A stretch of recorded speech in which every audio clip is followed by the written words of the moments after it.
Ladies and gentlemen, distinguished guests and participants, good morning and welcome to the third day of the IOFS High-Level Forum, a significant gathering focused on addressing crucial topics related to national food sector development, trade, investments, and innovative projects within the OIC region. My name is Gulsum Ospanova, and I am honored to be your main coordinator for today's program, where we will delve into insightful discussions and presentations from esteemed speakers. Thank you for being here, and let's get ready for an inspiring day of the knowledge sharing and collaboration. Let's start. It is my privilege to call upon the stage the individual who will provide the opening insights for our event. Please join me in welcoming Dr. Zulfikar Ali, the Director of the Program and Project Department at IOFS, to deliver the opening speech.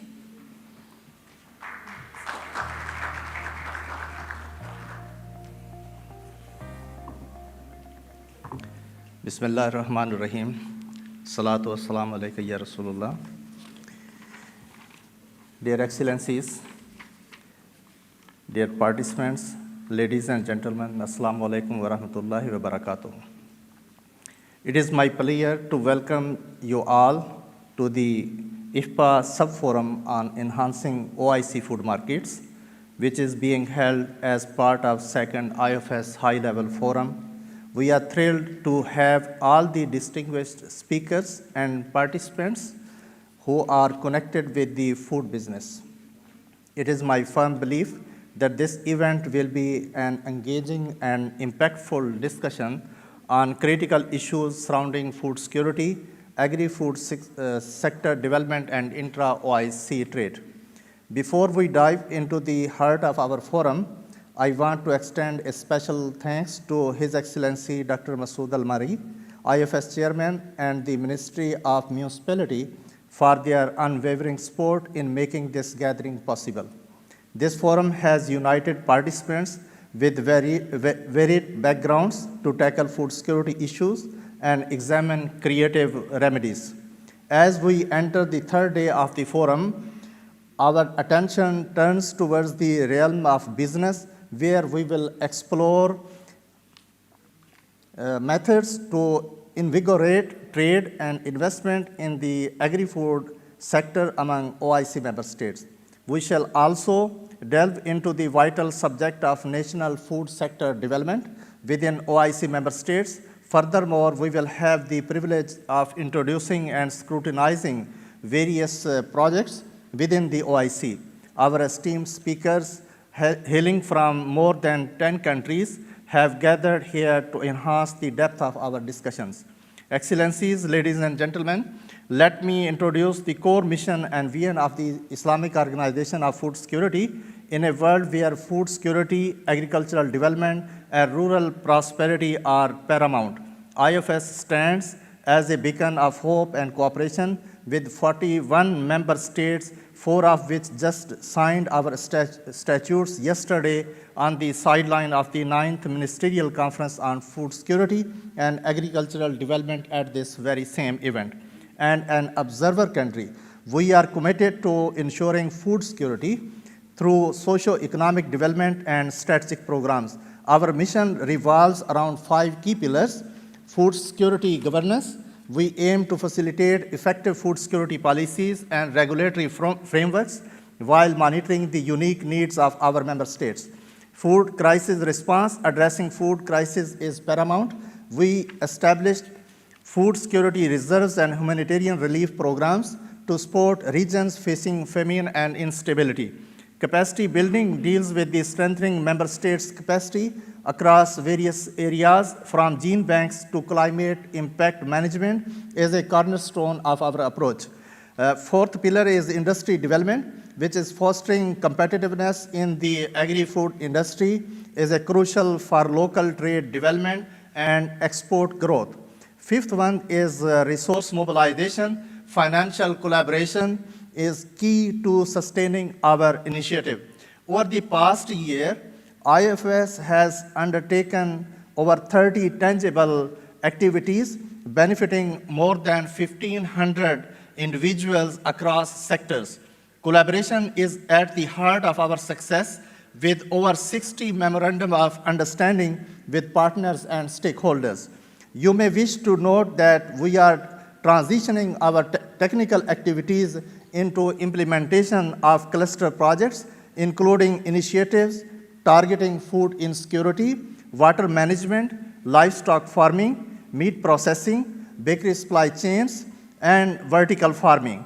Our Africa Food Security Initiative underscores our commitment to the continent with projects in wheat systems, food security workshops, and capacity building activities. The Afghanistan Food Security Program remains a cornerstone initiative focusing on training, humanitarian aid, and private sector development. We are working diligently to secure a more prosperous future of Afghanistan. Respected audience, before concluding, I wish to call on all of us to keep in mind our subsidiary International Islamic Food Processing Association, which is devoted to attaining vital strategic goals by means of a robust and environmentally sound private sector. In the intricate global context of today, cooperation is imperative to ensure food security and sustainability. Partnership between governments and the private sector hold great significance given the diverse economic situations among OIC member states. Fostering collaboration and nurturing the development of the agriculture food sector at the interstate level becomes indispensable. IOFS remains resolute in its determination to harness the resources and potential within our member states. Through shared commitment and collaborative efforts in the pursuit of food security, we are paving the way for a brighter and more sustainable future. We extend our gratitude for your unwavering attention and dedication to our common objectives. Let us transform this forum into not only an informative, but also an inspiring platform as we chart a course toward a world that is more secure in terms of food. I thank you for your attention. Assalamu alaikum wa rahmatullahi wa barakatuh.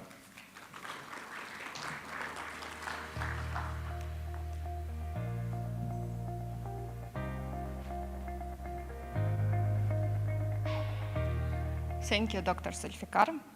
After the insightful opening remarks, it is time to extend a warm welcome to all of you. To do the honors and officially inaugurate today's proceedings, I would like to invite Mr. Salih Luta, the CEO of International IFPA, to deliver the welcome speech. In the world of agri-food trade, connections are key. At the International Islamic Food Processing Association, we've built a network like no other. With 500 plus connections spanning 29 OIC countries, our reach knows no bounds. Our 56 honorary and corporate members form the foundation of our thriving community. Through online and offline business matching initiatives, we foster partnerships that drive growth and success. Our events and trade missions provide platforms for knowledge sharing and market exploration. Recognizing the importance of a robust private sector in strengthening OIC food security, IFA was launched as a strategic platform for trade relations and investment activities among OIC member states. Today, IFA begins a new chapter by officially relocating to Dubai, UAE, and registering in the prestigious Dubai Association Center. Our goal is to connect exports and imports, and to connect investors and projects, driving economic growth and facilitating trade within the OIC region. Joint projects with the Islamic Organization for Food Security include the Sheep Farming Fund, Bakery Supply Chain, and Vertical Farming Development. The IFA strategy focuses on boosting food exports, fostering business growth, and promoting sustainable agri-food practices. Our digital platform facilitates OIC food trade and development growth, leveraging cutting-edge agri-tech and fintech solutions. To expand our impact, we're implementing a country cluster approach, strengthening our presence in OIC regions and sharing the benefits of our work across borders. IFA is dedicated to enabling innovation and growth in the agri-food sector. Assalamu alaikum wa rahmatullahi wa barakatuh, everybody.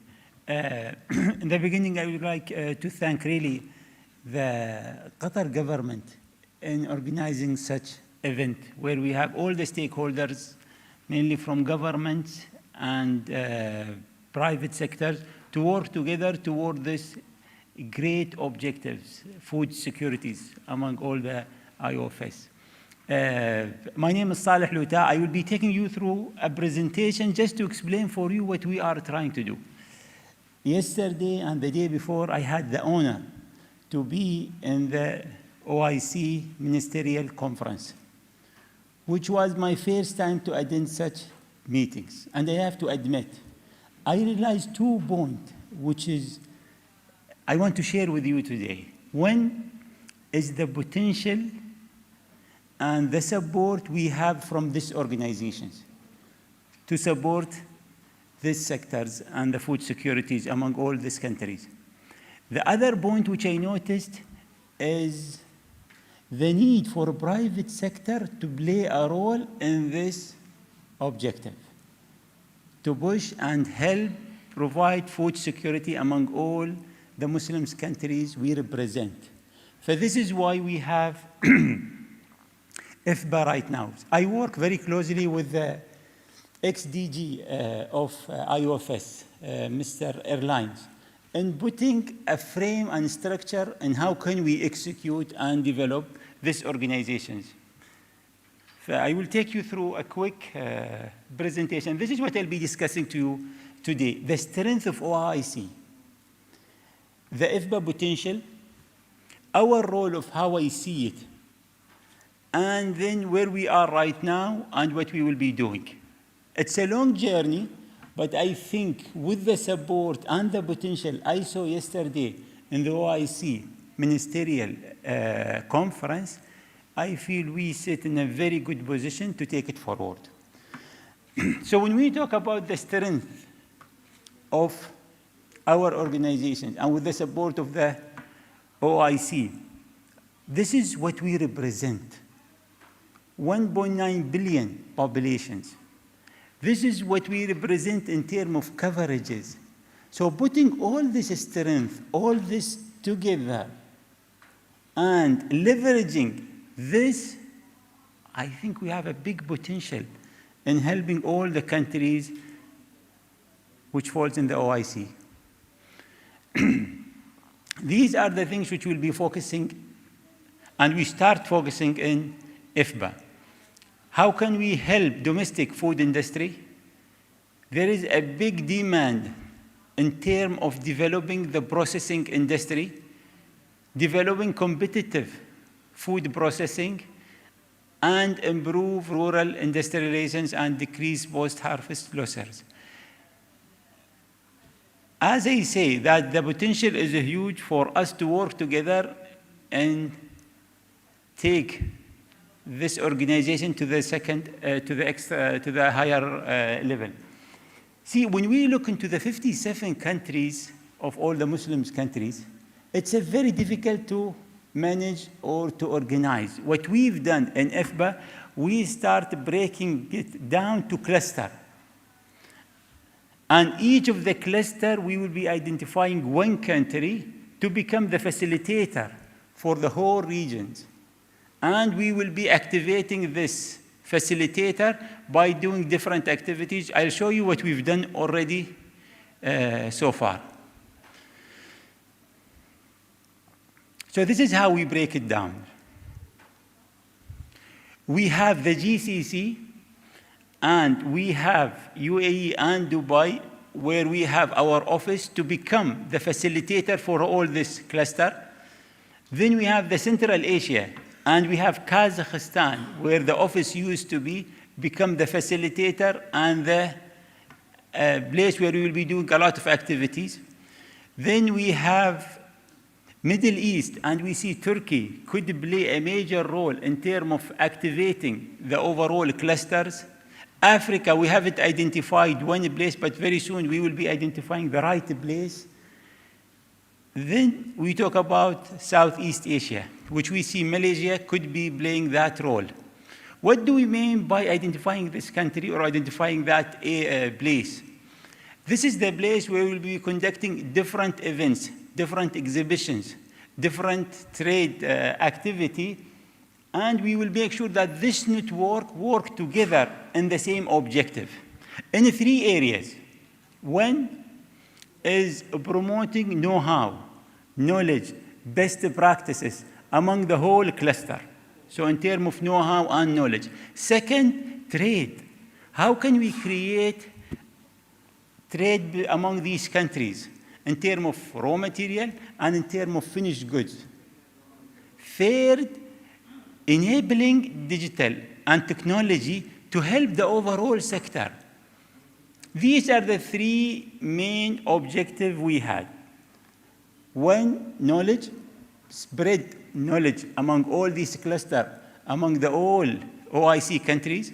Second, help trade, both sides, either buying raw material or selling finished goods, and enabling technology to help all stakeholders and our members to grow with us.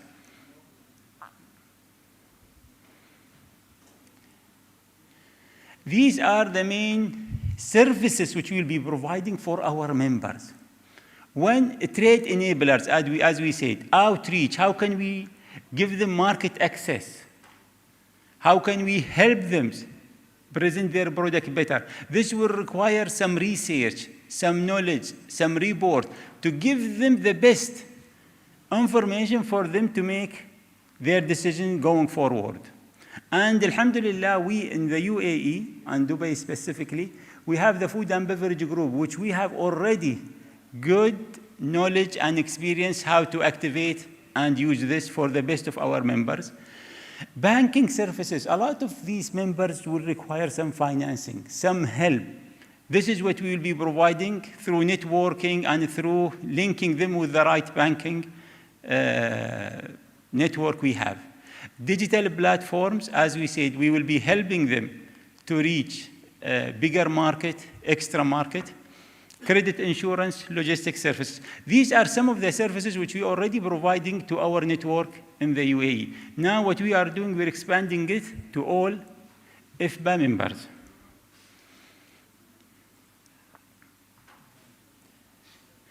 And as I said, we've already moved. We start activating this strategy from June. So we've already moved the office from Kazakhstan to Dubai, to UAE. And the reason, one, we all know Dubai and how it is becoming a trade hub for food. Second, we have one of the biggest exhibitions, which is Gulf Food, which all food producer, food sector stakeholder comes to. And I think because of the convenience for all the members, having our office there. And this will be the place where all our members go to when they need help. So we've already moved, alhamdulillah. We have already the office there. We've changed a little bit the logo to make it more consumer friendly. We don't want to give this organization a very rigid look as a governmental body. We want it to look like it is a consumer organizations for our members. So this is what we've done, and this is what you'll be seeing this logo more often.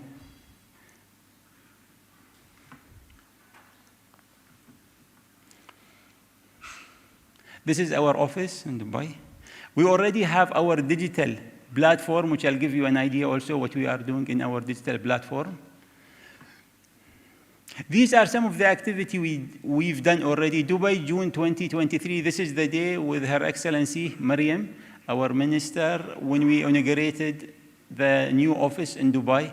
We have Future Food, which we've just conducted with His Excellency Muhammad Amiri, Undersecretary of the Ministry, was with us also.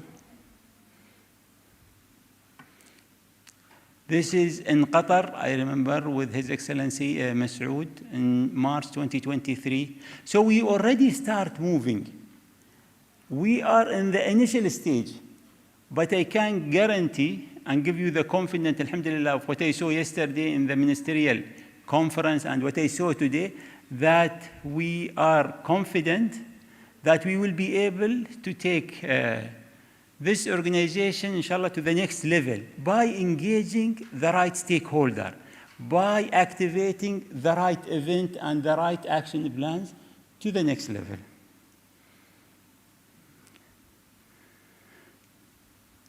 This is also in future food and some other activities which we've already done. You will notice that we have a lot of private sector present in most of the activity we do, because I'm a strong believer that this challenge cannot be solved by government alone. Private sector and government sector has to work together as partner to overcome most of these challenges. Food security, sustainability, national development, trade enabling. All this has to be done hands in hands together with the private sector. We start in the Future Food lately, we start promoting some of our members from Africa, from Turkey, from other parts of the world when we've conducted in Dubai lately.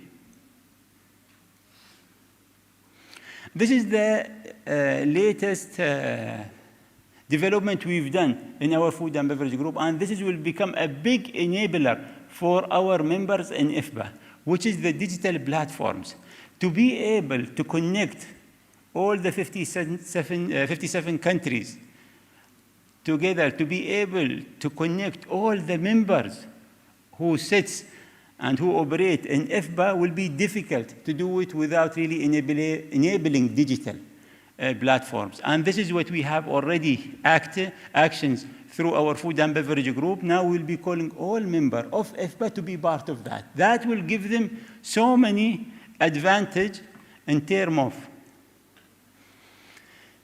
creating the ecosystems engagement. So you will start knowing who's who in terms of knowledge, in terms of trade, in terms of market access, in terms of raw material. This ecosystem will give you the access to know who's who and where to go to have some support and help. Then they would be able also to put their product catalog where they will be able to promote their products, even though they cannot have the right access, but through the platforms, we believe that they will be having good market access, not locally, but internationally.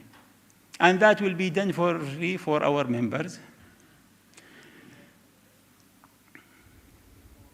Then we talk about digital fulfillment contract. That is very important in the FMCG business. How can we have a contract which is win-win between the retailer and the manufacturer?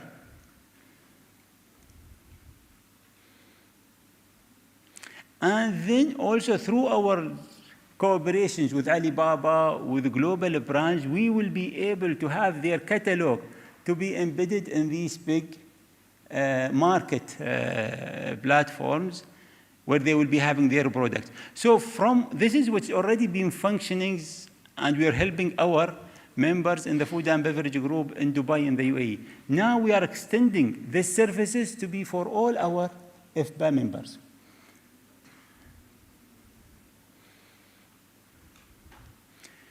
This is it from my side, but as I said, we are just in the initial stage. It's a long way to go.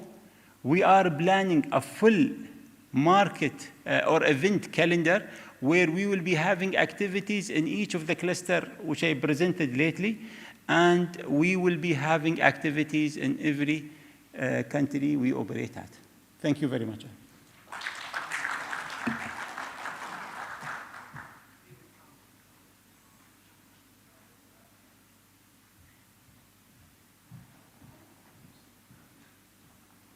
Thank you very much, Mr. Saleh, for a wonderful speech.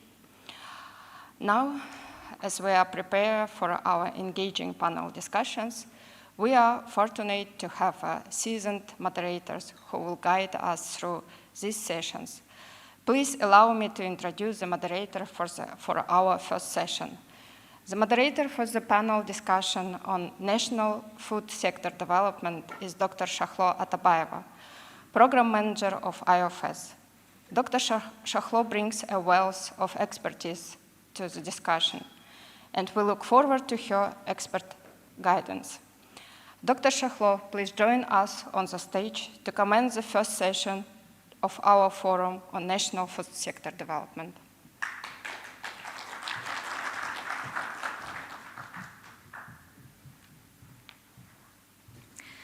Assalamu alaikum, dear ladies and gentlemen, His Excellencies, esteemed guests.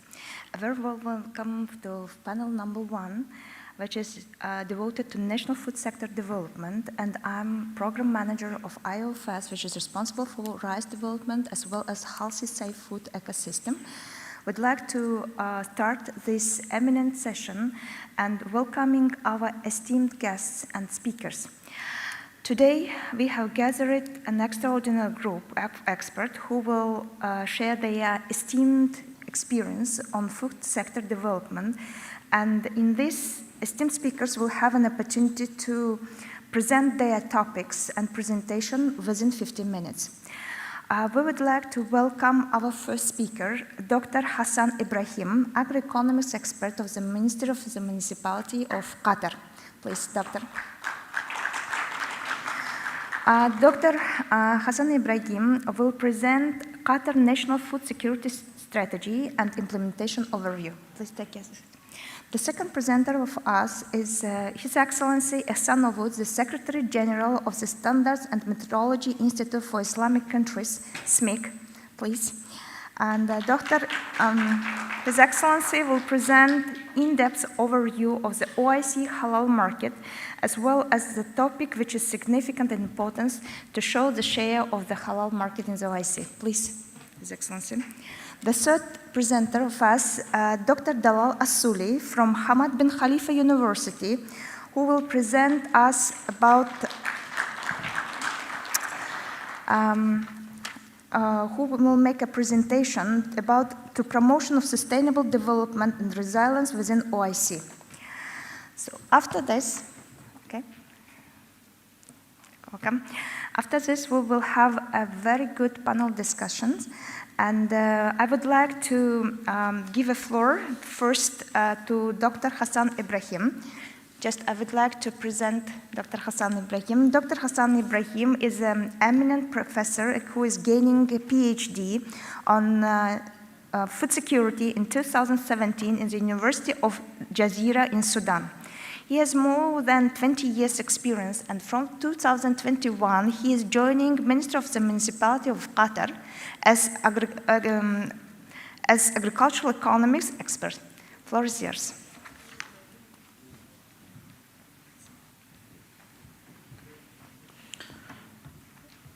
Assalamu alaikum. Firstly, I would like to welcome all here in Doha, and I am happy to be part of this distinguished event. In the few coming minutes, we are going to talk about the Qatar National Food Security Strategy.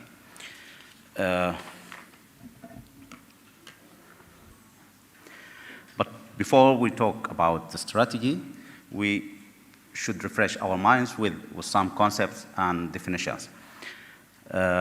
What is the food security and what is the food system? That concepts is needed to start discussing the strategy.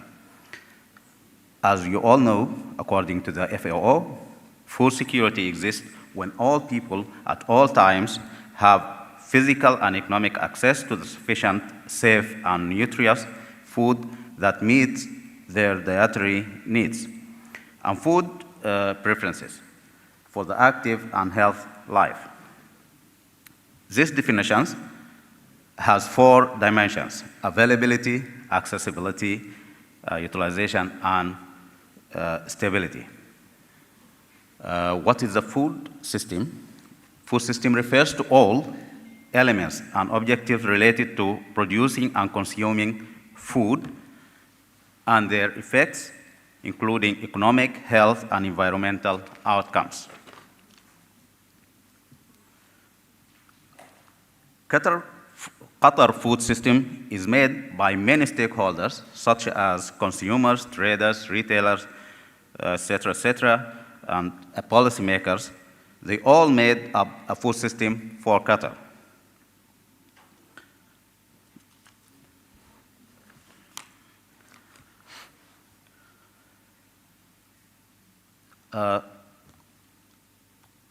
Qatar's latest food security strategy was developed and implemented in 2018. It aimed to improve Qatar's national food security status by building a high-performing food system in the most sustainable way. It implements and coordinates initiatives across four main pillars, which are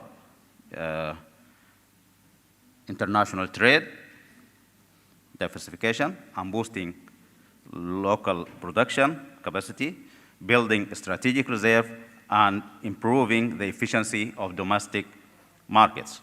Also, we have an unofficial pillar, which is promoting research, development, and innovation. In this strategy, we have listed 11 groups of critical food items and 4 groups of production inputs, for which we set ambitions and goals in local production and international trade and strategic reserves. Implementing this strategy requires a holistic, intersectoral approach to address the potential concurrent and multiple shocks, as there is no single sector response option. So the strategy, coordinated by intersectoral whole of government committee.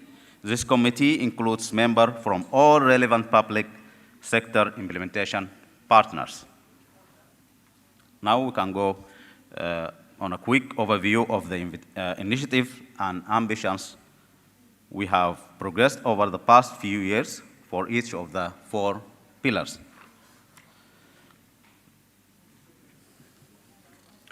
The first pillar is the domestic production.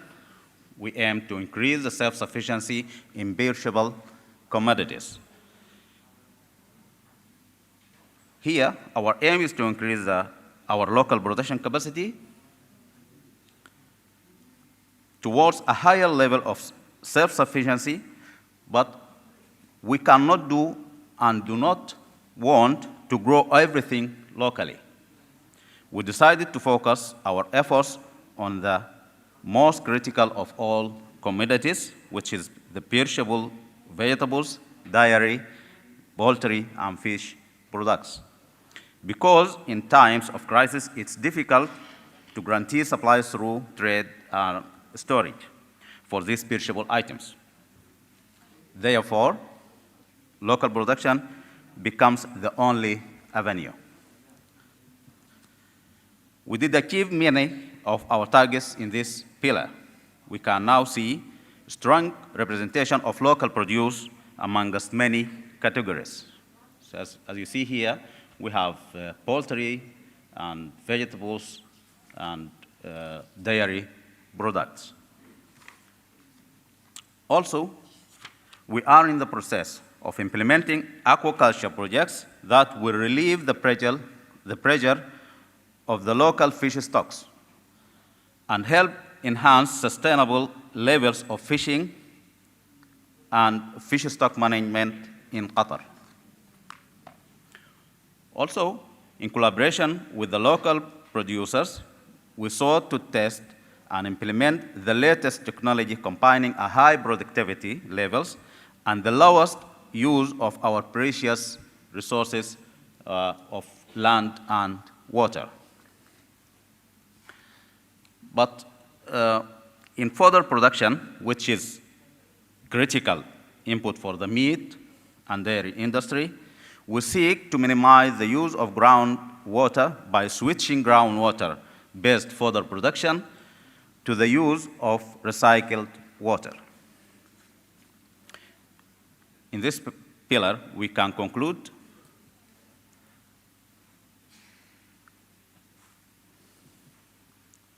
we have been successful in improving our domestic self-sufficiency levels in fresh poultry, dairy up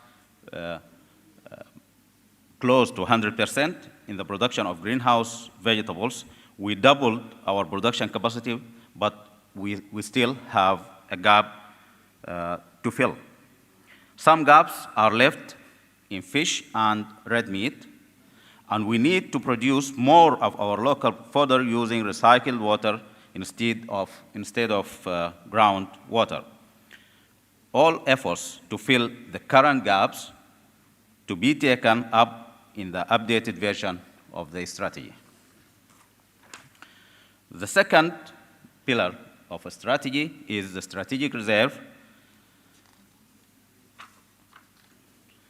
Our reserve have double function. The first one is to provide a buffer stock against short supply disruption and sudden price hikes, and to ensure, to give an insurance against longer-term, more structural disruption. In collaboration with traders and retailers and all the stakeholders, we established a strategic buffer stock for a broad range of commodity. The retailers and traders receive a fee for service for stocking bigger supplies than they would normally do. This allows for seamless release of stocks when required, when it's required. In addition to that, we also, in the process of finalizing the building and operations of our larger supply stocks in the new Hamad port. These are larger storage reserves for wheat, rice, edible oils, and sugar. It's also facilitating Qatar with a sufficient spare capacity for Qatar to become a regional trade hub. In this pillar, we achieve all our targets for buffer stocks, but we are lagging behind in protecting the local aquifer from further depletion.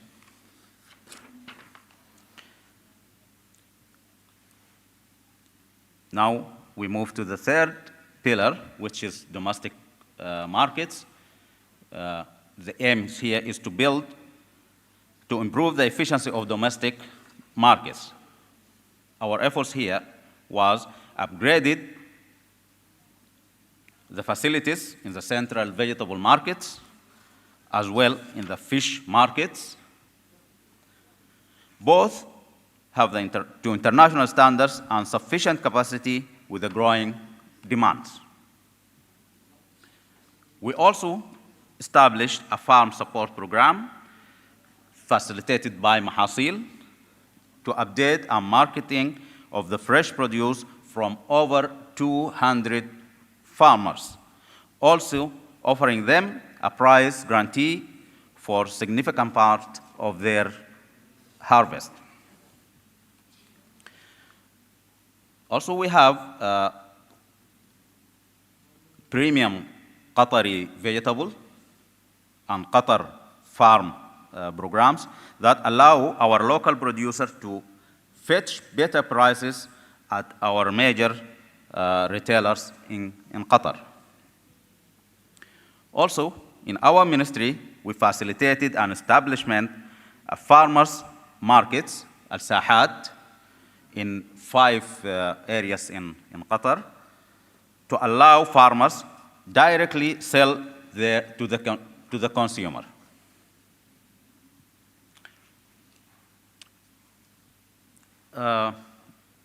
But in this pillar, we achieved a lot, but food waste is a tough issue. According to a regional benchmarks published by the FAO, about 30% of the food supplies in Qatar is not consumed but wasted. A consultancy will soon be tendered to assess the volumes of food waste and food loss generated in Qatar, seek out the root causes, and identify the measures to minimize the food waste effectively. All our efforts are aligned with the UN Sustainable Development Goal to have per capita global food waste at the retail and consumer level by 2030. In the pillar of domestic markets, we achieved a significant progress in covering farmers with our support program, but we still far away to go when it comes to reducing food waste.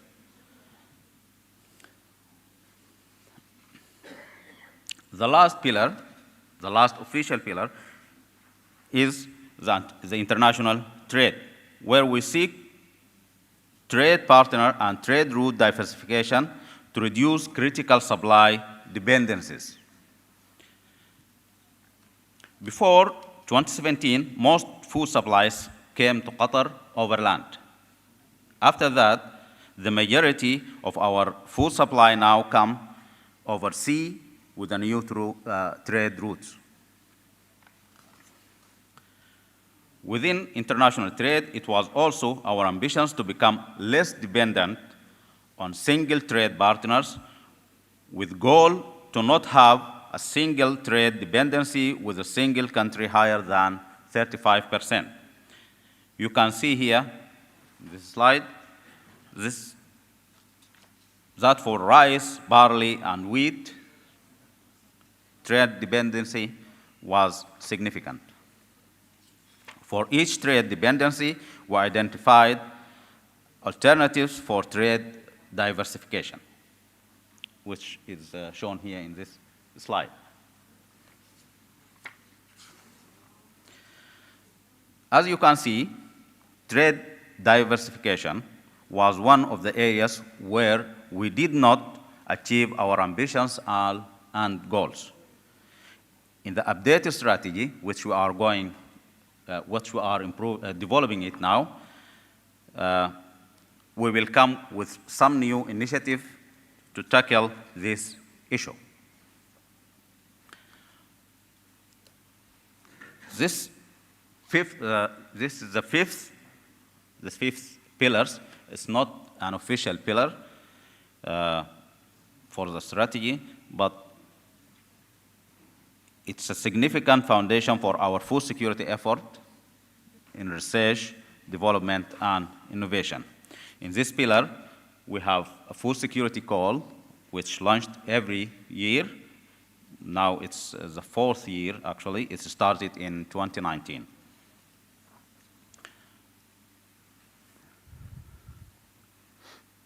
As you noticed in the previous slides, our latest food security strategy was initiated in 2018 and lasted until this year, 2023.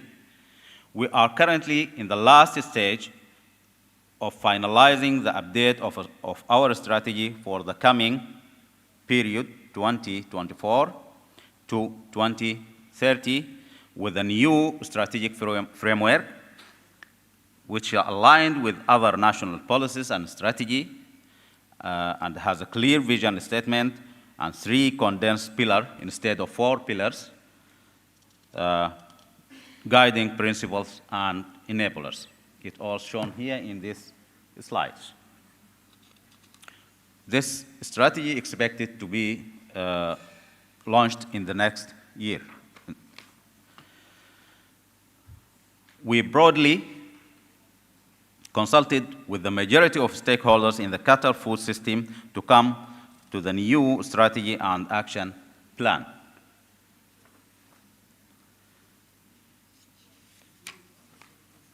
Okay. We can conclude that in local production, we increase our production in the most critical commodities, but need to increase efforts to use recycled water instead of groundwater for further production. In trade and logistics, we have a fair bit of work to do to diversify trade and reduce our trade dependency. In strategic reserve, we achieved all our targets for buffer stocks, but are lagging in the protection of our local aquifers. In domestic markets, our biggest gap is to reduce food loss and waste and deliver on our commitment on the sustainable development goal for this topic.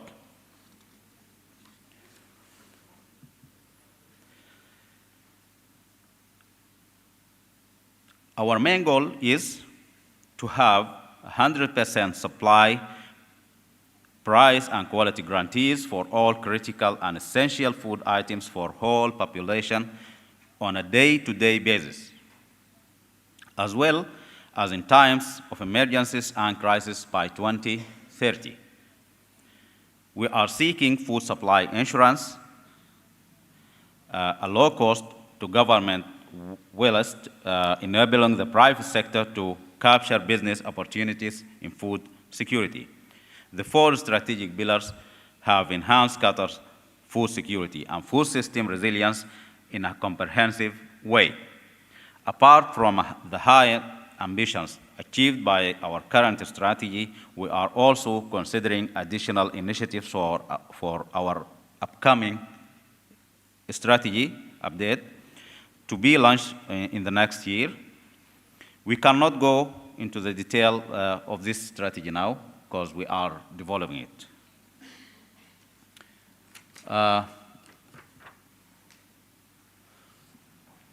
The next slide, I will go through it without any, because it's the efforts that have been done to help in developing a new strategy, which we held a national food system dialogue, and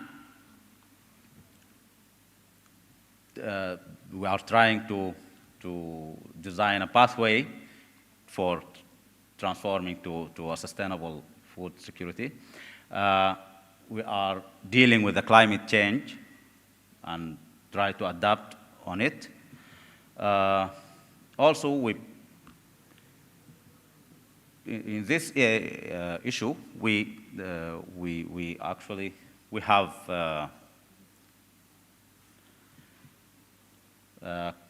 Qatar launched the National Environment and Climate Change Strategy. And also we have a platform to digitize food security, which reflects all the status of food security in Qatar. We put in our consideration the Global Food Security Index in this issue. Thank you. Thank you so much, Dr. Ibrahim. Before inviting another guest, I would like to introduce another of our speakers, Mr. John Roy, Project Manager from Sustainable Food System of Ireland, with a presentation of the best practice of Ireland of national food sector development. Mr. Joe, please take your place.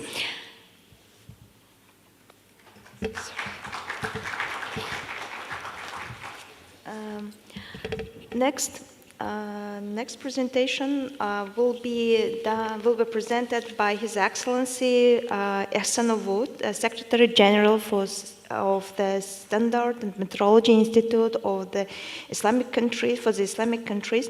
Mr. Ehsan Avoud has a bachelor degree in the international relationship from Ankara University in 1989, and starting his working experience with Turkish Standard Institute in 1991. And he became a director of the Agreement of Foreign Relationship Directorate, managing Turkish Standard Institute, and in the Turkey Republic. He become a Secretary General of Standards and Metrology Institute, SMIC, from 2014. Under his leadership, SMIC achieved significant milestones, including development of OIC SMIC standards and the establishment of the Halal Conformity Assessment System. Mr. Ehsan Avoud continues to excel in his role, focusing on institutionalization of the professional administration within the SMIC. His career is marked by unwavering commitment and enhancing standard and cooperation, both technical and administrative fronts. Mr. Ehsan Avoud, floor is yours. Thank you. Bismillahirrahmanirrahim. Dear brothers and sisters, excellencies, Assalamu alaikum wa rahmatullahi wa barakatuh. Good morning, everybody. I will manage. Green one. First of all, I want to thank the IOFS General Directorate for invite us to this important and IFA and his CEO. We listened to a very excellent presentation. It's very pleasure to be with you. Inshallah, I will take not more of time of you, but some slides I will stay more and some will be skipped. I shortly give some information about CIMIC, what's CIMIC and our global halal market overview. And we have a new program for the OIC Global Halal Quality Infrastructure, and new organization already established under the OIC for the halal accreditation. I'll shortly inform this organization about this organization and then finalize with our standards. Shortly, we say what is CIMIC. CIMIC is a treaty-based and intergovernmental organization and technically and affiliated institute to the OIC. Also recognized as an international organization in Turkey, has diplomat status, officially established in 2010. Our headquarters in Istanbul. The short CIMIC. When the objective CIMIC, what we are doing, we are many objectives have, but summarized here, 4 groups. Our main objective to prepare all types standard product and services management, etc. But our priority is on halal issues. We are developing standards for all OIC member states and all Ummah, inshallah. Second objective to uniformity in standardization methods and related activities to achieve in this area. To provide technical assistance for the LDC countries and technical program for them. It's one of our objectives. This, one of the important issues to establish a conformity assessment scheme means to the halal market for the certification, accreditation, etc. We are establishing a system and send the system for the stakeholders. These are our objectives. We have 47 members, states, 44 is full, 3 observers. We have a vision, mission, can be found from our website. Just shortly say something about the halal market. Over the last decade, halal industry has gone global and all watched and experienced how it occurred by witnessing and its expansion. Is growing daily by daily. Halal certifying concept was primarily limited to meat, but now we are seeing halal logos in all type of products, from foods, animal feed types, additives, etc., etc. Also in the service sectors, in cosmetic, logistic, etc. Now is halal certifying in everywhere you can find it. When looked at OIC halal lifestyle or sectors, there is now an accepted classification of the halal lifestyle sectors in 8 categories. Halal food, halal pharmaceuticals, halal cosmetics, modest clothing, Islamic finance, Islamic education, halal travel and tourism, and halal media and recreation. OIC governments are accelerating the growth of the halal sector through import and halal certification regulations and promoting of the OIC, intra-OIC trade, growth, business and investors increasing in interest in the halal economy is fueling the growth of the industry. And according to the ICDT 2022 annual OIC halal economy reports, we officially use this report now, thanks Her Excellency is here. OIC halal lifestyle consumer demand, which is 1.9 trillion in 2021, is nearly 80% of the global spend, 2.1 trillion. Every year we see new growth numbers showing how halal industry has been shifting from niche to global spotlight, but while getting bigger, the need to make it a regulated or controlled sector in all its aspects also became inevitable. Firstly, we will have a look at the main drivers for the significant growth of halal industry. We live in an era where technology is advancing at a remarkable rate, and the world has become more interconnected than ever with the help of the transport and communication facilities. This surely affected the enhancement of halal industry. Today, everything that we use in our daily life is produced according to certain standards, which are the common language of the trade, and this certainly applies for the halal industry, which has been proven its necessity.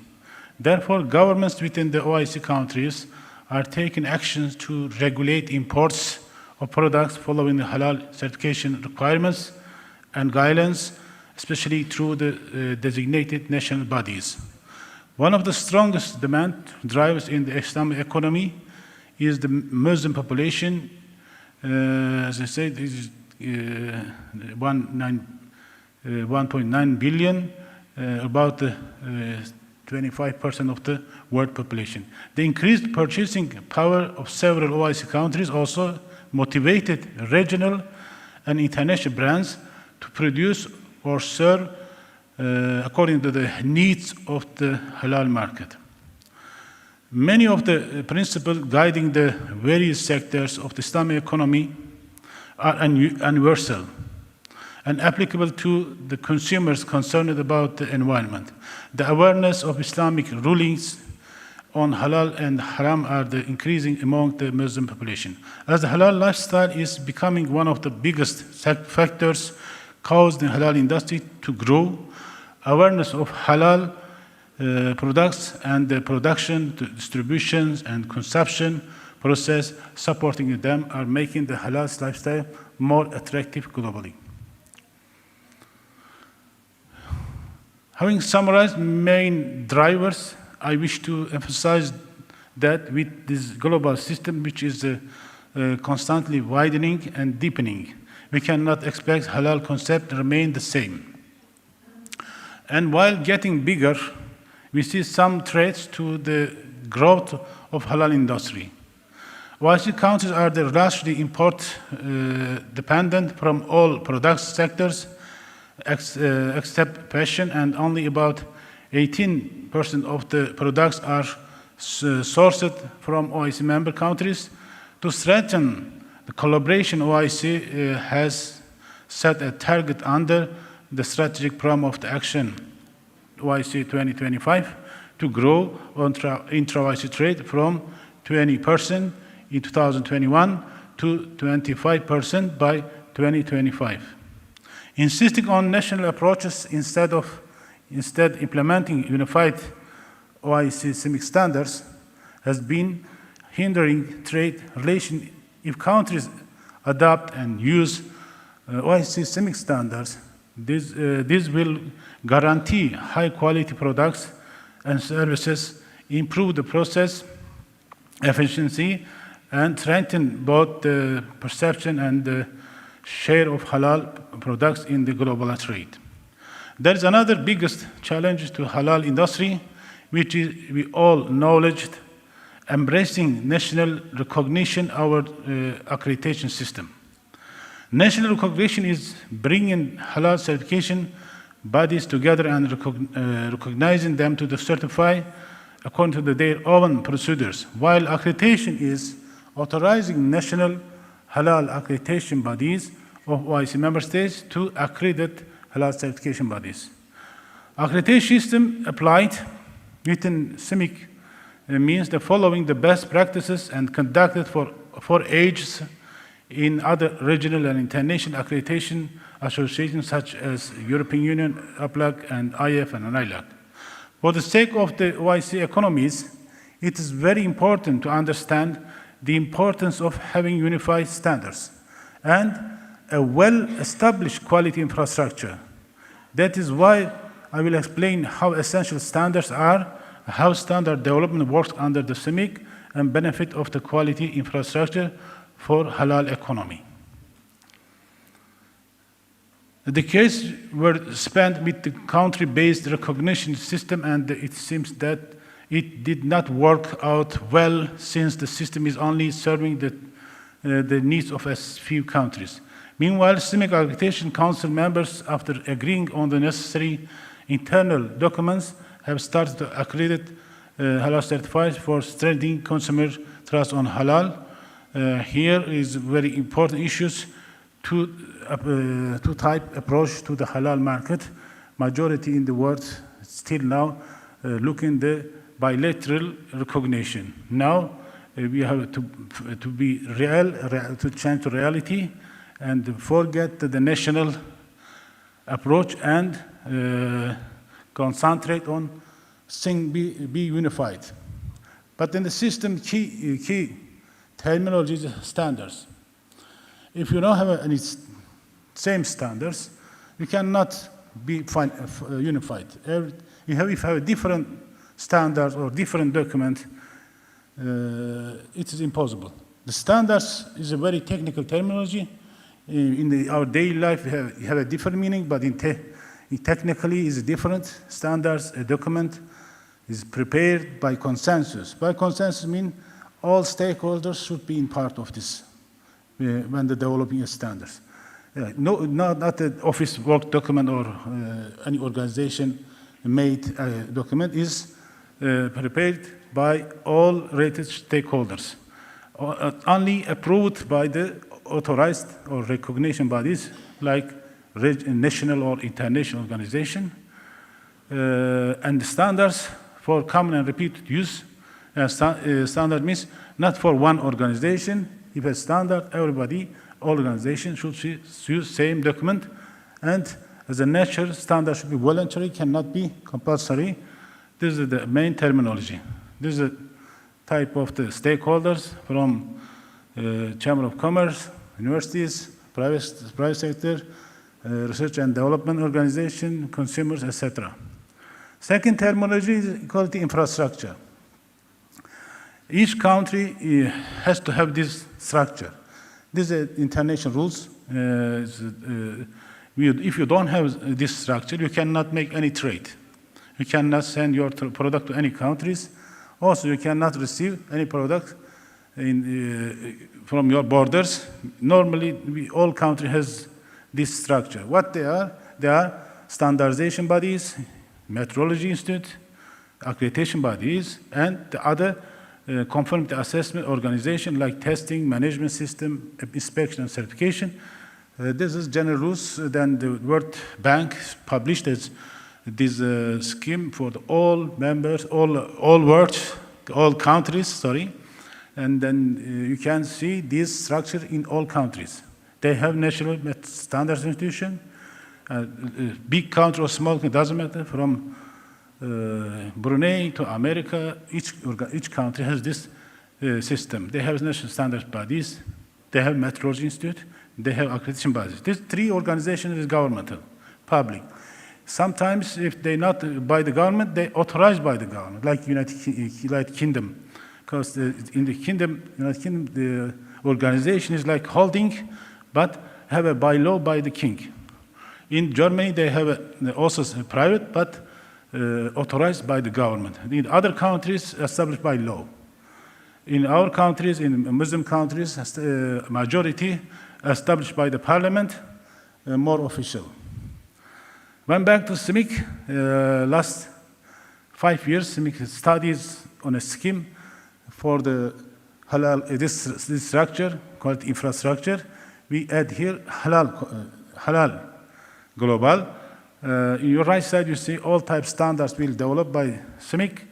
And the left side, you see the authorities who are responsible for this standards implementation. In the pyramid, in the bottom, standards for producers, service suppliers, for managers, management system suppliers, etc. There is maybe a lot of standards. In the middle, there is standards for conformity assessment, means for certification, testing, etc. In the third level, we have only one standards for accreditation, because each country should have accreditation bodies. In CIMIC, we have standards. These are all standards has reference to international practices. We are not against not doing any duplicative work with international organizations. In the top of the pyramid, there's a new, we have a new organization, as I said, just established by the OIC, namely IFHAP. This is for mutual recognition. If the system is ready, now standards ready, inshallah, in the next future, this system will be implement all countries, and then we will have a one-time certified, one-time testing, and accept everywhere, step by step, inshallah. I just want to say something about the new organization, IFHAP, Islamic Forum for Higher Accreditation Bodies. This organization is an international, will be international. The member is limited to the OIC member states, independent, will be impartial, but he is not intergovernmental because inter-organizational. Later accreditation bodies can be member, but is also non-profit organization. It will be in the Jeddah, inshallah. Officially, next month will be launched. Now all the statute, etc., is already finalized. They will be sent to OIC. This is the new organization, and welcome. Alhamdulillah, system is now full, ready to implement. Each organization has something. With this all global halal quality infrastructure, what will we will reach? There will be real traceability. There will be increase of consumer trust on halal. People will be trust the logos and mutual recognition with free trade, and we will remove technical barriers, inshallah. And system will be have a full professionalism and established by trustworthy joint system. And then, as I said, we will, inshallah, diminish technical barriers. Now is for the trade, for halal sectors, for many organizations in the Europe especially, go to this more than 8-10 countries for the recognition. All are bring the financial to the own the company. Is now, inshallah, will so one time they will have certificate. Last part of my presentation, just shortly about our structure. This is informative. This here, very important issues. We have technical committees. Technical committees open to all sectors, but our key members in committees are member states. But we are also have an MOU with IOFS, and we have an MOU with other OIC institutions. They can be active in these technical committees. Technical committees developing the standards. Standards are, as I say, main documents of the system. If you don't have standards, you cannot make any accreditation. If you don't know standard, you cannot produce.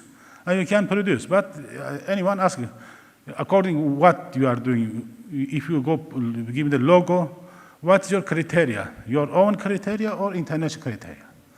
Or OIC criteria? We are bringing OIC criteria via these technical committees. Each technical committee has a like international organization. It has a title, scope, work program, business plan. We designate secretariat to any country, and as a secretary, as a chairman. And each organization has also full member, observer members, and liaison organization. Here, we also open the door to international experts can be part of standards. If, for example, if you want to develop a standards on about alcohol or about any testing methods, we can use any expert in the world in the working times. This is a list of our technical committees. Majority is about halal, but we just not only halal we have, for example, we have agricultural products, sometimes about halal issues, sometimes about the itself of product like dates or saffron or something like this. Here we are not differently. We are not talking about the security of the food. We are talking about the food itself, qualification of the food,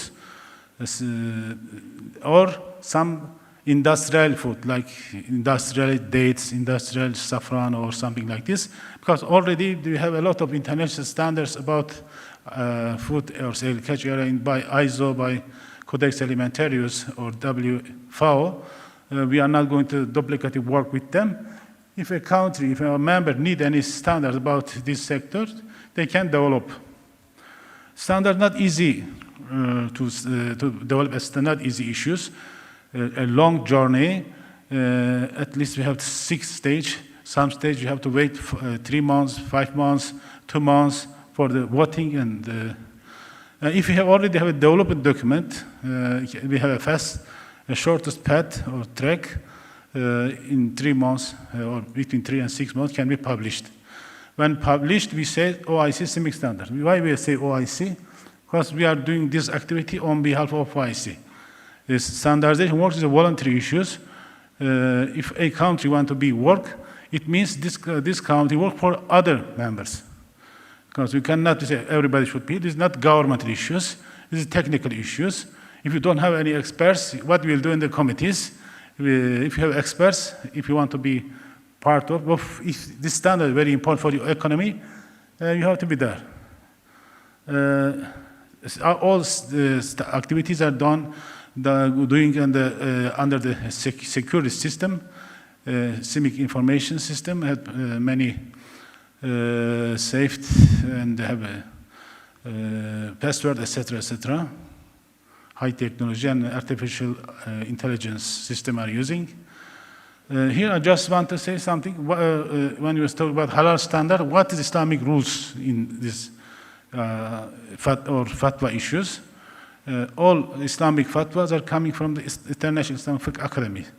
We are using only this one, not looking at the regional or national authorities' fatwas. Final fatwas coming from the our main partner. Here, just want to emphasize on the 3 issues. There's a fatwa from academy, accreditation bodies and certification bodies shall be owned and directed by the Muslims, and a key person in the sector should be Muslim. This sector is close to the non-Muslim because of the nature of the issues. Because halal is a sovereign issue of the Islamic Ummah first. Halal for all, but main responsibilities in the on our shoulder. This is our list of our standards. We have 20 published on halal issues. Just quickly show the list of halal issues. These first 3 standards are developed by the OIC itself before CIMIC in 2008, between 2010, when officially CIMIC started work. In 2011, they forward to CIMIC, and then after the hard work, these 3 standards revised with radical change, and there's a consensus on the halal requirements, the general requirement for halal food, the general requirements for certification bodies, general requirement for accreditation bodies, halal cosmetics, can I say halal tourism for the all type of hotels, etc. Shortly, is all standard list. The secretariat can share my presentation with you. The conclusion, we say OIC standard the result of common study and achievement of OIC members and its partners through the technical committees. CIMIC is the common platform to the set of all stakeholders, for all stakeholders, and the OIC CIMIC standards are common standards for the Muslim world and all interested parties. I want to thank for you again. Assalamu alaikum wa rahmatullahi wa barakatuh. Thank you so much, Your Excellency, for so comprehensive presentation. I would like to invite Mr. John Roy for making presentations, the best practices of the island. And Mr. John Roy is a seasoned professional within 22 years of experience in the agri-food industry, and currently leads as a Sustainable Food System Island, the Government of Island Agri-Food Consultancy Unit, overseeing projects across East Africa, Gulf states, European Union neighborhood, and Southeast Asia. Before joining a Sustainable Food System Island, Dr. John managed the Ashtown Innovation Unit in Tongass, providing expertise in food innovation, quality management system, and food safety. Within the background in quality management in food manufacturing and commercial roles, Dr. John holds a PhD and baccalaureate degree in industrial microbiology from University College of Dublin. Sustainable Food System Ireland collaborates with the key Irish agri-food organization, including Department of Agriculture, Food and Marine Tegasc, and Food Safety Authority of Ireland, Board BIA, Food Marketing Board, and Enterprise Ireland to offer international partners access to Irish agri-food expertise. The floor is yours. Thank you very much.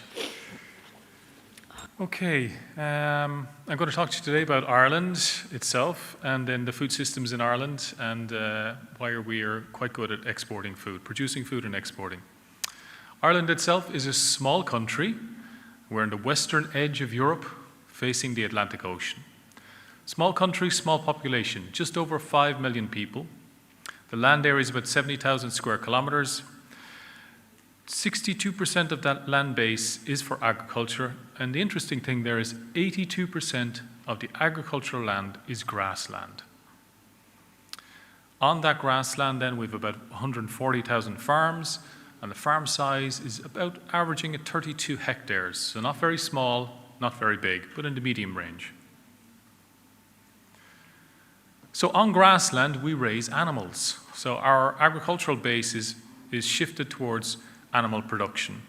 Remembering with only 5 million people, we have over 7 million cattle, over 5.5 million sheep, 16.5 million poultry, and 1.6 million pigs.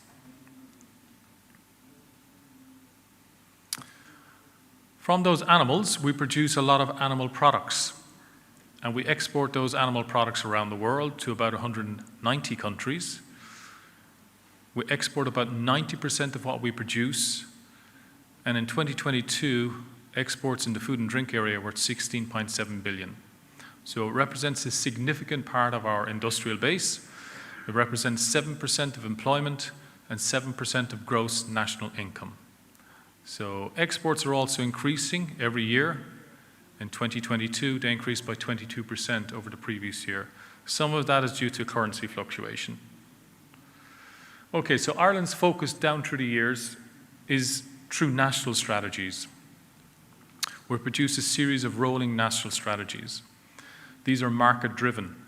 We strive to be different in the marketplace, and we put a lot of focus and energy on research, development, and innovation, and this is underpinned by a strong food safety system.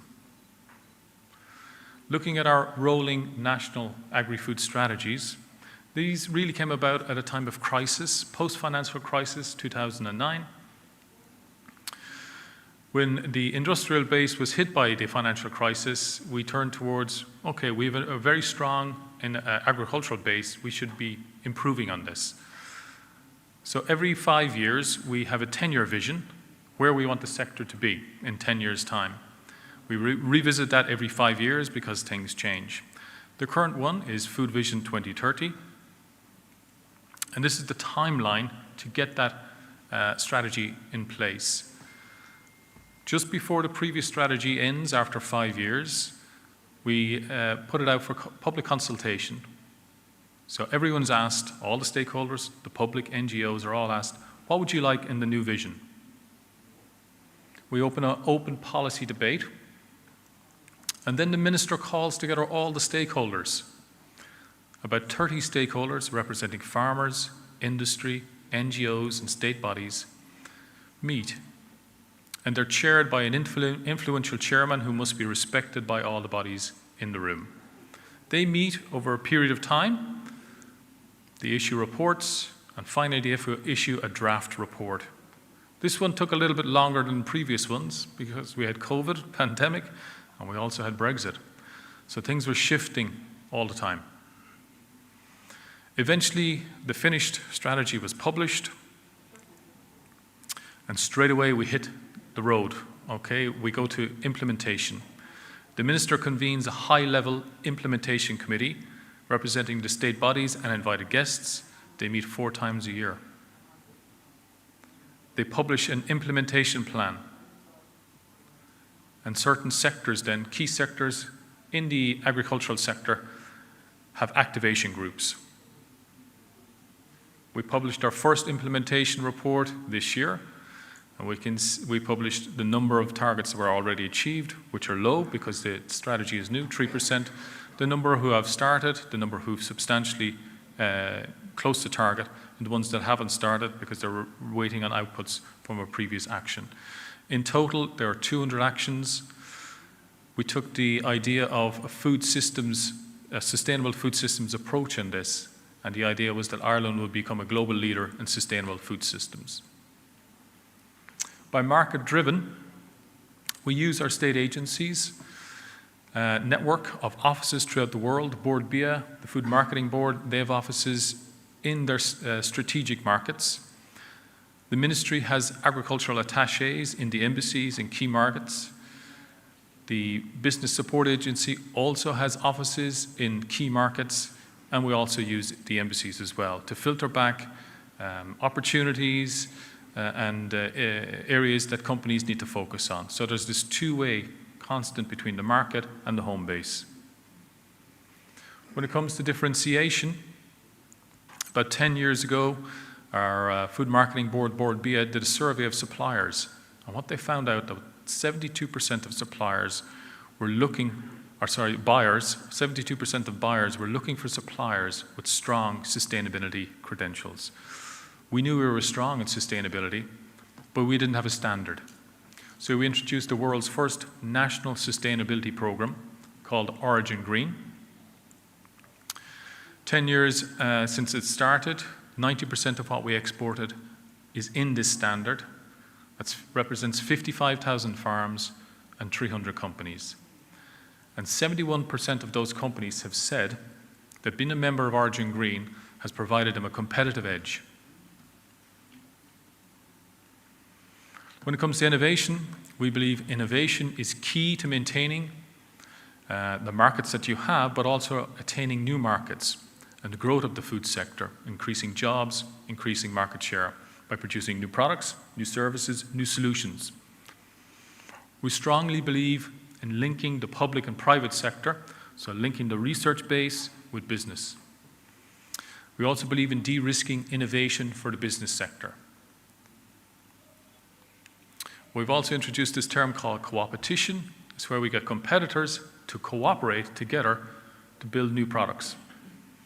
We focus on applied and blue skies research, and there's also a new initiative to supply low-cost loans for sustainability and growth in businesses and farms.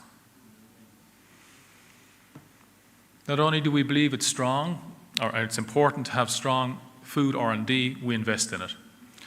Ireland is a leader in Europe when it comes to public spend on food R&D as a percentage of government R&D spend, and this is represented here in this graph over the years 2007 to 2020.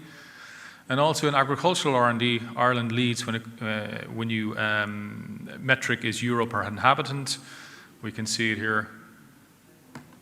We lead in Europe on euro per inhabitant in agri R&D. So how do we increase innovation? We spend a lot of money, lots of countries spend a lot of money in research. Governments and universities spend a lot of money in research.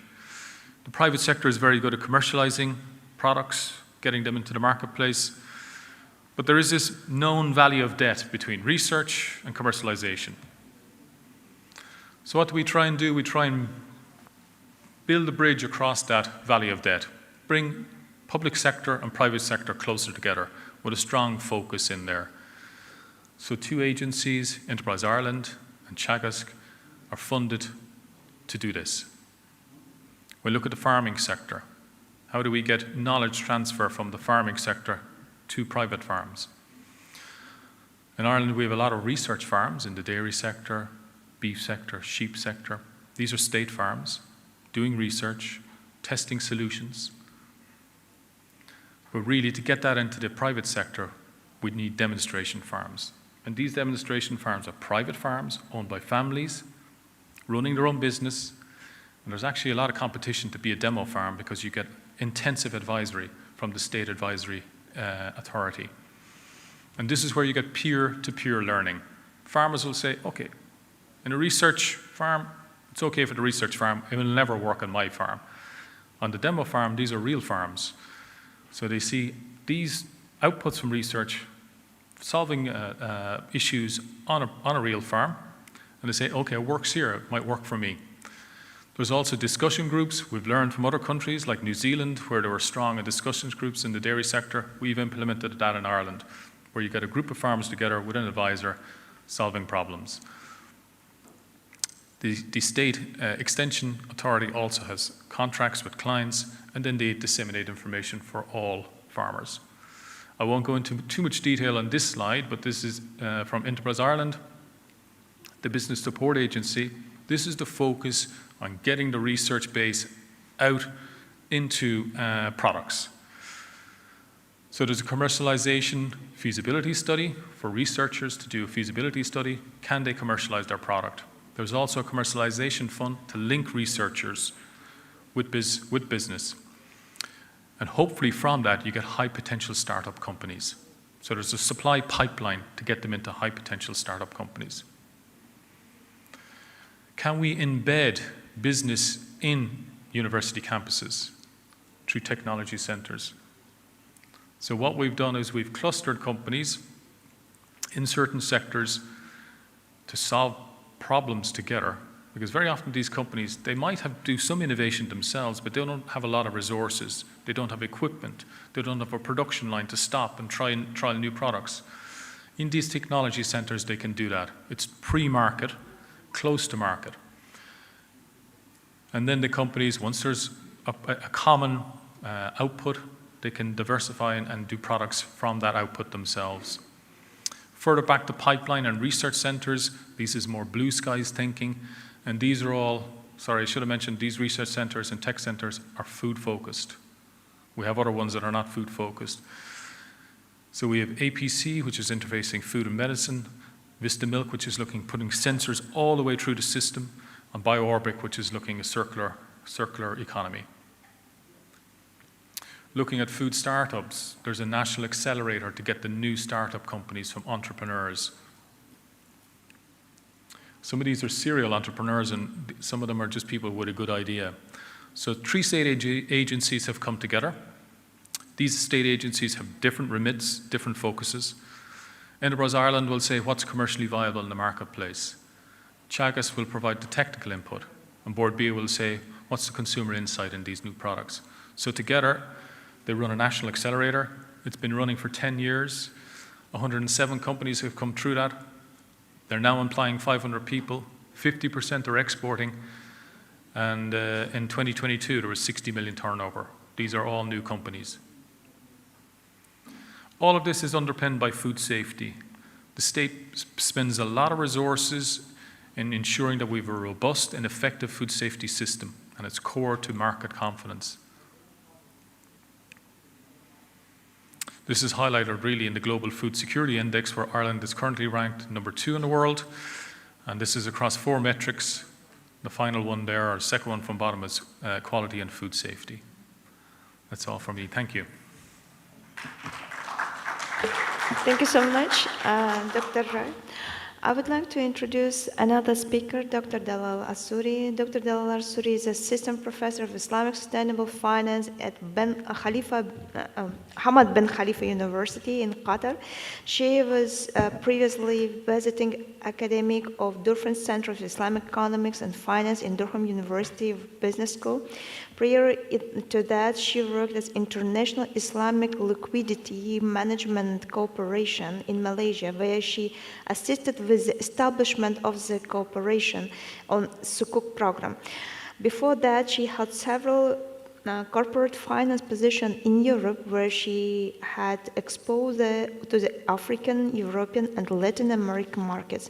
Dr. Dalal serves on several industry working groups and nonprofit global forums such as Sibafi Sustainability Working Group, Qatar Financial Center, Qatar Financial Islamic Center, Task Force of the Global Impact FinTech, She is also invited speakers in many international conferences and events and provides consultancy and expertise in various organizations on the issue related to sustainable Islamic finance. Dr. Dalal holds Master from Neoma Business School and Paris Dauphine University and PhD from INS de Lyon in France. Dr. Dalal, floor is yours. Thank you very much. Assalamu alaikum and good morning, everyone. Pleasure being here, and I would like to thank the organizers, namely IOFS and Ministry of Municipality, for inviting me to share our current work in this very interesting forum.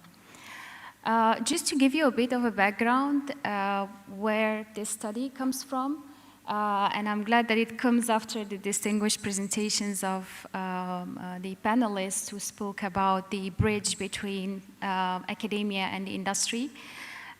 This is one of the outcomes of a large ongoing grant on food security, where we look at various aspects, including policy development and governance. We also just had a very insightful workshop in Canada on food security and crisis management, where we spoke about the specific context of Qatar. And we've been also looking into other aspects like foreign direct investment and how it supports domestic self-sufficiency, sustainable agricultural development, and food security. The outcomes of all of these actually research is mainly to support policymakers in developing food security strategies, in enhancing their investment ecosystem to support FDI and investment in agriculture in general. So it is mainly to inform policymaking. Now, in the context of this study, when we talk about food security development, it's very important to also look at, I think yesterday we've looked at technologies, and today we've looked at some of the aspects actually for food governance and food policy development, which actually has a critical impact on the development of, domestic self-sufficiency, but in general about food sector development. And in this research, where with my colleagues, actually we have Professor Jureddini with us here today as well, we have looked at, in the context of OIC, how food governance and the alignment of food security policies with sustainable development is implemented. As you all know, currently, after the pandemic, countries have been largely focusing on two key aspects. Number one, strengthening preparedness, and that is to mitigate the impacts of any future crisis. So among the areas that countries are looking at is resilience, and then of course in the context specifically of food security is self-sufficiency, and then diversification of trade partners, and also strengthen their financial markets to raise the necessary financing for these projects. And the other area is the recovery after the pandemic. So a lot of countries are still in this phase, i.e. how to actually go back to normal. And in the food security, achieving food security particularly, which is related to a number of other SDGs, is looking into aspects of governance and also in terms of strengthening the investment ecosystem, which we'll be talking about more details in the next session about trade and investment. Now, why OIC? Because it's a very interesting region to study. It includes various non-homogeneous groups, and also when we look at the environmental and social impact, since there is a lot of focus right now on sustainability, and one of the key aspects that drives policy making right now is how to embed sustainability into policy development, and by looking into some of the factors under what we call ESG, environmental, social, and governance. Designing policies today cannot be disconnected from these objectives, and how are these being integrated now? Now, the good thing is A lot of countries are looking into their next strategies. I think we had the presentation from Qatar, and in the region we have many countries having their national visions and then implementation strategies that support these visions, including, for example, food security strategies. So what we try to actually so the background, of course, there has been a lot of discussion yesterday when we've looked at some of the technologies about the impact of the environmental impact of food and agriculture in general, which has implications on land pollution, food waste, land use, freshwater withdrawals, bird biodiversity, etc. So the environmental impact is very important to consider. And of course, a lot of social objectives can also be directly related to these impacts. Again, in terms of the impact, we have actually the trade and partnerships and how these impact the industry and then innovation and infrastructure. And again, this has been a very strategic focus area for many countries, as we've witnessed during the pandemic, the disruption of food supply chains, and a lot of initiatives now in the post-pandemic recovery to strengthen, for example, trade, and that is through the diversification of trade partners and also looking into the SDGs. There is a lot of focus on collaborations and partnerships to strengthen, for example, trade and food security. Again, another aspect that is sometimes overlooked at, which is, or underlooked, is health and diet nutrition. And this is how to promote good and health being. And that is an important area to consider when designing food strategies and policies.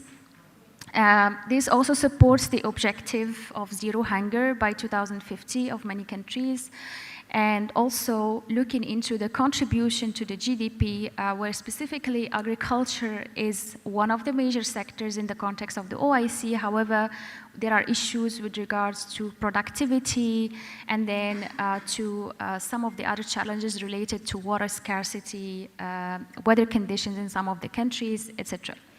So that requires a lot of industry innovation, and also it requires aligning the objectives of economic growth and then food security sector development in addition to achieving sustainable development objectives.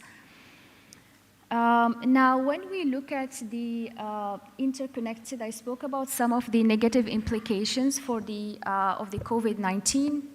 And what we have looked at is that food insecurity has significantly increased, and this is particularly looking at the least developed countries who, for example, if you look at the 17 SDGs, and if you talk about the linkages between them and how food security actually is a key objective under all of these SDGs. For example, if you talk about climate action, zero hunger, etc., all of these objectives are clearly or directly related to food security.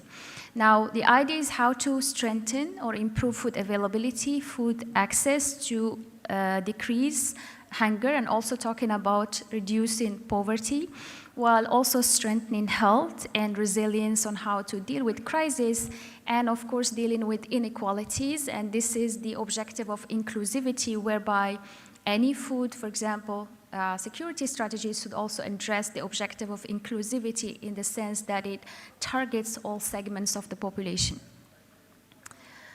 Why is this topic important in the context of OIC? Again, as I mentioned, because agriculture sector is one of the key sectors in the region, there are significant problems when it comes to self-sufficiency, domestic food production, productivity, and then of course achieving the 17 SDGs, and of course there are 169 targets under that for all the OIC group, taking into consideration differences between all of these non-homogeneous groups within OIC. So our objective was to really look at how OIC countries are performing in terms of food security governance. And then the second objective was to see how their policies, their food security policies, are aligned with sustainable development. And the framework we have looked at is actually the SDG framework. So we have looked at how the SDGs, the 17 SDGs, are being addressed in the various food security policies at the level of the OIC. So without going into the details of the methodology for the sake of time, but these are how we have actually addressed the two objectives. And to address the first one, we have looked at three key areas. So again, the indicators of sustainable development as actually reflected in the SDG agenda. And then we've looked at the Global Food Security Index. Then some other indicators looking at governance and economic development. And to address the second objective, we've looked at, as I mentioned, a variety of food security policies across the OIC and how sustainability objectives are actually integrated in these policies. Now, without going into the detailed methodology, very briefly, this is a summary of the indicators we considered when it comes to food security criteria, i.e. we've looked at the Global Food Security Index, and of course, we've looked at the affordability, availability, quality and safety, in addition to sustainability and adaptation. And when it comes to economic development, literacy, life expectancy, we have mainly considered the Human Development Index. And in terms of sustainability criteria, there are various frameworks, but we have chosen the UN SDG Index, and then we've looked at also the ESG risk score. And for the governance, we have looked at indicators like control of corruption, government effectiveness, regulatory quality, the rule of law, voice and accountability, and then political stability, which is very important. So the objective is to help us come up with an aggregated score that helps us rank basically countries within OIC and assess the effectiveness of their food governance before we can actually move into the second objective, which is to assess the alignment of their food security policies with sustainable development. So under sustainable food security policies, we have looked at some indicators. So this is how we have assessed sustainability integration. So under sufficiency, we have looked at indicators like local production, domestic production, self-sufficiency, stable supply, innovation, technological advancement. And under resilience, this is particularly in the context of, let's say, the ability to mitigate any shocks or any crisis. And this is very relevant in the context of crisis management, which we notice in some cases it's not sufficiently addressed in some of the policies. And this is to look at, for example, issues of food safety, but also affordability at the times of shocks. When it comes to inclusivity, I mentioned the various segments of the population, and then also there are gender considerations, and then of course income inequalities. And when it comes to collaboration, there's a lot of focus on partnerships. This is true internal and external collaborations. And another key area, which is sometimes also not sufficiently addressed, which is circular food systems, so how circular issues are being addressed. Now there's a lot of focus on circular economy transition, circular business transformation. So these are sometimes not yet addressed by some of the countries. So typically, issues of food loss, food waste, recycling, policy to circular food systems. And of course, sometimes there's some misunderstanding when we talk about circular economy. A lot of the times people would think about recycling only, but that's really the last step. There are many other steps before and various aspects that you look into.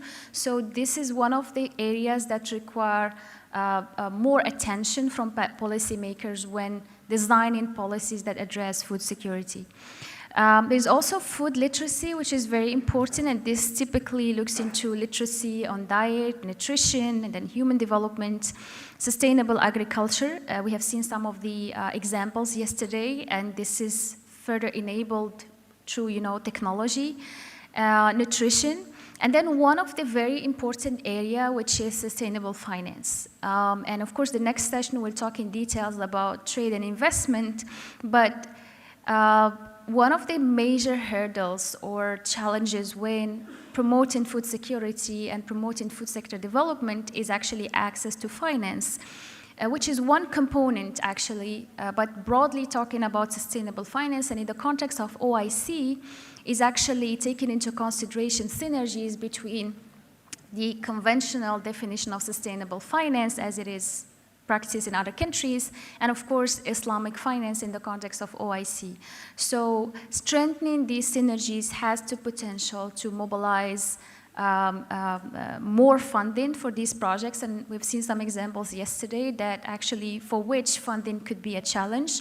And under this category, we've looked at not only access to finance, or that should be access to finance, not to food, diversified financial products, and this is true, for example, the banking segment, the capital markets, but also some insurance mechanisms, and in context of OIC, we have some solutions for takaful as well, and also Islamic social finance solutions. And these are typically solutions targeting small farmers and also leveraging on fintech. We have seen examples for crowdfunding platforms targeting small farmers, peer-to-peer lending, etc. So all of these issues, this is one of the most under-discussed or addressed category in food security policies, which requires policymakers' attention. So very briefly, without going into the details, so that allows us to come up with an aggregated score and to rank countries in terms of how they're on the effectiveness of their food security governance, and on the second hand, on how their policies are actually aligned with food or with sustainable development. Differences actually are, and then we can also aggregate them into a matrix where we have the two aspects, so the food governance and then the food security policies. And we see that in the case of some countries also, although they have a good food security governance, but their policies are actually not sufficiently designed to address, or not properly designed to address some aspects like what I mentioned, either, for example, sustainable finance or issues of inclusivity or resilience, which are very important, specifically talking about the post-pandemic recovery and the preparedness to mitigate any potential future crisis. So, on average, sustainable finance is not properly incorporated in most of the policies. Issues with regards to circular food systems, peace, and sustainable agriculture are still underdeveloped, and perhaps these are considerations for the next strategies to be developed by OIC countries, and I've mentioned few countries are now revisiting or redesigning their food security strategies. In the formulation of some OIC countries' food security policy frameworks, emphasize on sustainability and diversified instruments. However, the implementation is not effective. So you have the strategy on one hand, but you have other implementation strategies, for example, in the context of other sectors like the financial industry that further provide the necessary ecosystem for the implementation of these instruments. And then you still have some enhancements on issues like accountability, transparency, rule of law. So one of the potential actions to consider is collaboration with international organizations to strengthen, the integration of these aspects into their policies. To sum up, the alignment of the SDGs or sustainability in general, because there could be other objectives after the SDGs, should actually be considered by policymakers. And these need to be adapted in the context of each country, because some of the SDGs might be more relevant for some countries and less for others, talking specifically about zero hunger. If you just take the OIC context, some countries, for example, would have issues with zero hunger more than others. Again, if you take the specific cluster of GCC, you have specific, challenges with regards to climate. So it's a desert climate, and you have, however, you don't have funding issues per se as the rest of the OIC. However, you need more emphasis on the development of their financial markets to strengthen, for example, the investment and trade ecosystem. In addition, of course, that we have seen that there is a gap between the policy formulation and implementation. And this is, again, the challenge for some of the countries. So perhaps having supporting policies in place to promote implementation of some of these indicators, typically when it comes to addressing some of the segments in the population, let's say, for example, the bottom of the pyramid segments, and ensure inclusivity, but also resilience during crisis, in addition to considering some of the aspects like sustainable agriculture, and then, of course, sustainable finance. So with this, I end my presentation. I think I kept my 10 minutes, and I'm happy to take any questions from the audience. Thank you so much, Dr. Dalal. Very interesting presentation, by the way, regarding indexation of implementation food security policy, which is, I guess, it very fits so much today topics of 3 days forum, including IOFS forum and completing with IFPA forum. I would like to ask our Qatari representatives, yes, because in the beginning, Dr. Hussein, you mentioned about the food waste approaches, which is indicated in the Qatar food security strategy. What do you think, what is, by the way, you have mentioned regarding indicators that less than 50%, a deduction in around 50% by 2023, and it was a comment that in 2022 it was less than 30%. So during the implementation of this strategy, what efficient food distribution system was applied and can be applied to another countries to deduct this food wastage especially? Thank you so much.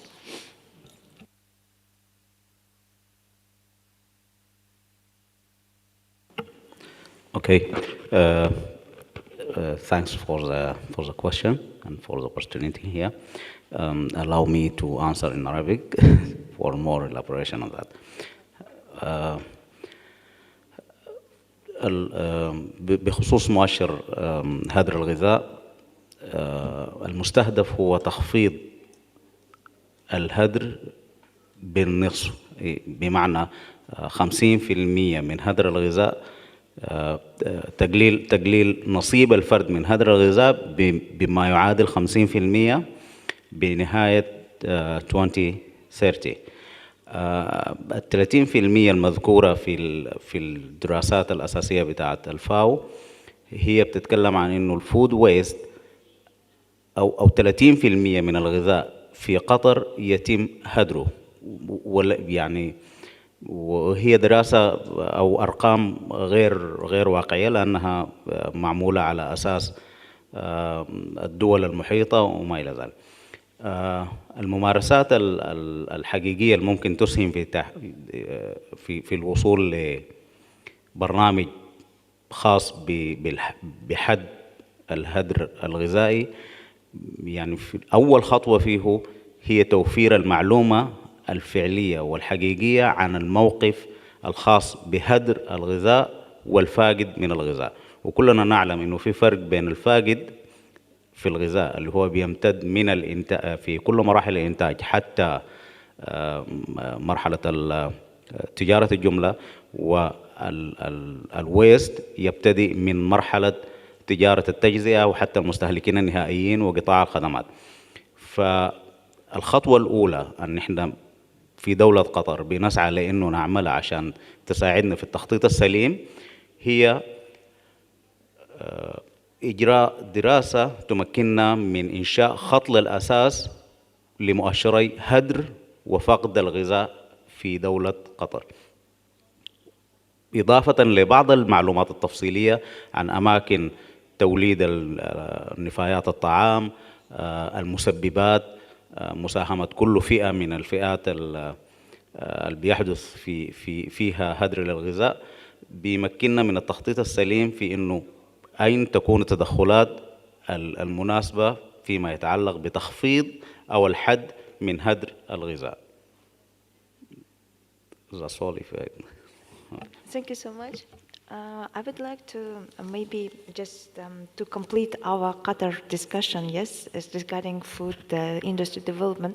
I would like to ask Dr. Dalal, you have prepared very good presentation regarding approaches, which is program, a special methodology of metrics. I like this approach, and you have mentioned also a number of recommendations based on how we can improve the food security policy and what we can do, and based on the implementation of this recommendation. So you have mentioned that Qatar aligned in the third place after second place, if I'm not wrong, after United Arab Emirates in implementation of the food security policy. But just like to comment, if you are talking about the representatives of countries which have very low rank compared to the countries who can successfully implement this, what is the challenges in the implementation of this food security policy? Because after you're generating and elaborating all these policy documents, I guess you have more proper idea. What is the main challenges? How the recommendation which you have mentioned in your slides can be implicated easily to improve their situation? Thank you. Thank you. Very interesting question, long answer, but I'll just focus on some key examples. I think looking at the example of Qatar, I think Mr. Hassan mentioned the 4 key areas. Perhaps Qatar is a good example because they have a dedicated food security policy, which is not the case of other countries. So what we have noticed is they have different policies related to some sectors, but not a national food security that captures all of these aspects. So he did talk about trade diversification, self-sufficiency, strategic reserves, and international trade, for example, and logistics. So for these particular aspects, and again linking them to the recommendation about inclusivity or resilience or sustainable finance, for example, we found that, let's say, during the pandemic, the resilience objective was not achieved because there was a heavy reliance on specific trade partners. So the preparedness which should have happened before, which is to diversify trade partners in different geographic zones, was not there. So this is what we now witness after the pandemic as part of the efforts, preparedness efforts. Now, developing the food security market, I think we saw some examples of attracting investors, and I think the presentation of Mr. John about the case of Ireland, etc. That requires that you have a good investment ecosystem that attracts, for example, FDI, or provide incentives to, let's say, small farmers to develop their projects. In some countries, there are no incentives. There are a lot of challenges, for example, for small entrepreneurs to access to finance. That's why we've added that category. And access to finance, we noticed that it's one of the major challenges. So typically, if you are a small farmer or entrepreneur and you're just launching your business, very difficult to access bank financing because you don't have a credit history, you don't have collateral, so that is very challenging. At the same time, you cannot access capital markets because you don't have, again, a credit history as well. And you're too small to tap the debt capital markets. So you need other solutions like incubation programs or, for example, venture capital, angel investors, or some of the initiatives that look into specific categories, like through development institutions. For example, in Qatar, we have Qatar Development Bank that has launched various initiatives to support entrepreneurial activities in the agriculture sector. So you have a lot of incentives, but also you have the access to financing that is facilitated. In terms of inclusivity, it is challenging because although we found that a lot of policies do not address this issue. For example, if you look at the whole population inclusivity, you want to actually support or put in place strategies that support the full segments, including the bottom of the pyramid population. So if they want to access, let's say, food or food safety during crisis, what are the measures that are put in place? In our project, we are actually looking at a very specific segment in the population, which is very relevant in the context of GCCs, which is low-skilled migrant workers. And so we're doing a socioeconomic analysis to assess their food security. So how do you deal with this segment, for example, in the time of crisis, and how your policies support that? This is the design. But when you go to the implementation, what measures have you put in place as a country to support this? So we have a very active, for example, charitable sector here in the region that supported this objective, but also in terms of the government measures to allow that, let's say, low-skilled migrant workers get food allowance or a minimum food allowance, or by their employers to support their food security.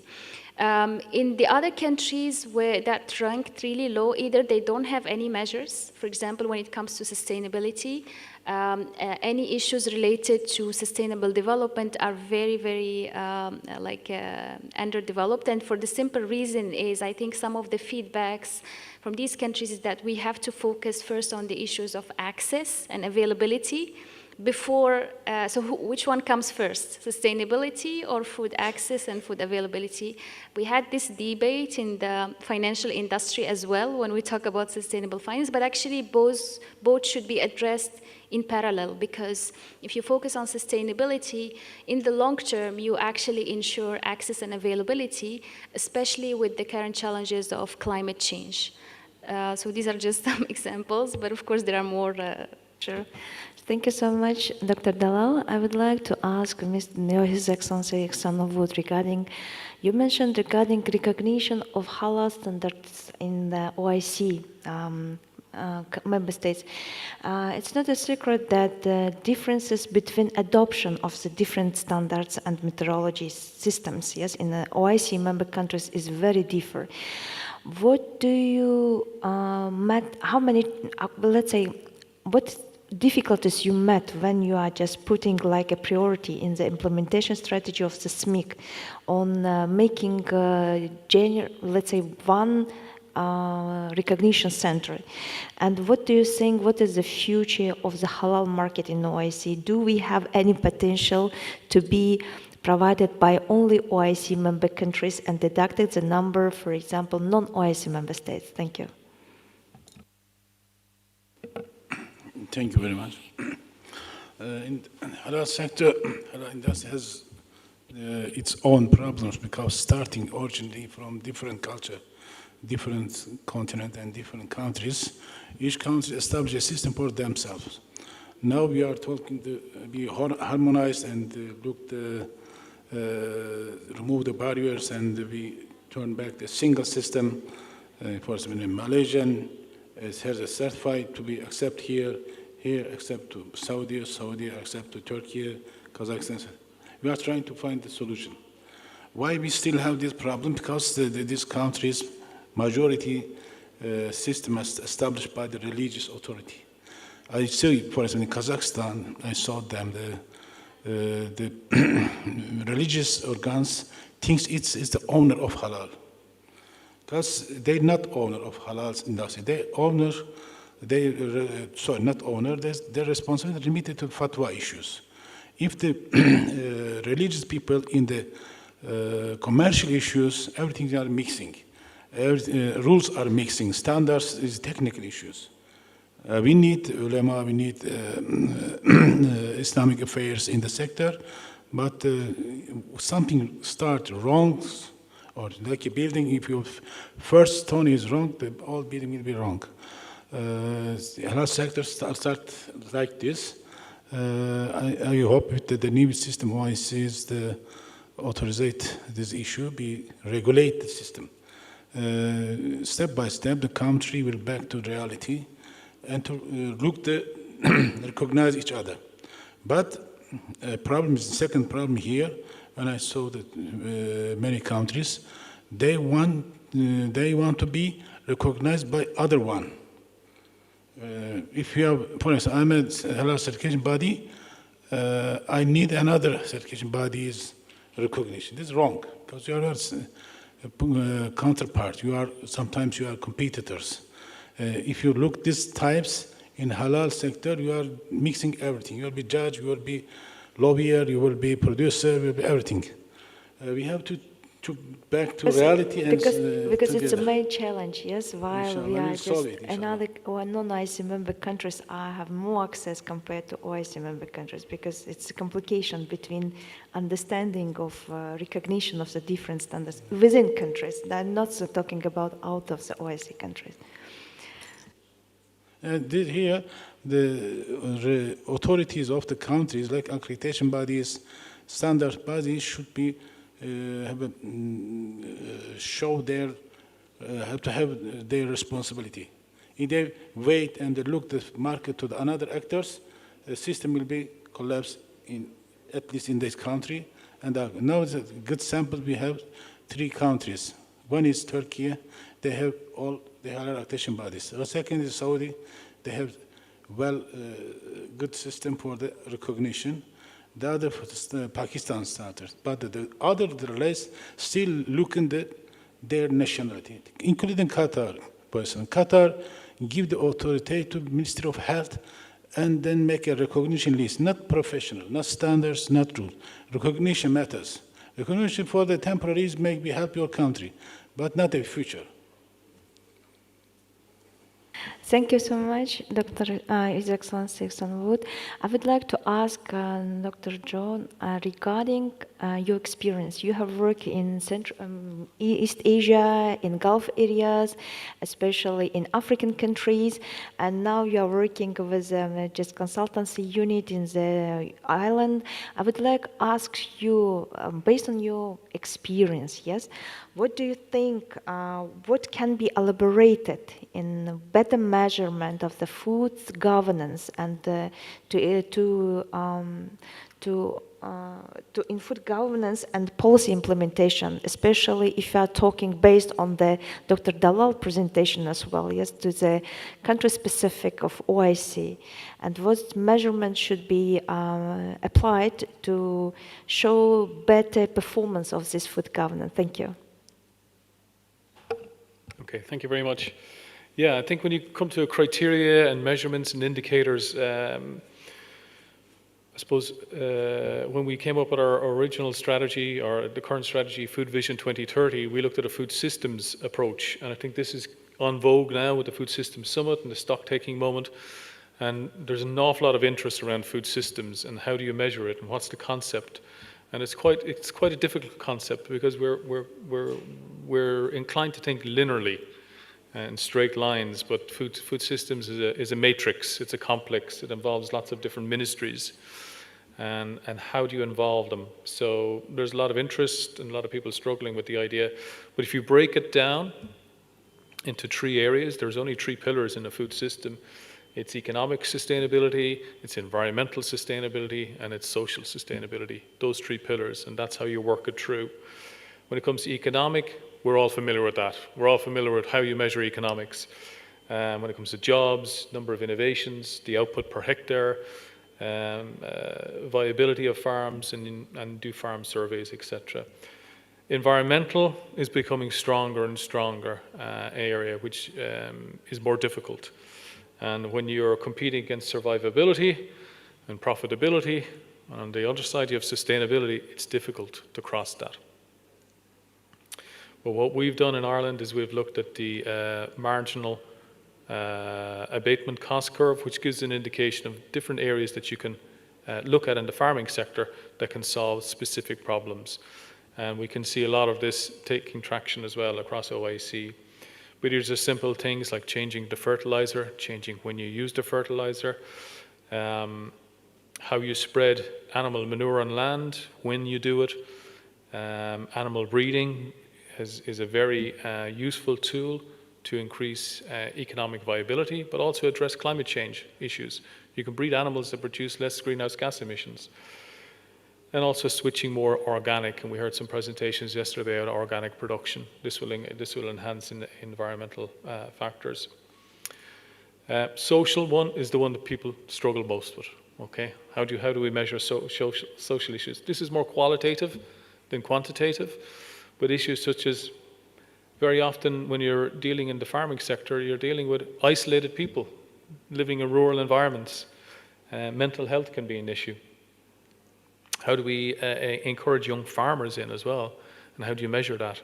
There can be tax schemes, there can be incentivization, you can look at inheritance tax issues, partnerships and land transfer are one ways of which you can encourage young farmers in. So these are tools and ways in which you can measure and put in certain indicators into your system. Thank you so much. Dr. John, if you have any question from audition, just if you have any, yes, please.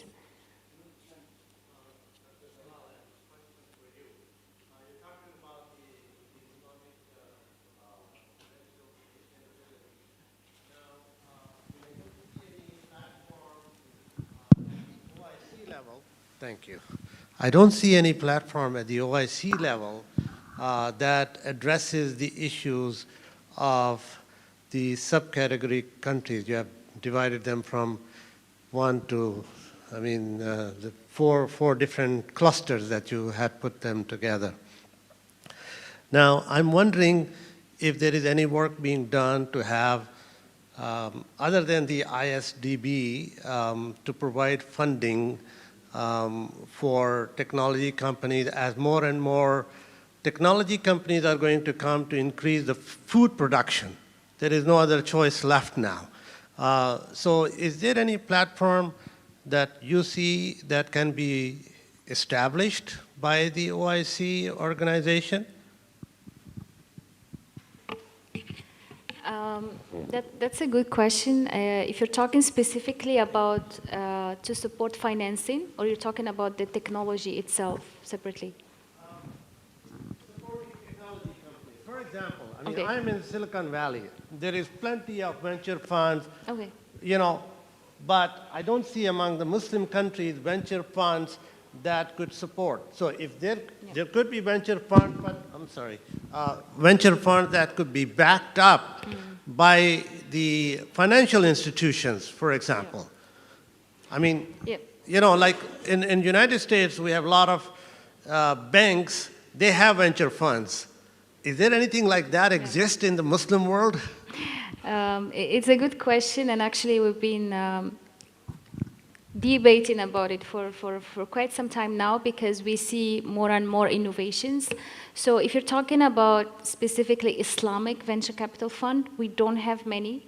There is a potential initiative here in Qatar, but it's taken some time, but there are some initiatives in Malaysia.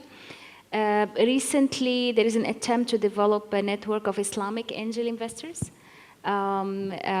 It's one of the initially platforms that started as a crowdfunding platform. But to address the issues I mentioned, we do have innovations when it comes to peer-to-peer lending, and typically this is through crowdfunding platforms. You have good Islamic initiatives in Indonesia, in Malaysia. And then we see more innovations being launched in the region. I think Qatar and UAE have been actually invested in the fintech development, Islamic fintech development. So hopefully some of these initiatives could materialize soon. But this is a gap area, you're absolutely right. When it comes to new startups, what we have seen is you have other institutions taking the lead. Of course, the Islamic Development Bank has some initiatives in this regard. I think they have an innovation fund that they have just launched a couple of years ago, and it provides, seed funding. But there are other initiatives targeting entrepreneurs in general through at the domestic level. For example, here in Qatar, you have incubation programs through Qatar Development Bank. You have a fintech hub, which supports, of course, technology innovations for new startups. But it's still, again, isolated. But you're absolutely right. We do need an Islamic venture capital fund as a multilateral, or maybe in a supranational institution that is implemented at the level of OIC, and this is to facilitate, technological innovations. And if it's focused on food security, that's going to be even more better, because this is where we have a lot of gaps. But that's something, I think it's a call for whoever strategic institutions are present today to consider it as an initiative in the future. Thank you so much. Any other questions? Okay.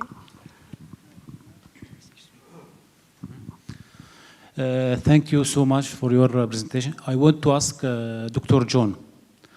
As we saw from your presentation, we saw good practices and experience in Ireland, food system in Ireland. My question is how we can benefit from your food system, for example, as Islamic countries. This is my question. Thank you in advance. Okay, we have been set up, our unit within the Ministry of Agriculture in Ireland. Sustainable Food Systems Ireland is the name of the unit. And we're a partnership of 5 entities in Ireland, and these are the 5 largest agri-food state agencies: the Ministry of Agriculture, Board BA, which is the Food Marketing Board, Enterprise Ireland, which is the Business Development Unit, the Food Safety Authority of Ireland, and then finally Teagasc, which represents research, farm colleges, and finally the Extension Service. So our remit is to identify projects where we can cooperate together with partner countries. So as our moderator mentioned, that we have projects throughout the world in East Africa, Gulf states, and near neighborhood to the EU. So we're always interested in looking at collaborating with countries. Very often the difficulty, as everywhere, is access to funding, okay, to identify a funding stream. But there are avenues towards that. We don't provide funding ourselves. We run at a cost-neutral basis, but there's funding through EU aid, Europe aid, and other avenues as well. But we're always open to collaborations. Thank you so much. Any other questions? So if we completed the question, I would like to appreciate and thank you so much for our speakers for their very enhancing and efficient presentation. I hope that further on the materials of the presentation will be disseminated with all participants of our forums. Thank you so much, and I would like to get your permission to finalize our session and give the floor to our moderator, Gulsum, to finalize everything. Thank you.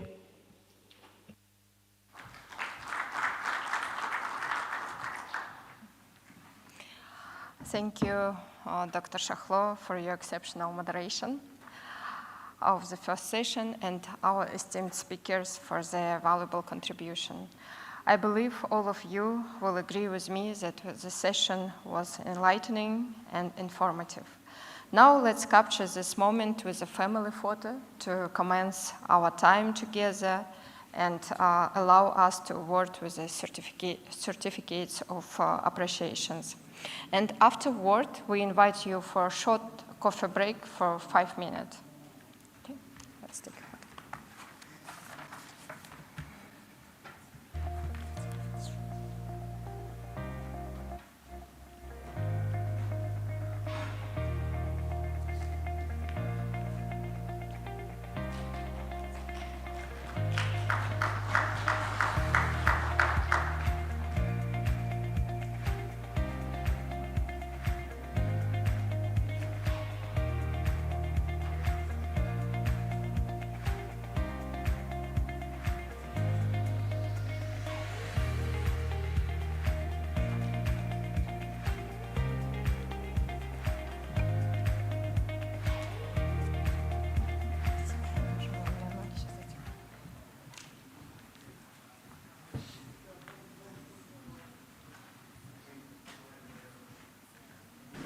In the world of agri-food trade, connections are key.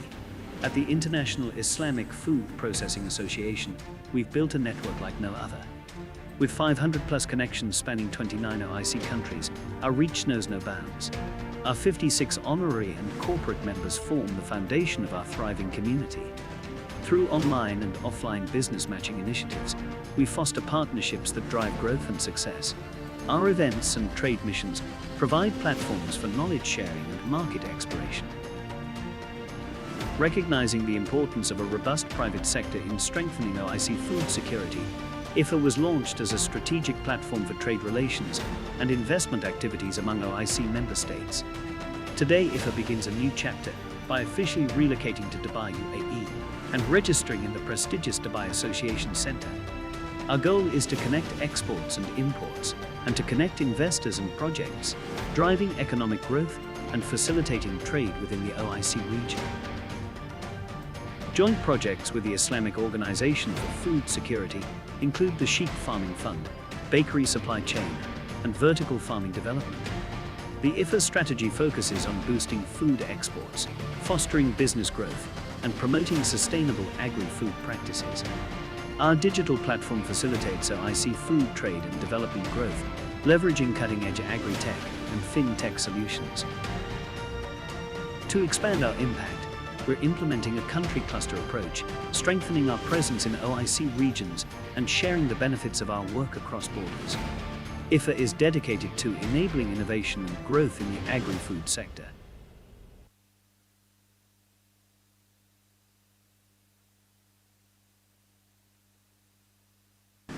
In the world of agri-food trade, connections are key. At the International Islamic Food Processing Association, we've built a network like no other. With 500+ connections spanning 29 OIC countries, our reach knows no bounds. Our 56 honorary and corporate members form the foundation of our thriving community. Through online and offline business matching initiatives, we foster partnerships that drive growth and success. Our events and trade missions provide platforms for knowledge sharing and market exploration. Recognizing the importance of a robust private sector in strengthening OIC food security, IFA was launched as a strategic platform for trade relations and investment activities among OIC member states. Today, IFA begins a new chapter by officially relocating to Dubai, UAE, and registering in the prestigious Dubai Association Center. Our goal is to connect exports and imports, and to connect investors and projects, driving economic growth and facilitating trade within the OIC region. Joint projects with the Islamic Organization for Food Security include the Sheep Farming Fund, Bakery Supply Chain, and Vertical Farming Development. The IFA strategy focuses on boosting food exports, fostering business growth, and promoting sustainable agri-food practices. Our digital platform facilitates OIC food trade and development growth, leveraging cutting-edge agri-tech and fintech solutions. To expand our impact, we're implementing a country cluster approach, strengthening our presence in OIC regions and sharing the benefits of our work across borders. IFA is dedicated to enabling innovation and growth in the agri-food sector.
In the world of agri-food trade, connections are key.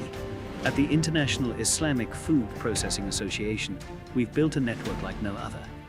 With 500+ connections spanning 29 OIC countries, our reach knows no bounds. Our 56 honorary and corporate members form the foundation of our thriving community.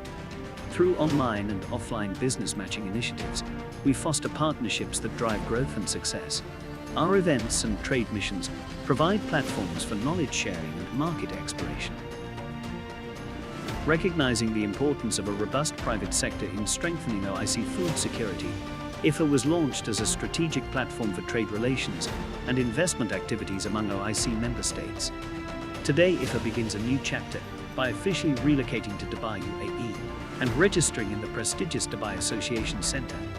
Our goal is to connect exports and imports, and to connect investors and projects, driving economic growth and facilitating trade within the OIC region. Joint projects with the Islamic Organization for Food Security include the Sheep Farming Fund, Bakery Supply Chain, and Vertical Farming Development. The IFA strategy focuses on boosting food exports, fostering business growth, and promoting sustainable agri-food practices. Our digital platform facilitates OIC food trade and development growth, leveraging cutting-edge agri-tech and fintech solutions. To expand our impact, we're implementing a country cluster approach, strengthening our presence in OIC regions and sharing the benefits of our work across borders. IFA is dedicated to enabling innovation and growth in the agri-food sector.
In the world of agri-food trade, connections are key. At the International Islamic Food Processing Association, we've built a network like no other. With 500+ connections spanning 29 OIC countries, our reach knows no bounds. Our 56 honorary and corporate members form the foundation of our thriving community. Through online and offline business matching initiatives, we foster partnerships that drive growth and success. Our events and trade missions provide platforms for knowledge sharing and market exploration. Recognizing the importance of a robust private sector in strengthening OIC food security, IFA was launched as a strategic platform for trade relations and investment activities among OIC member states. Today, IFA begins a new chapter by officially relocating to Dubai, UAE, and registering in the prestigious Dubai Association Center. Our goal is to connect exports and imports, and to connect investors and projects, driving economic growth and facilitating trade within the OIC region. Joint projects with the Islamic Organization for Food Security include the Sheep Farming Fund, Bakery Supply Chain, and Vertical Farming Development. The IFA strategy focuses on boosting food exports, fostering business growth, and promoting sustainable agri-food practices. Our digital platform facilitates OIC food trade and development growth, leveraging cutting-edge agri-tech and fintech solutions. To expand our impact, we're implementing a country cluster approach, strengthening our presence in OIC regions and sharing the benefits of our work across borders. IFA is dedicated to enabling innovation and growth in the agri-food sector.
In the world of agri-food trade, connections are key.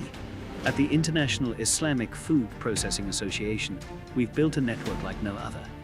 With 500+ connections spanning 29 OIC countries, our reach knows no bounds. Our 56 honorary and corporate members form the foundation of our thriving community. Through online and offline business matching initiatives, we foster partnerships that drive growth and success. Our events and trade missions provide platforms for knowledge sharing and market exploration. Recognizing the importance of a robust private sector in strengthening OIC food security, IFA was launched as a strategic platform for trade relations and investment activities among OIC member states. Today, IFA begins a new chapter by officially relocating to Dubai, UAE, and registering in the prestigious Dubai Association Center. Our goal is to connect exports and imports, and to connect investors and projects, driving economic growth and facilitating trade within the OIC region. Joint projects with the Islamic Organization for Food Security include the Sheep Farming Fund, Bakery Supply Chain, and Vertical Farming Development. The IFA strategy focuses on boosting food exports, fostering business growth, and promoting sustainable agri-food practices. Our digital platform facilitates OIC food trade and development growth, leveraging cutting-edge agri-tech and fintech solutions. To expand our impact, we're implementing a country cluster approach, strengthening our presence in OIC regions and sharing the benefits of our work across borders. IFA is dedicated to enabling innovation and growth in the agri-food sector.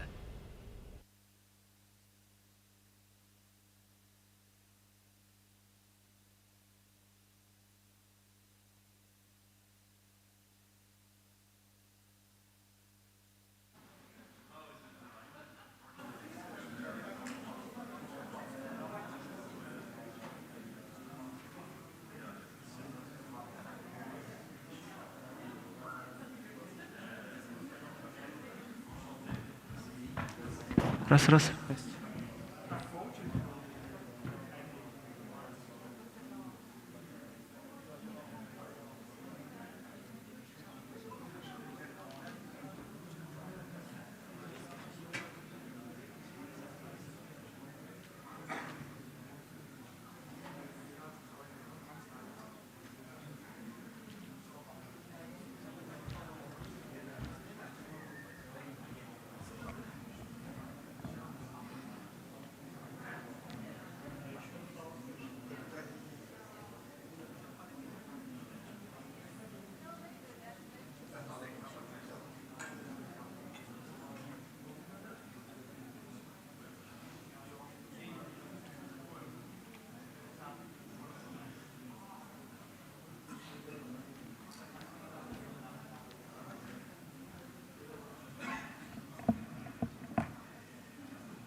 Не смешивать.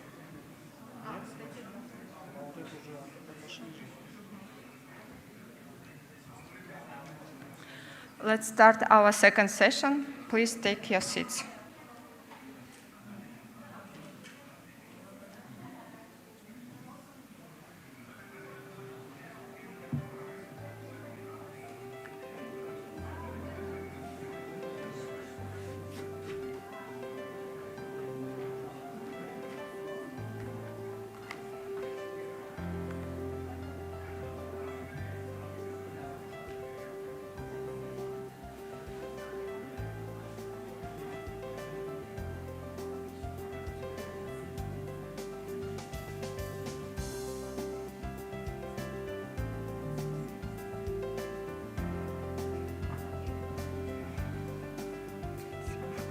Let's start our second session on trade and investments in the food industry.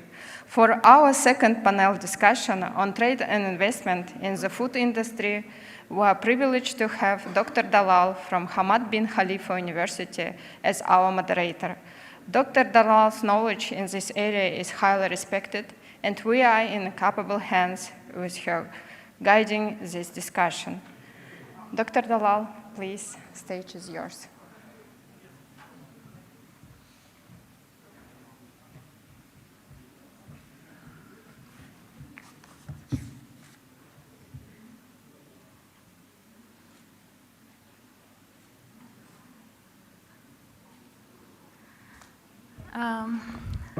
Assalamu alaikum, welcome back for this second session on trade and investment in the food industry.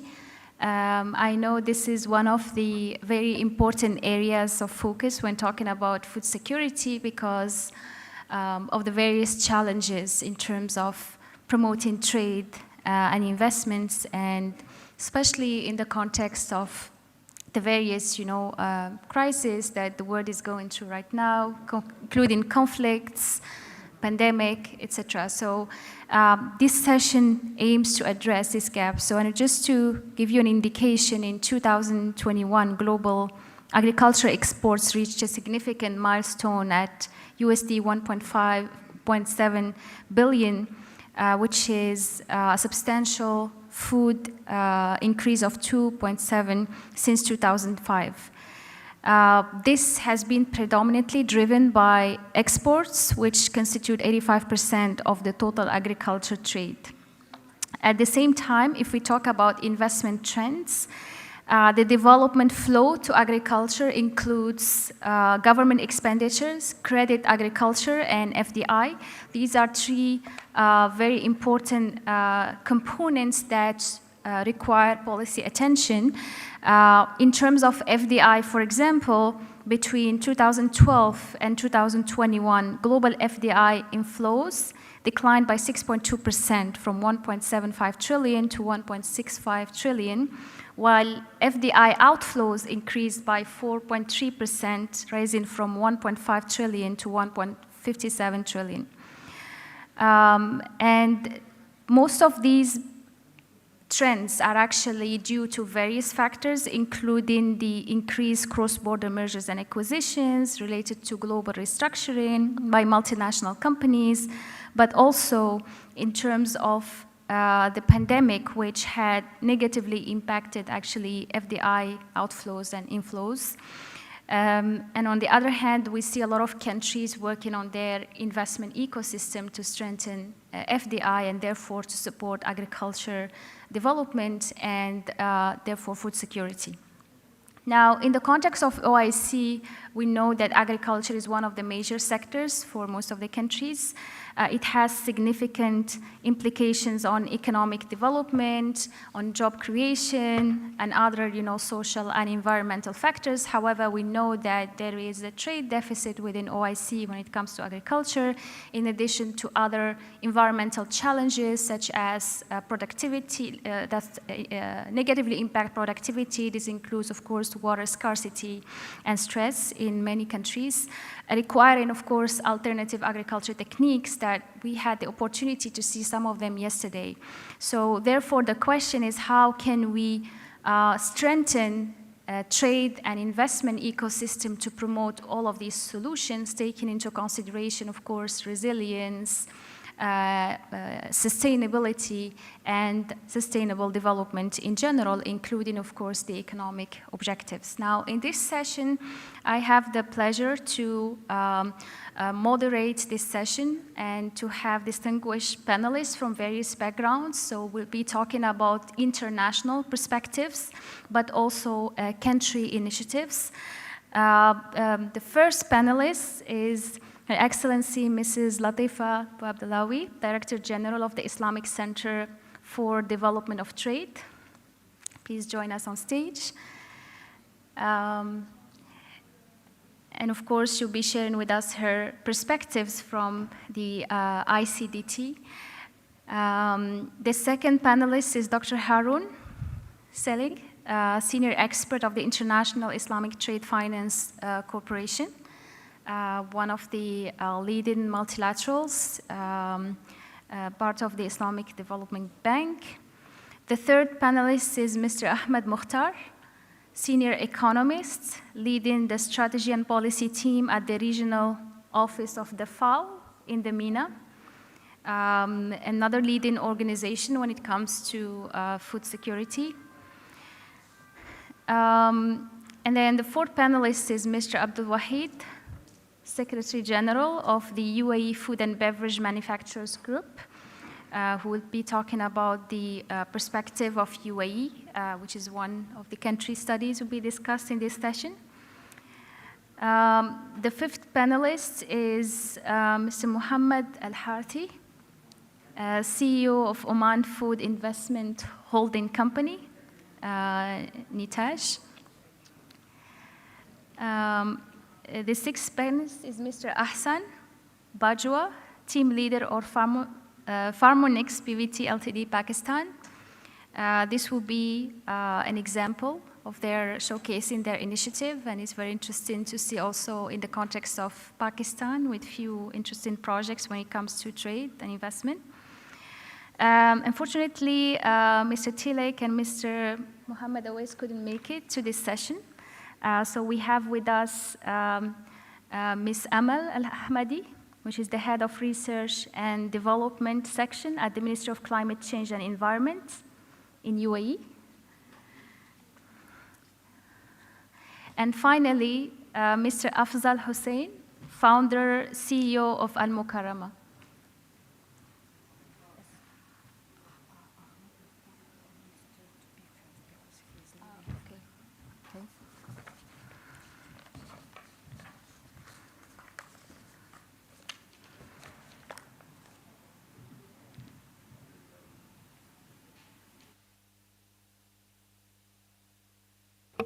Thank you, everyone, and pleasure having you on this panel. We have a slight change in the scheduling of the session, so apologies to Her Excellency Mrs. Latifa.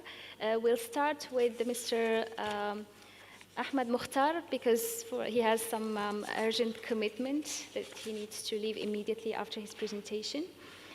So Mr. Ahmed Mukhtar is a senior economist leading the strategy and policy team at the regional office of the FAO in the MENA.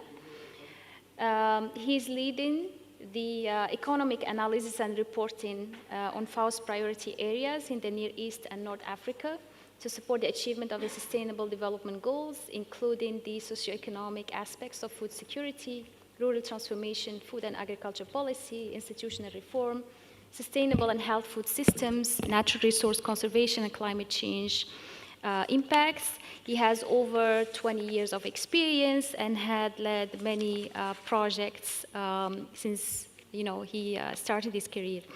Mr. Ahmed Mukhtar, happy to have you with us. Your presentation will be on trade as an enabler for food security in OIC countries.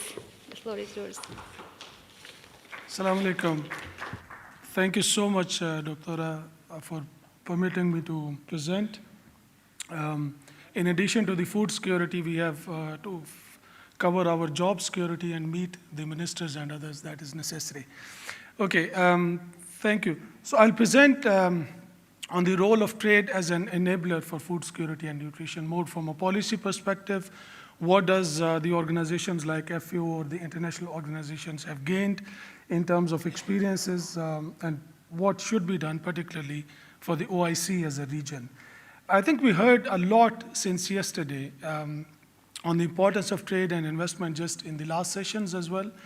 But what we need in general is a real operational plan. I'll share some of the ideas with you, particularly the numbers, which are astonishingly low numbers when we look at the intra-OIC trade, and then how can we take some of the practical steps. I would say that B2B is normally fine. Businessmen are very clever. They look for the opportunities. But when we say G2G, government to government, we talk a lot and we act less. So what can we do? Let's start with the OIC countries' agriculture trade with the world. Now, we are not really big agriculture exporter as a region in general. But that is not a bad thing. Fine, we have huge populations. We have very few countries that have excellent resource endowments, and otherwise, we are more of the consuming countries. In this slide, you can see it's largely Indonesia, Malaysia, and Turkey. Indonesia, Malaysia, we know in the palm oils primarily, or let's say the fats, and Turkey are getting a bit higher on the value-added horticulture.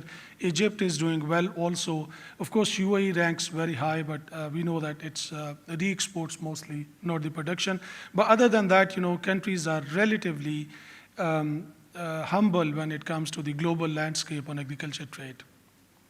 Now, as I said, mostly if you look at the export profile of our countries, it is the palm oils and the vegetable fats, which is almost 1/3. And there we unfortunately do not have huge value addition. We know that it is a big export, but it is a primary or a raw material in most of the instances. And then we have the cereals like the wheat, rice, in certain cases coffee as well. Again, unfortunately, you cannot add a lot of value in that. Now, that is with the world, okay? Now, if we look at the OIC intra-regional trade, that means OIC countries trading within the OIC region, there the picture is not good, let's put it that way, because it's only 14% of the export goes to the regional or OIC regional countries.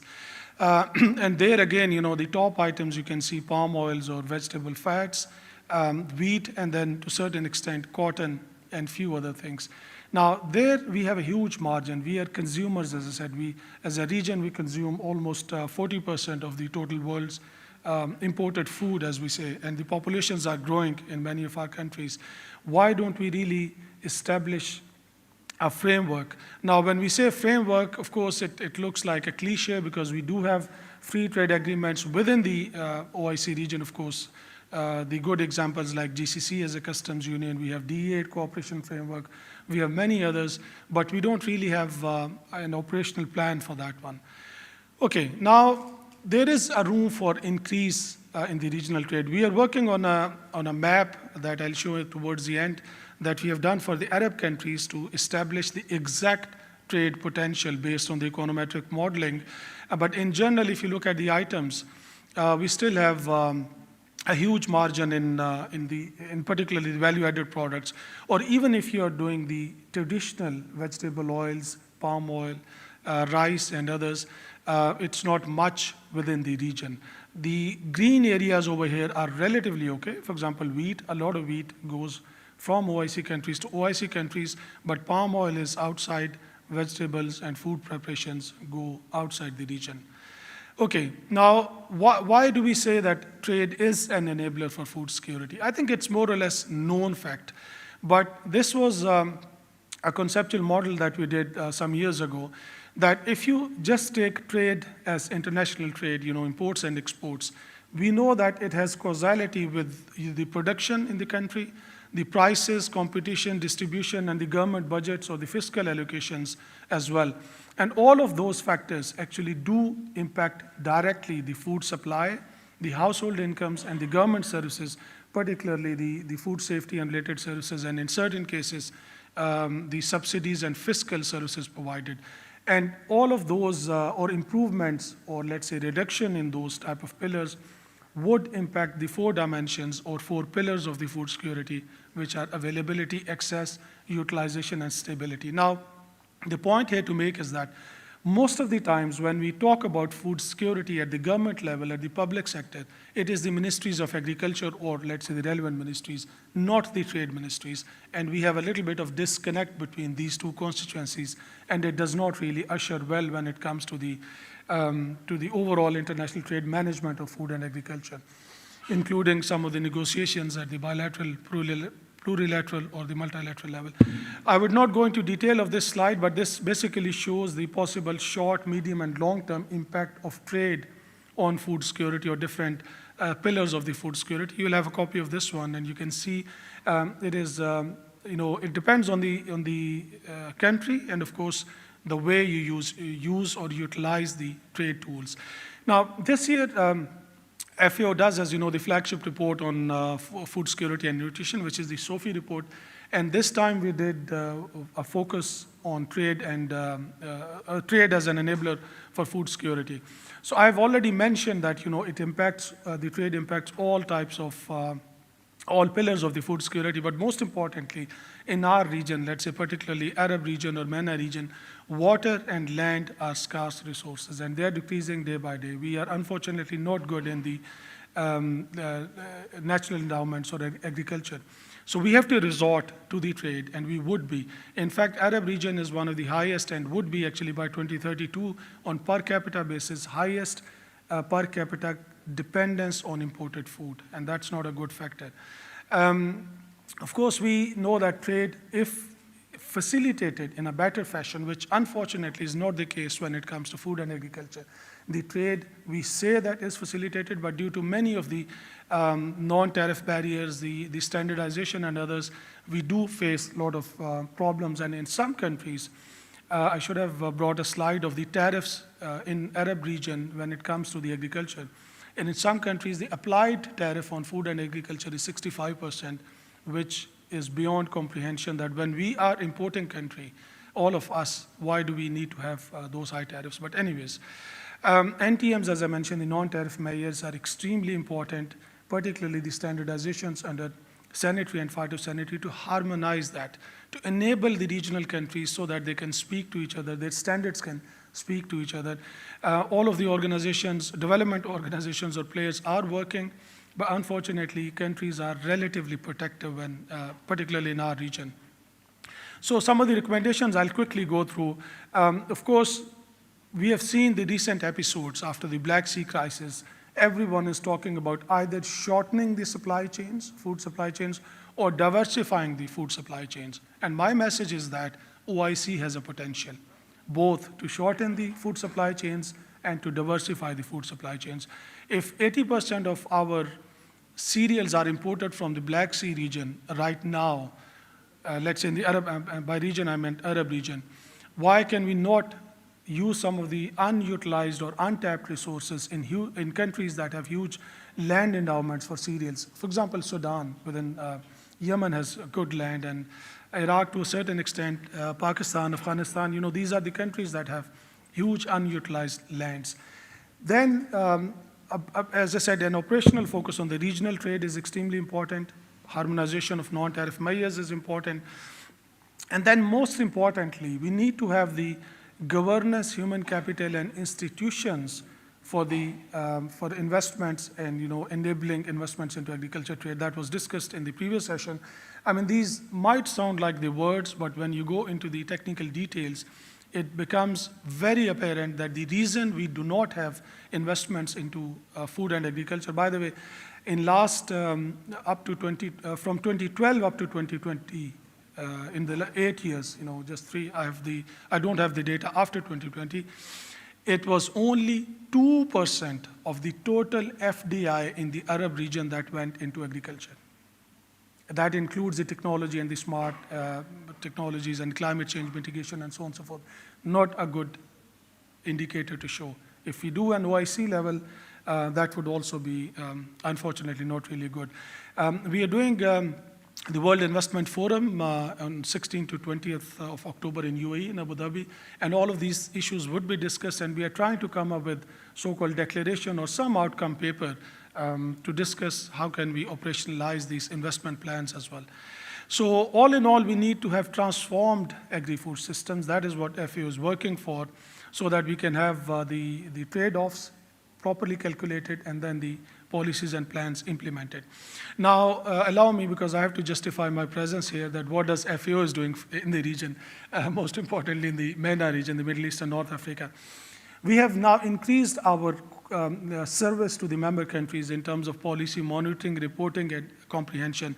So we recently started the Food Policy Monitoring Bulletin, started last year. fairly soon you'll have the next. It's a quarterly bulletin that takes care of all of the recent developments in the commodity markets, in the prices, and in general in the policies. So it's a very good tracker. You can check on our FAO regional office website. So far we have focused on and every bulletin focuses on a certain topic. We have focused on climate change, entrepreneurship, resilience, and now we are doing for the inclusive agri-food systems this time. Then the second is that we have a very good tool that is probably underutilized, the Food and Agriculture Policy Decision Analysis Tool, FABDA. It is available on FAO website. You can go to your country, for example, in this one or next other countries, and you can see this is a tracker of all of the policies that would impact the production, trade, consumption, or anything in the agriculture and food security space. And from our regional perspective, we have really enhanced the tracking and reporting of these things. So quite a useful tool if you have time or you would like to see that one. Then we are developing now and giving to our member countries the food security monitoring dashboards.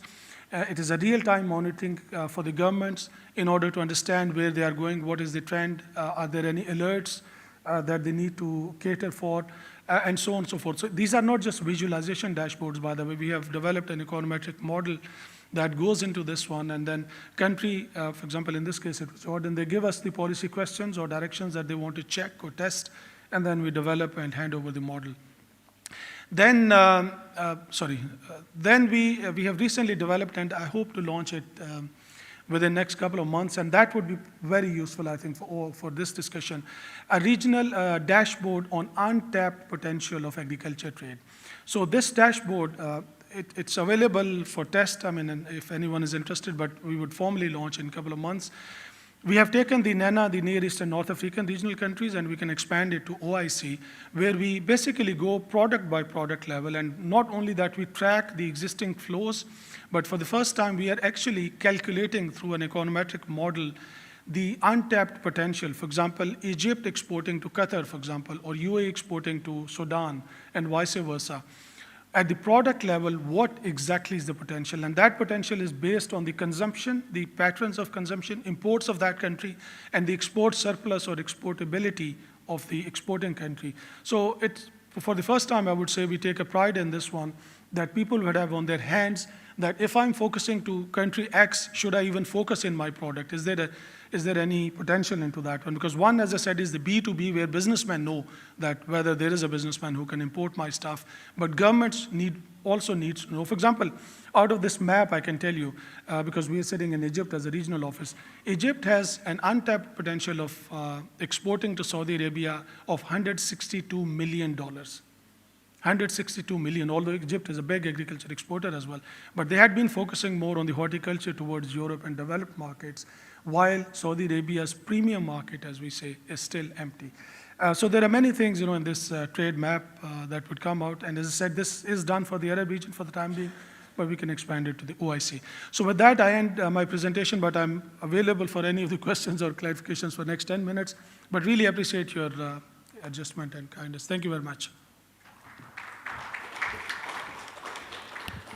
Thank you very much, Mr. Mukhtar. And again, to change the flow of the sessions, perhaps maybe one or two questions just to further elaborate on our presentation. I think it's definitely clear that increase in regional trade is very important, and actually 14% is very low. So you mentioned some of the measures, like perhaps the digitalization initiative. I think, how about digitalization in terms of marketability of products, which is one of the key challenges? Is that something the FAO is also supporting throughout all of these digitalization initiatives? Thank you very much, Dalal. Yes, absolutely. But I mean, let's go deep into that one. That digital platform would be more like, marketplace, correct? Where people know, who's willing. Those are available. There are many tools. There is something called Global Trade Help Desk by ITC, where we contribute as well for agriculture, and we have done for the countries. And in fact, we are doing for the Mashriq sub-region a similar platform. But point is that, that would just give you an idea that there are opportunities. Once you start exporting, I mean, there are famous stories that in the North Africa in particular, it is easy to export from a North African country to Europe rather than the neighboring country. And that is, again, as I said, due to this lack of coherence in the standards, acceptability, lack of trade facilitating measures, the connectivity issues and so on and so forth. But certainly digitalization would help, most importantly in harmonization of the policies and the application, not only harmonization, but the application of policies. For example, nowadays we need these sanitary certifications. A lot of countries are going towards digitization. Now, there was one recent case that probably might even go to the WTO. The neighboring country, a good, let's say, developing country in our region is saying, I trust this digital certification, which is the IPPC, type of e-certifications, but I don't trust your digital systems. So, what do you do with that?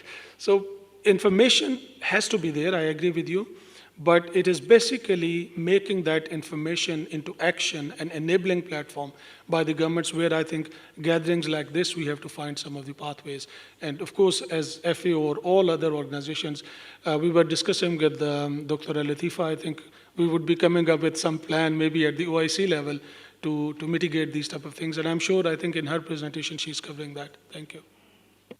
I think another just quick point. I think it's impressive. I think the FABDA tool, it's definitely an important tool to support policymakers. And also you mentioned the food trade potential. I would definitely like to try this tool. I'm not sure if it's available for everyone.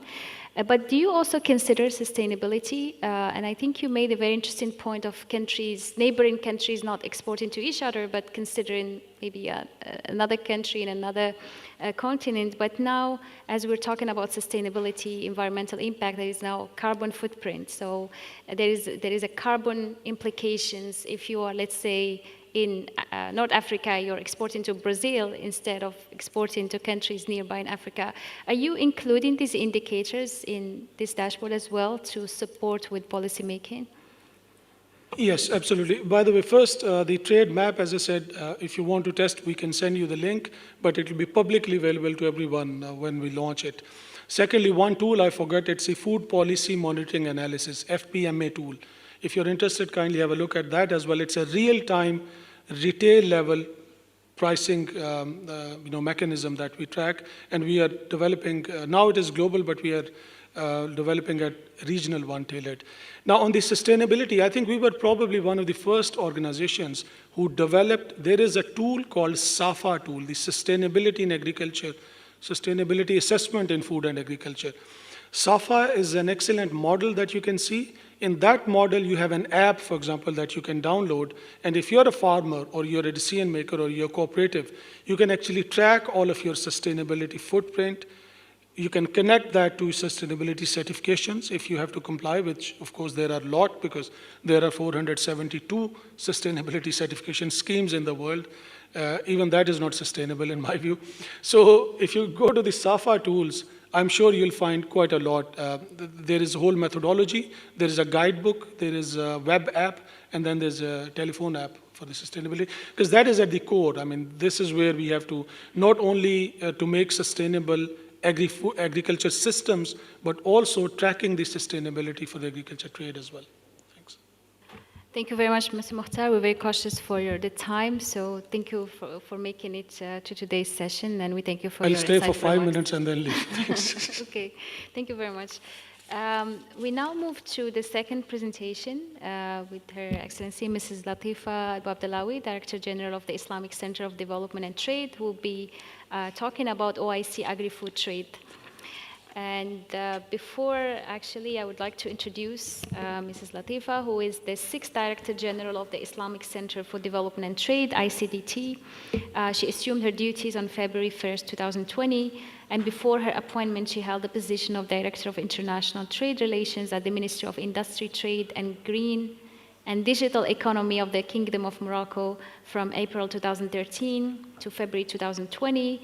Her career at the ministry was strongly marked by her active participation in definition and implementation of the National Strategy of International Trade. She was the Kingdom of Morocco's chief negotiator for several economic partnership agreements, including the agreement with the European Union and agreement on the IFC FTA. Her experience is very rich, so I won't go through all the achievements, but broadly, her role relies on innovation and new technologies to promote ICDT as a reference institution in the field of trade and investment promotion in the OIC region, and she will have the opportunity to talk more about the role of ICDT and particularly when it comes to trade and investment in food security. Mrs. Latifa, the floor is yours. بسم الله الرحمن الرحيم. Good morning to everyone. First of all, I would like to express my thanks and gratitude to organizer for inviting me and giving me an opportunity, this opportunity to share with you our experience at ICDT. I also express my thanks and gratitude to Qatari authorities for this organization and congratulate for the success. First, let me give you a brief presentation of ICDT. ICDT is a subsidiary organ of OIC. OIC, Organization of Islamic Cooperation. OIC is based in Jeddah. ICDT is based in Casablanca since 40 years ago.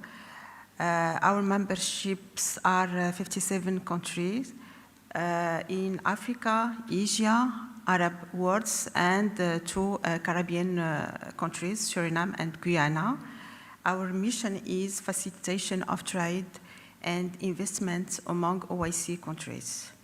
Our objectives is to stimulate, facilitate, and improve the dynamics of exchanges. We have activities that aims to encourage trade within OIC countries, to assist the economic operators in our member states, to support member states in trade negotiations. We also have many activities on promotion of trade among our member states.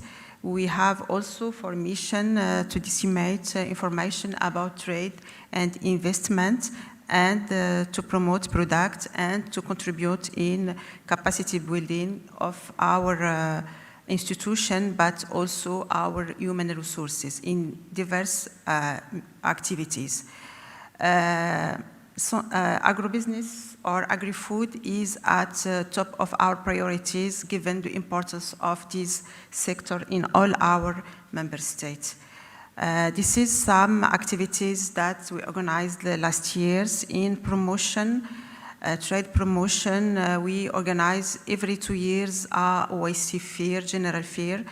The last one was in Dakar, in Senegal. The next one will be in Pakistan, in Lahore. We are in discussion with the Pakistani authorities to fix the date of this fair. We also organized related to food security and food agriculture 9th session of Halal exhibition.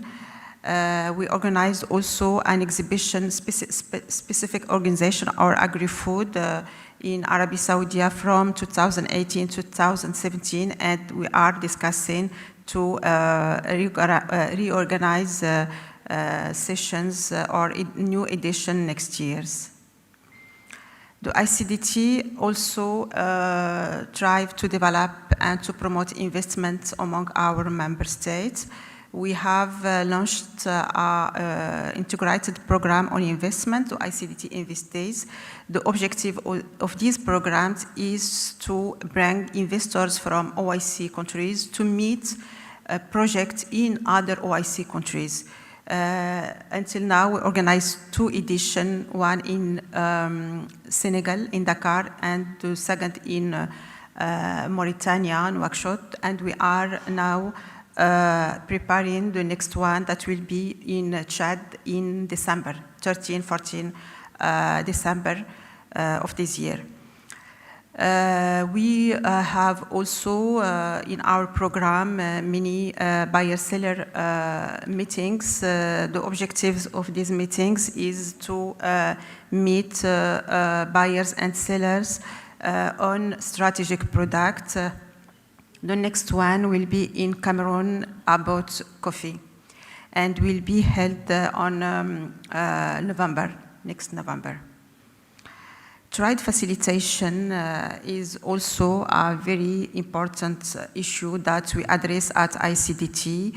And in this regard, we have launched last year a very big program in partnership with international organizations, especially Global Alliance for Trade Facilitation, an alliance that is based in Geneva, component on different international organizations, and our objective is to digitalize processes of importing and exporting agro-products, a system we call the IFITO, and the objective is to reduce time and cost of exporting and importing operation. The first countries that beneficiated of this project was Nigeria. We launched a program in Nigeria November last year, and last week we launched a similar program in Togo.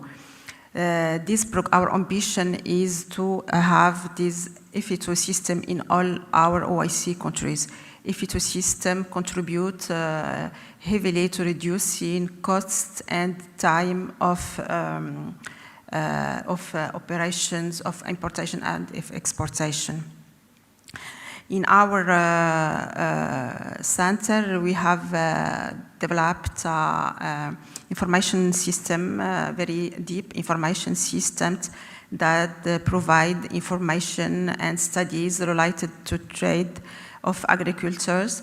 And I would like to highlight in this issue our dashboard related to halal products that you can consult on our website.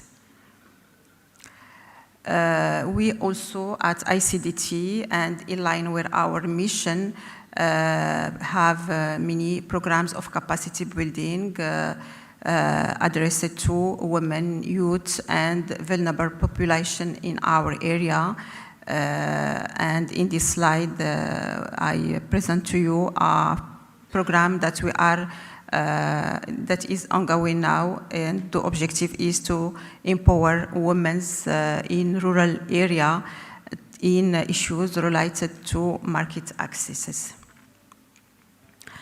Related to your question, Mrs. Moderator, about OIC food in OIC region, the organization, as you know, the Organization of Islamic Cooperation and ICDT cover 57 countries, spanning in four continents.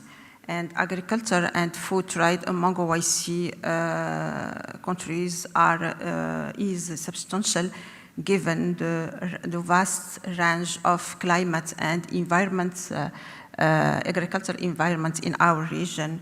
So from the rice fields in Indonesia and Malaysia to wealth farms in Kazakhstan and Turkey, vegetable and fruit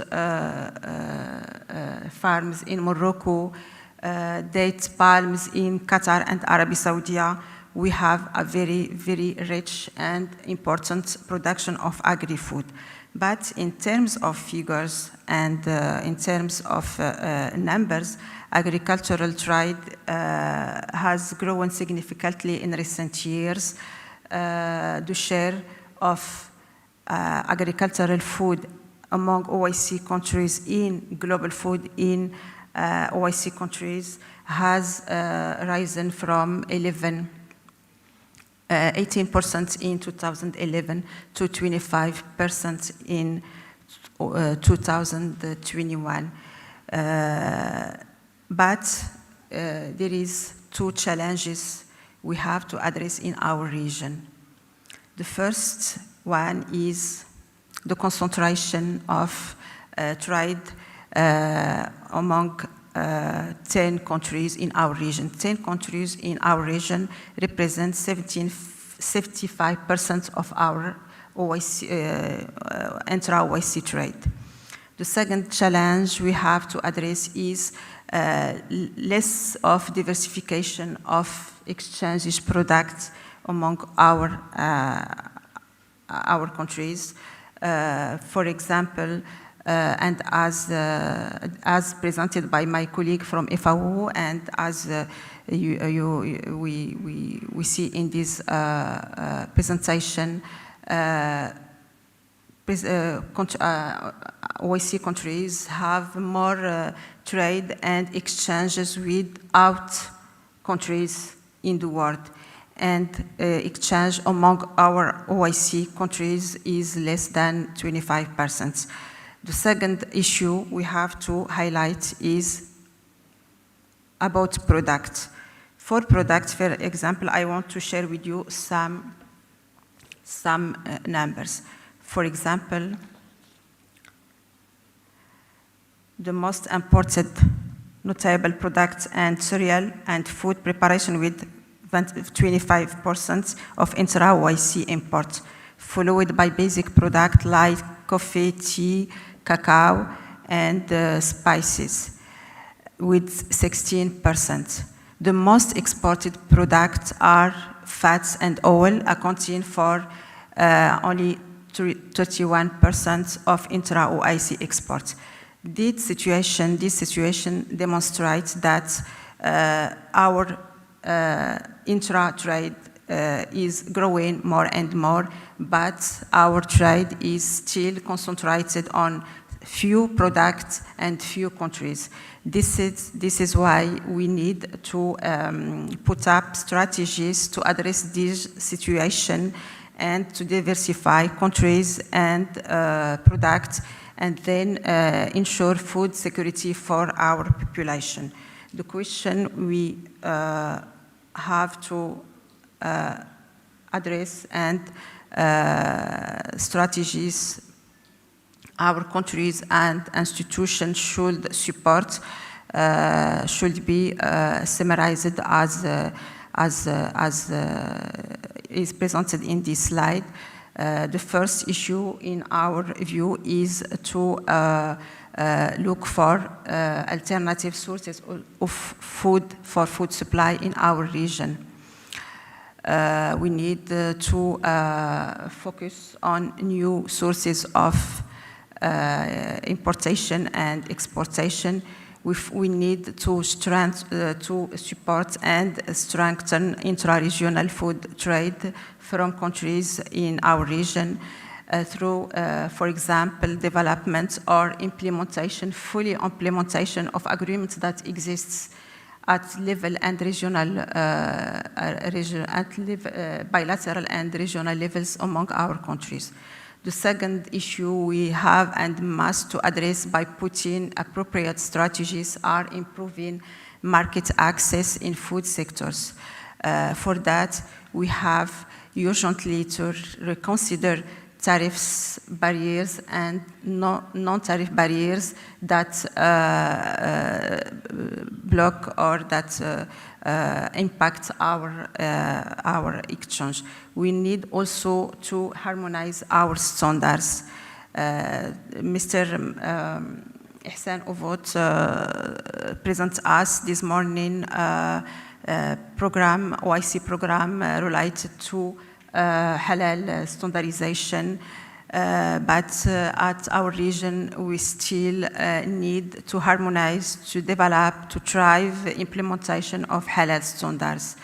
The second pillar of strategies we need to implement is investing in transport and logistics infrastructures. Today and following pandemic, COVID pandemic and geopolitical crisis we are living now, we have in all our countries having a very, very bad impact on our trade due to lack of infrastructure. So efforts in developing these infrastructures in transport and logistics are becoming more and more urgent for all our member states. The next issue we have to address and support our capacity building. Now technologies are evolving and people in our region are suffering of less of education.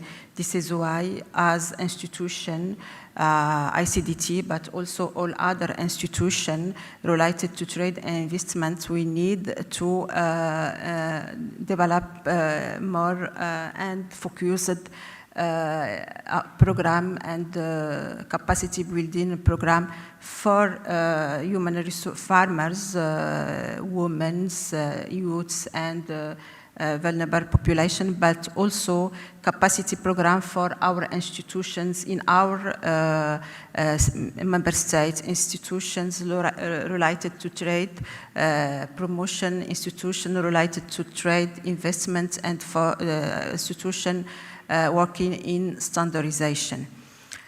And another issue on which we need to launch reflection and develop more solution is finance and insurance. As you know, finance and insurance is very, very important for agricultural products. And today, many feedback that we receive in our fairs and exhibition are about lack and deficits in financing and insurance products and services in our zone. And the last issue we propose and we recommend for putting strategy is research and development. Agricultural products today need to be more competitiveness, more sustainable, and that need more research and development in our countries. My last slide is about recommendation for intra-OIC agri-business trade. We are talking about agri-food in this meeting related to food security and actual situation in our region demonstrates that we need urgently and absolutely to develop agri-food to ensure food security of all our population, and to this is by ensuring the resilience of supply chain within OIC region. We need also to improve market access among OIC countries in order to raise rates of intra-OIC region. And last recommendation that I would like to highlight in this presentation is to invest in transport infrastructure and to put up efficient corridors of trade and investment among the three regions of OIC, Asia region, Arab region, and Africa region. And thank you very much, and I stand at your disposal for any more information about ICDT or about our recommendation.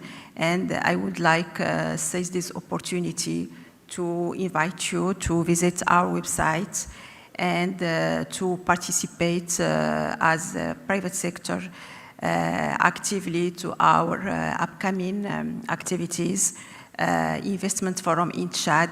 Africa is a very, very, very potential market for agri-food, and the population in Africa need our support to ensure its food security. So I really count on your participation in this investment forum. The investment forum is in Chad, but we will discuss about how to promote investments in all Africa.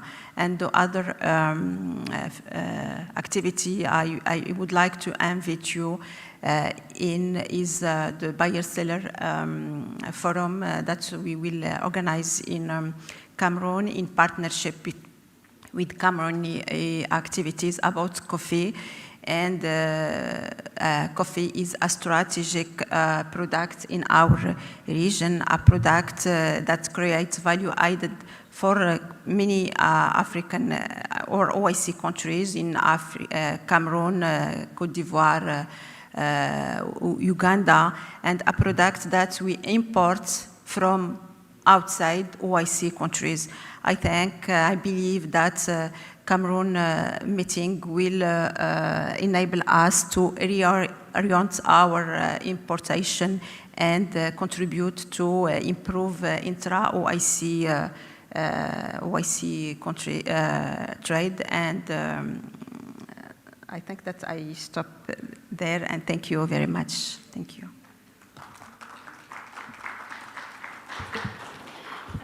Thank you very much, Mrs. Latifa, for taking us through the key achievements of and activities of ICDT in facilitating and promoting trade and investment. Very interesting to see the various initiatives on improving market access, credit and finance and investment, dealing with issues of concentration of trade, and then of course investing in transport and infrastructure and logistics. We will have the time, I think, in the Q&A session to further discuss some of these initiatives in more details, and I'm sure there are a few private market actually actors, and I'm sure they'll be interested to learn more how they can engage with you. So we move now to our third panelist, Dr. Harun Selik, who is a senior expert of international Islamic trade finance at the Islamic Trade Finance Corporation, ITFC, one of the strategic multilateral institutions, whose presentation will be focused on ITFC's activities in the agri-food financing.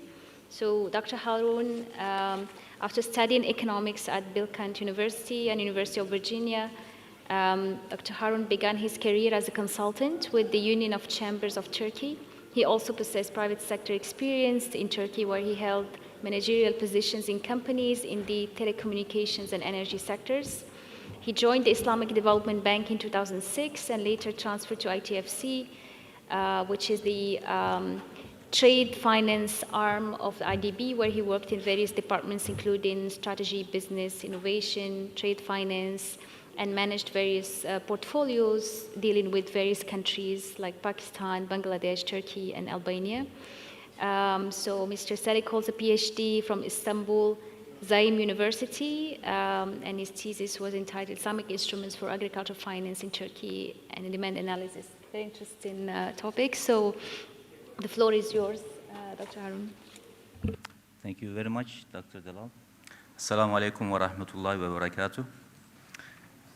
Your Excellency, Ms. Latifa, distinguished guests, I'd like to first thank the organizers for giving me this opportunity to speak today.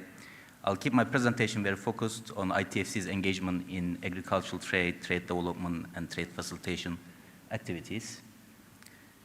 As you may know, ITFC is one of the ISDB Group, Islamic Development Bank Group subsidiaries.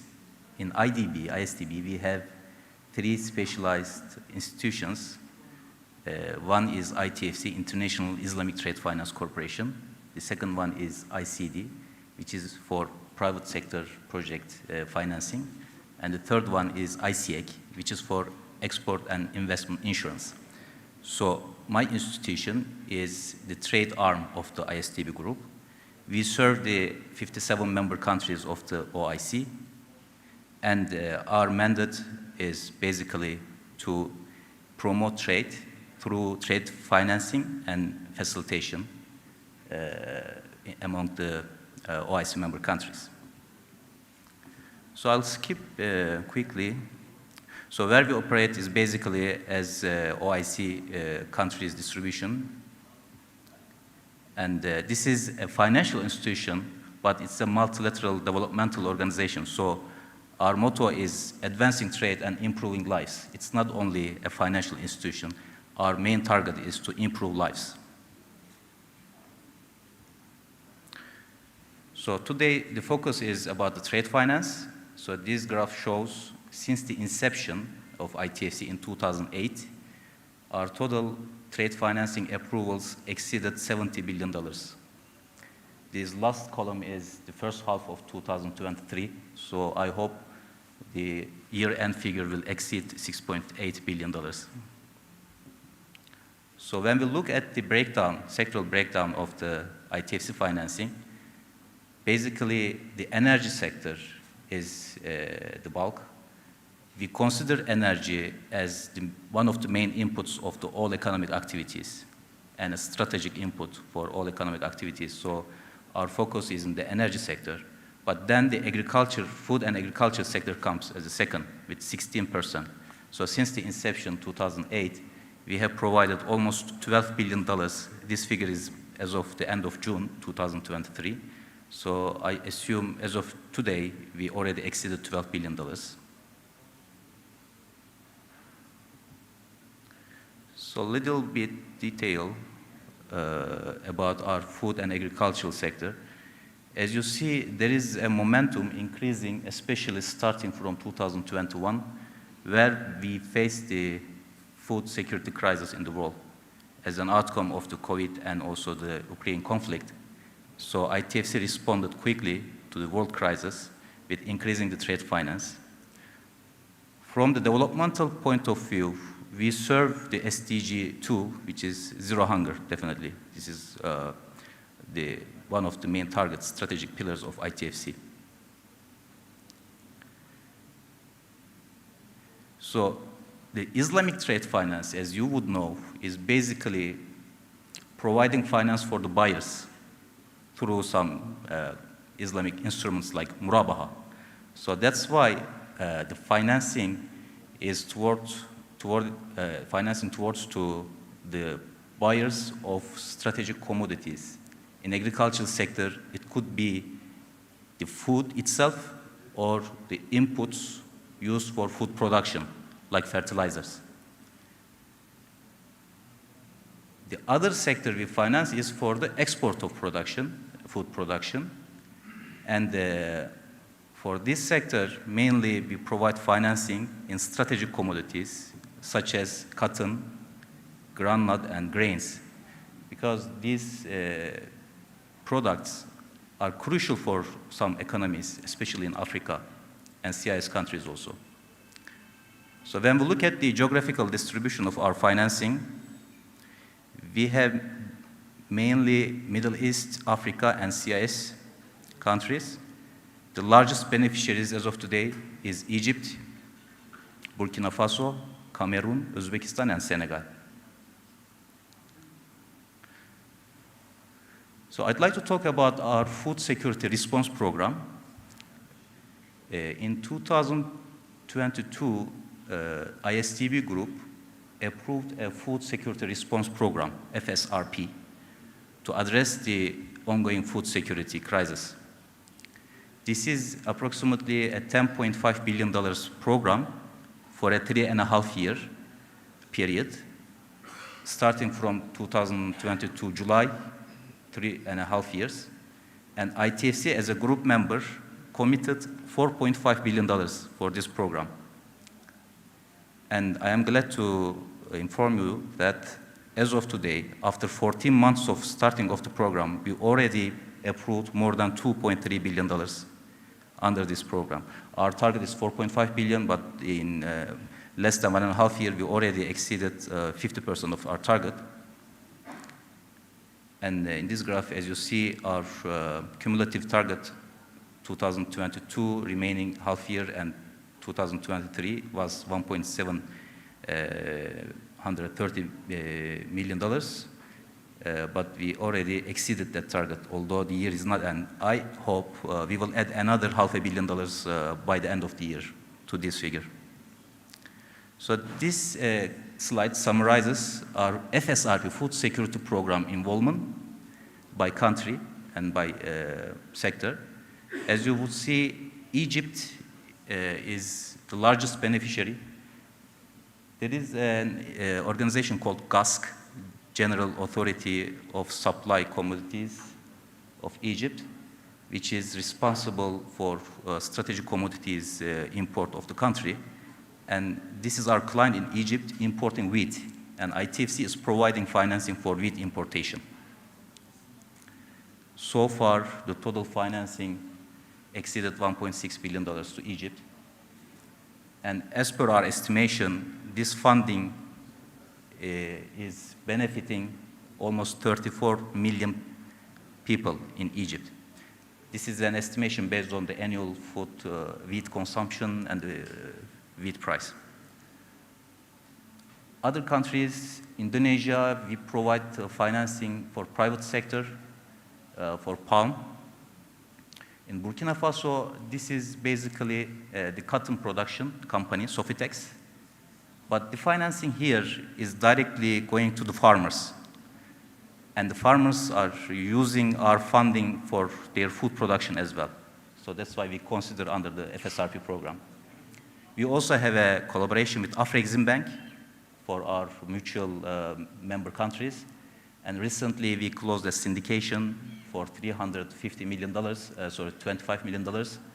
And out of this funding, 60%, equivalent $195 million is for food security operations.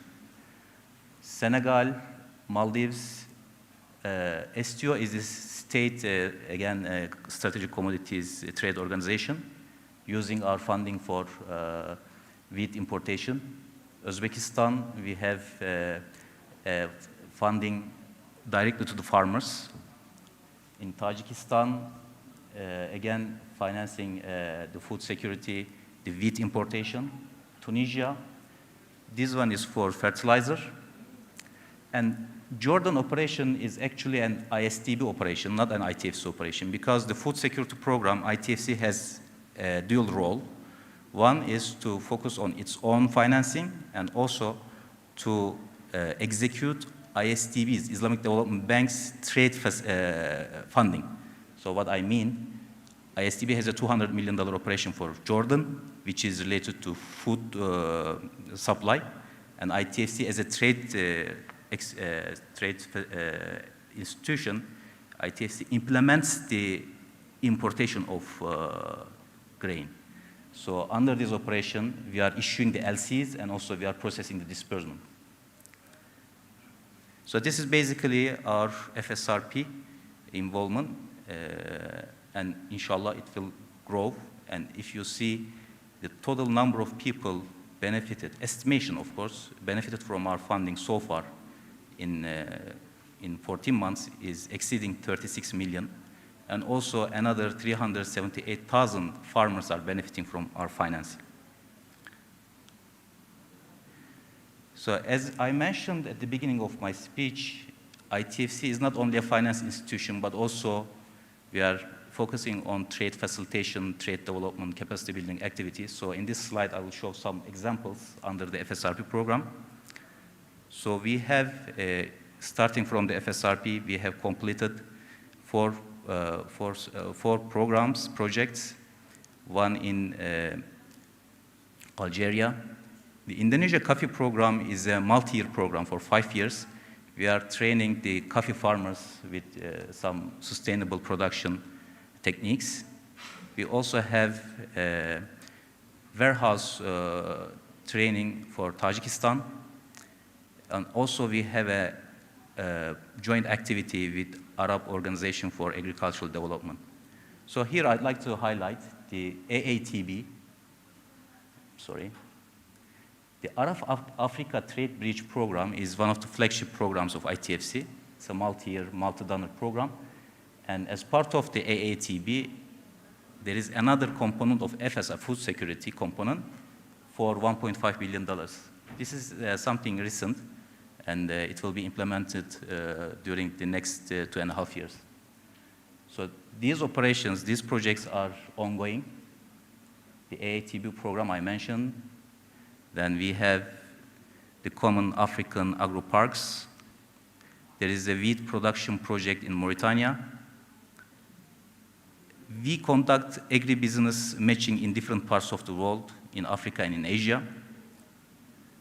The Algerian program, there is a second phase in 2023.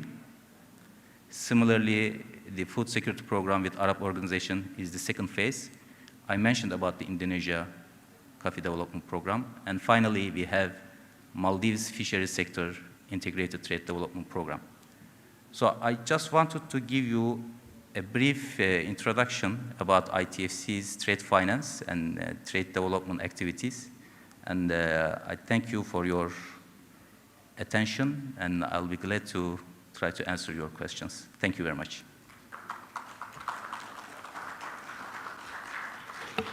Thank you very much, Dr. Haroun, for the insightful presentation. I think ITFC plays a major role, given its mandate as a multilateral institution, but also its activities are all based on Islamic finance techniques. So this is very interesting.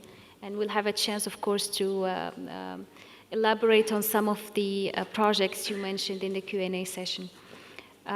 We move now to our fourth presenter panelist, Mr. Abdul Wahid, who is the Secretary General of UAE Food and Beverages Manufacturers Group, and who will be talking about the UAE food and beverage sector trade potential. Mr. Abdul Wahid has over 2 decades in the field. He stands as a beacon of transformative leadership and adapt strategy. He has held significant roles at prestigious organizations like the UAE Food Platform and the UAE Food and Beverage Business Group, showcasing his prowess and expertise in process optimization, marketing, finance, and strategy. He worked in several organizations before at the Luta Group, his impactful tenure at OTIS Elevators UAE, who has diverse, enriched skill set. He has an innovation-driven mindset and grasps significant knowledge throughout working in these diverse business sectors. And he was instrumental in orchestrating digital transformation, leveraging state-of-the-art technologies. He has obviously a very rich experience, and would be happy to hear from him today about his insights on the UAE Food and Beverage Manufacturers Group. Mr. Wahid, the floor is yours. Thank you, Dr. We have heard from ICDT, we've heard from ITFC, we've heard from FAO, very data-rich presentations. All this facilitation is for the private sector, is for enablement for the private sector. And there's a lot of opportunity, and there's a lot of enablement that the industry has to take into charge. So here, I'd like to present the private sector perspective, or the collective private perspective at this moment, and how we look at all these, and what are the challenges we are facing. I would be focusing on how collectives are important, and how digitalization of collectives are important to accelerate the transformation that we are all embarked upon. Esteemed guests, distinguished professionals, colleagues, it's an immense honor to stand before you in this distinguished panel to speak to you. Our collective presence here amidst the esteemed scholar of the Ministerial Conference of Food Security of OIC countries speaks volumes of our shared commitment, not just for our individual nations, but for global community at large. We convene at a moment, but it's unique. It's a blend of challenge and opportunities. The sting of COVID-19 lingers, yet in the wake we find a world reimagined. Our value chains have been reset, our business models have been reevaluated, digital transformation is accelerated. The pandemic, though harsh, has catalyzed for introspection and for innovation. Representing the UAE Food and Beverage Business Group, an entity that is woven into the food ecosystem of UAE, I bear a witness to the profound shifts that has happened. Enabled within and supported by UAE government, we have been part of the change, and we have also been part of enabling these changes within the sector. In the intrinsic globalization, every nation, every ecosystem is plays an essential role in the larger mosaic. The realities of production capacity and consumption needs compel us to graze beyond our borders and seek solace in the strength of global connectivity. Nations like UAE and Qatar stand as examples, having cultivated infrastructure that embody the spirits of interconnectedness and enablement of seamless flow of goods and services. Today, I'm here to make a short presentation about how collaboration can be accelerated through a strong ecosystem partnership that is digitally enabled and how we have implemented a digital infrastructure for the UAE. I'll go on to the presentation. So the challenges the private sector is facing today is a sensitivity to disruptions. Disruptions due to geopolitical situation, due to pandemic. The rising costs of transportation, logistics, increasing cost of raw material, and the changing consumer trends. Today, consumer preferences are changing. So all these things are the immediate challenges that actually the industry is facing. So in this scenario, trade is a key enabler. And that's what you can see countries like UAE has done. I'm just showcasing UAE as an example, and each country's ecosystem is coming up with their own strategies to address this. UAE is enabling it through stronger global connectivity by having strong ports, strong infrastructure, and aligning companies like DP World to drive the food security or food value chain. And also trying to build hubs. You heard earlier in the morning, also Qatar also trying to become a food hub. These are reactions to the challenges that's happening and that disrupts the food value chain.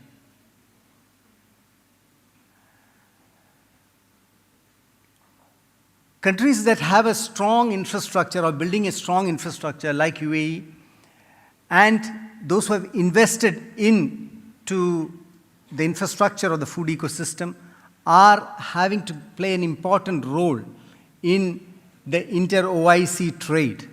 This infrastructure and these enablements can actually be used for the collaboration of OIC countries or the IOFS initiatives.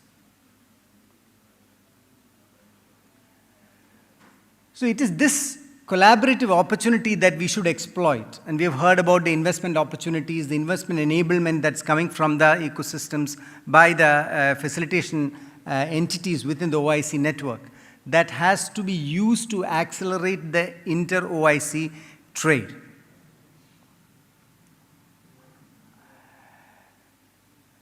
So how is that UAE or Qatar or countries like us can be a key enabler? The infrastructure that is developed as a reaction to these challenges has to be all put together in a collaborative manner or to connect it together to enable the trade. So the key word that we have heard throughout has been collaboration, and you've heard the word digitalization coming through. So it's about building stronger partnerships, and in order to enable these partnerships to work in a much more accelerated manner, digitalization is going to be key. In the following slides, I will be trying to highlight how the UAE food ecosystem, the UAE food manufacturers as a collective, has tried to drive digitalization within the ecosystem. It's not just the IoTification of your farms that will accelerate the system.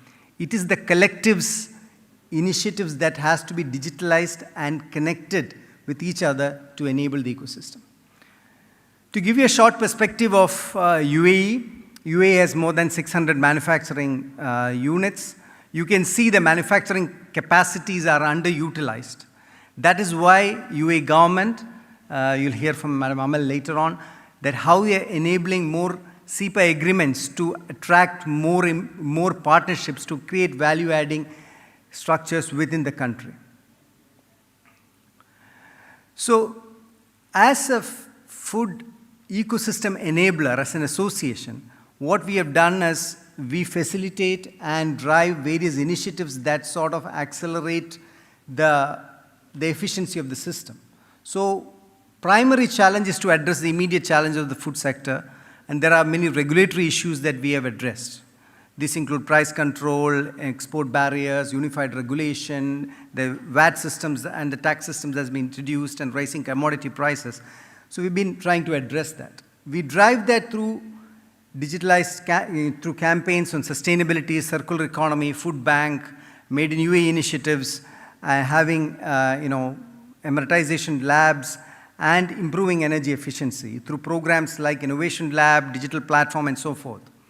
Now, I've talked about a number of initiatives. What is common to all of this is that we try to keep digital at its core. We try to have a digital component of all these things, and we have a unified access to all the programs through one platform, which is called the UAE Food Platform. This helps a better collective approach, a better efficiency within the ecosystem. So you can see the amount of work. We are proactive in our approach. We release reports. And if you want to get this vast amount of work disseminated to a large community, we need to have channels that are very active, not just portals or where there is large number of interaction. We also take a very innovative approach. We have been working on trying to drive the data-driven approach, the digital approach for quite some time, more than 5 years. And we also try to drive innovation by creating innovation-driven labs and facilitations, all part of the system. We also support nationalization or national talent building, also to ensure that the nationals are actively participating in the ecosystem and contribute to the development of the ecosystem. And we take a very collaborative approach, meetings like these, conferences, which are physical platforms. We try to develop their content, follow up on them with follow-up reports, deliver them through our digital channels, and make a collective approach. So we are in all these things, this might be small initiatives like having your own closed community portal, disseminating your newsletters, collaborating with other entities and sharing their information. This sort of infrastructure actually accelerates and sort of brings efficiency into the whole ecosystem. So in summary, what we have to say is a strong network. When I say network, it's the relationships. The relationship that we build through conferences like this is a fundamental building block into platformification.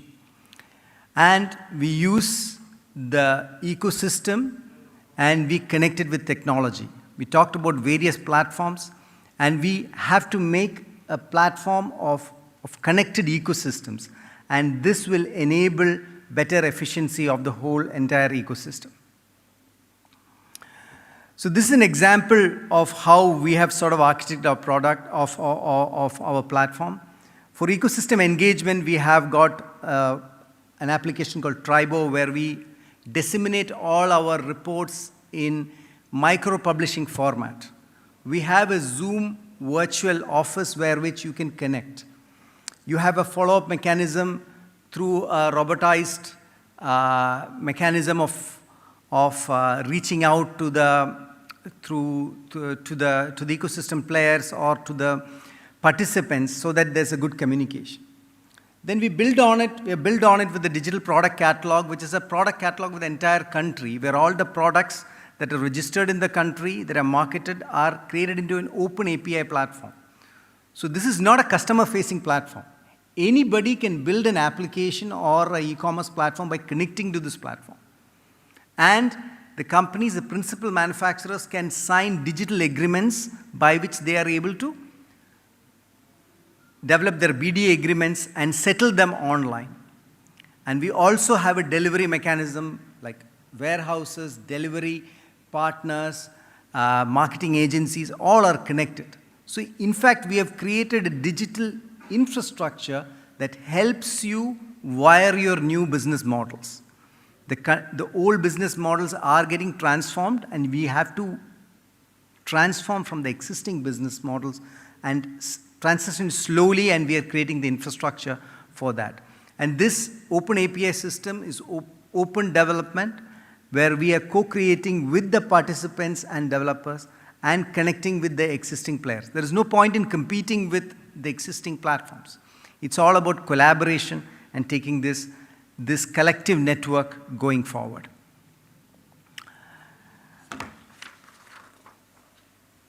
I'd like to thank the organizers for having this, and we have a great opportunity as a collective here to work together and create value and food security for all the OIC countries. Thank you.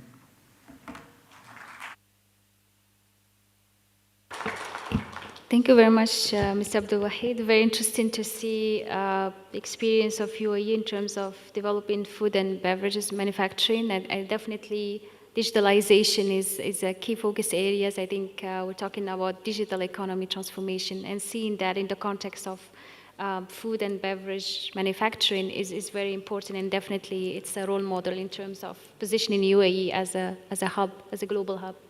We'll come back to you, of course, with more questions. You mentioned a few interesting initiatives that we would like to hear more about from you about. But now let's move to our fifth panelist, Mr. Mohammed Al-Harti. So let's move from UAE to Oman now, and to precisely talk about the experience of food investment holding companies. So Mr. Harti is the CEO of Oman Food Investment Holding Company. He's a prominent leading figure in numerous institutions in the Sultanate of Oman, with cumulative experience exceeding 25 years in leadership, management, marketing, and entrepreneurship. And before joining Nitaj,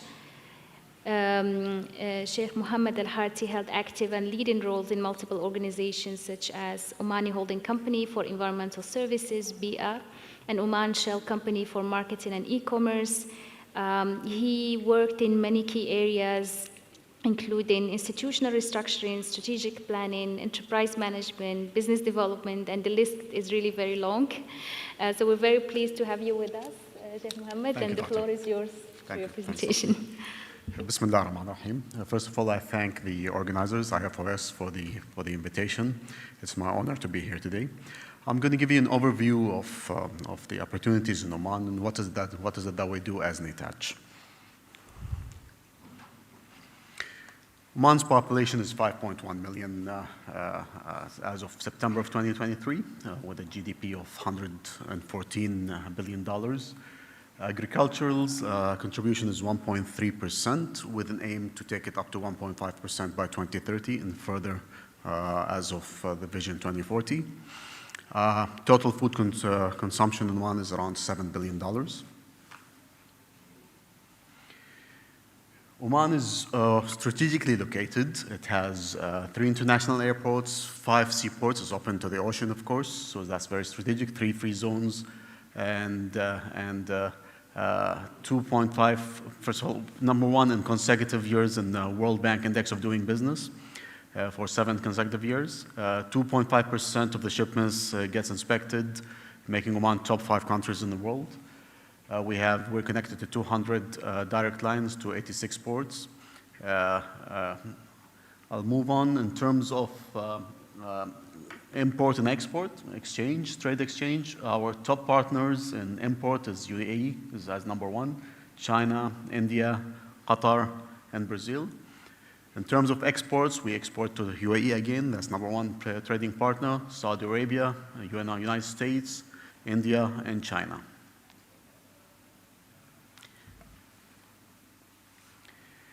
Looking at this sector in Oman, agriculture sector, total planted area is around 257 acres, and total planted palm trees around 9.5 million palm trees. Oman is the 8th largest producer of dates, with around 380,000 tons per annum. Agricultural production is around 3.2 million tons. If you look at the trade balance, I think it's the same situation as the rest of the region. We still have a deficit, while we import around 252,000 tons. We still import 1,000 tons, so the deficit is around 751. In US dollars, that's a deficit of $806 million. If you look at livestock, again, there is growth in terms of production. Red meat, there is a 2% annual growth. Eggs, around 9%. Poultry production, 9%. Dairy production, we had a big jump in 2020 with the introduction of Mazoon dairy into the sector, and we have around 19% growth in that particular category. However, we have a similar situation in livestock. We still have a deficit when it comes to tonnage or value. It's around $1.6 billion deficit when it comes to livestock. Looking at self-sufficiency, we're doing very well in certain categories. Dates, for example, we're above 100% already. Certain other fruits like coconuts, 58%. Papayas, 97%, that's great, but bananas, we're 26%. Vegetables, we have a similar situation. Some are doing very well, however, some like staple, like onions, we're very low at 14%. We have improved tremendously in the past few years when it comes to animal products. Poultry, we are sitting at 60%. Milk is already, or dairy, around 90%. Eggs at 65%, and meat at 53%. Looking at the government efforts, since the 70s, the government has had many initiatives. In 1977, Oman Flour Mills was established, followed up by the establishment of the Public Authority for Food Reserves in 1980. Then we have the Public Authority for Agriculture Marketing. This is more of a contract farming authority in 1981. Food security strategy and master plan was approved in 2010. And our company, Netaj, was established in 2012. We're doing well in terms of food security. Oman is ranked 35 globally. It's the most improved in terms of food security index.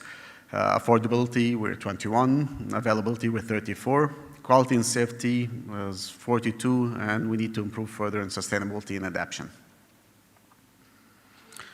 Looking at Netaj was established in 2012.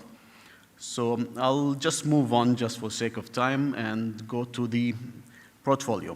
We're into different verticals: dairy, white meat, red meat, agriculture, dates and all. And I'll go in little details further in the next slides. Oman Flour Mills, I mentioned earlier, this is the oldest company within our portfolio. It was established in 1977. It's a publicly listed company. They're specialized in flour mills, of course. However, they have diversified into many things. They're into poultry, they're into bakery and fisheries, dairy as well. So they have a diversified portfolio. In dairy, we have Mazoon Dairy. Mazoon Dairy is the largest player in Oman right now with a market share of over 40% within a short period of 3 years only. Al Muruj Dairy is a very interesting project, very successful project. It's more of a contract farming company that we have established in the south of Oman. We deal with farmers. We currently procure from them both cow milk and camel milk. So this is the very first experience, I believe, in the region. It's doing very well, and I think farmers, for the first time, managed to find a market for their products where they had issues in managing those in the past. Of course, Al Muruj purchases from the farmers. They provide to Mazoon. They provide to another local company in Oman, and we started even exporting camel milk to Saudi Arabia. Within the meat category, we have two companies. Al Bashair is into red meat. It's situated in the southern part of the country with a capacity of almost 42,000 tons per annum. And Nama Poultry is still a project that's going to come into operations next year, hopefully, with a capacity of almost 60,000 tons. Looking at agri-enablers, we have a company in the south called Oman National Livestock that's into animal feed. And a project that is under construction right now is national veterinary vaccination. I'll give you some numbers a little later. And then we have an agri-tourism company that's more of building projects that are both touristic, however, with some sort of agri themes. Nakhil Oman is a company specialized in dates with more than 11 farms, and I'll talk to you about that a little later. And the agri production marketing company is a contract farming, however, in the agri sector. Oman Flour Mills, 650 million tons per year. The mills that they have, both in Muscat and Suhar, storage capacity of almost 1.1 million metric tons.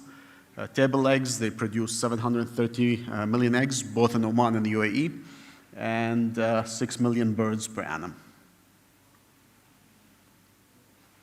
Mazoon Dairy is the largest dairy company in Oman, with almost 7 million, capacity of 7 million liters per annum.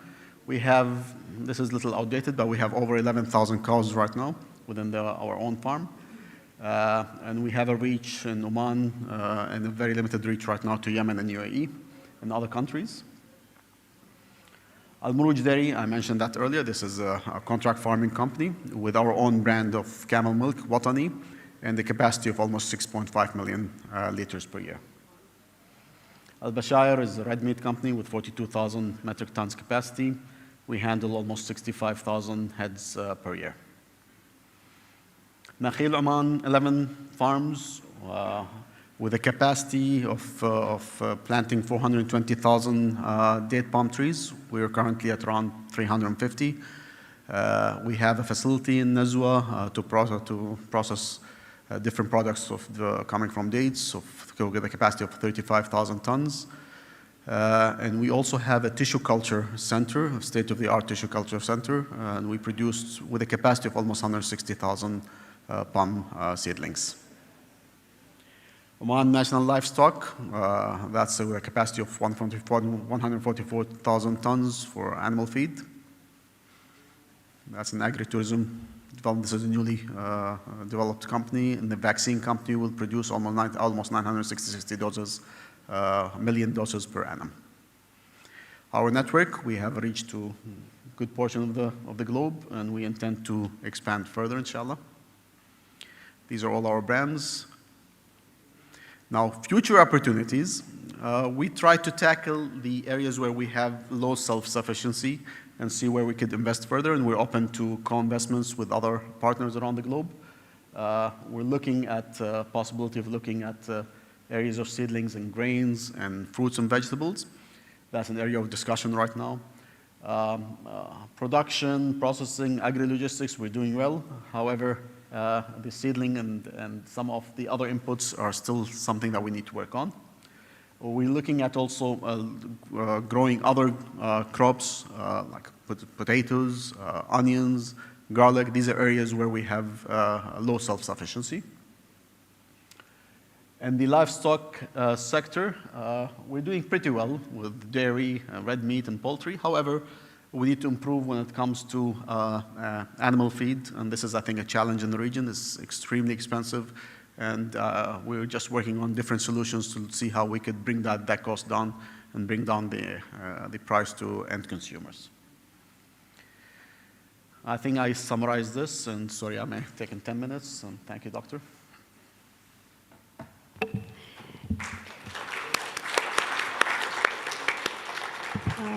Thank you very much, Sheikh Mohammed, and very interesting to see the experience of Oman. I think we do see more and more Omani products even in the supermarkets here, and they are of a good quality, actually. So we'll have more questions. There are some interesting initiatives that you mentioned, and I'm sure we'll have some time, hopefully, to discuss them during the Q&A session.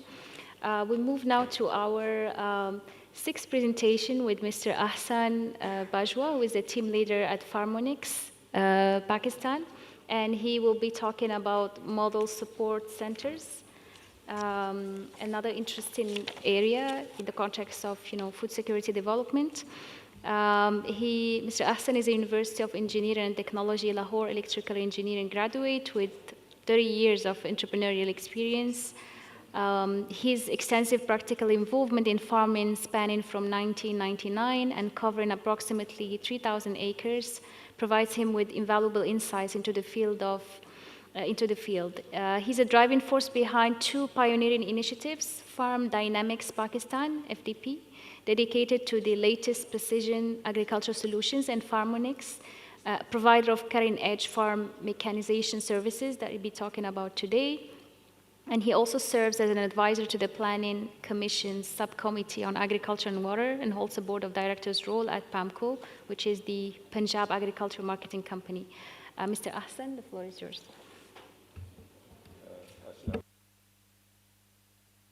Good afternoon. First of all, I would like to thank IOFS for giving the opportunity to be here and to present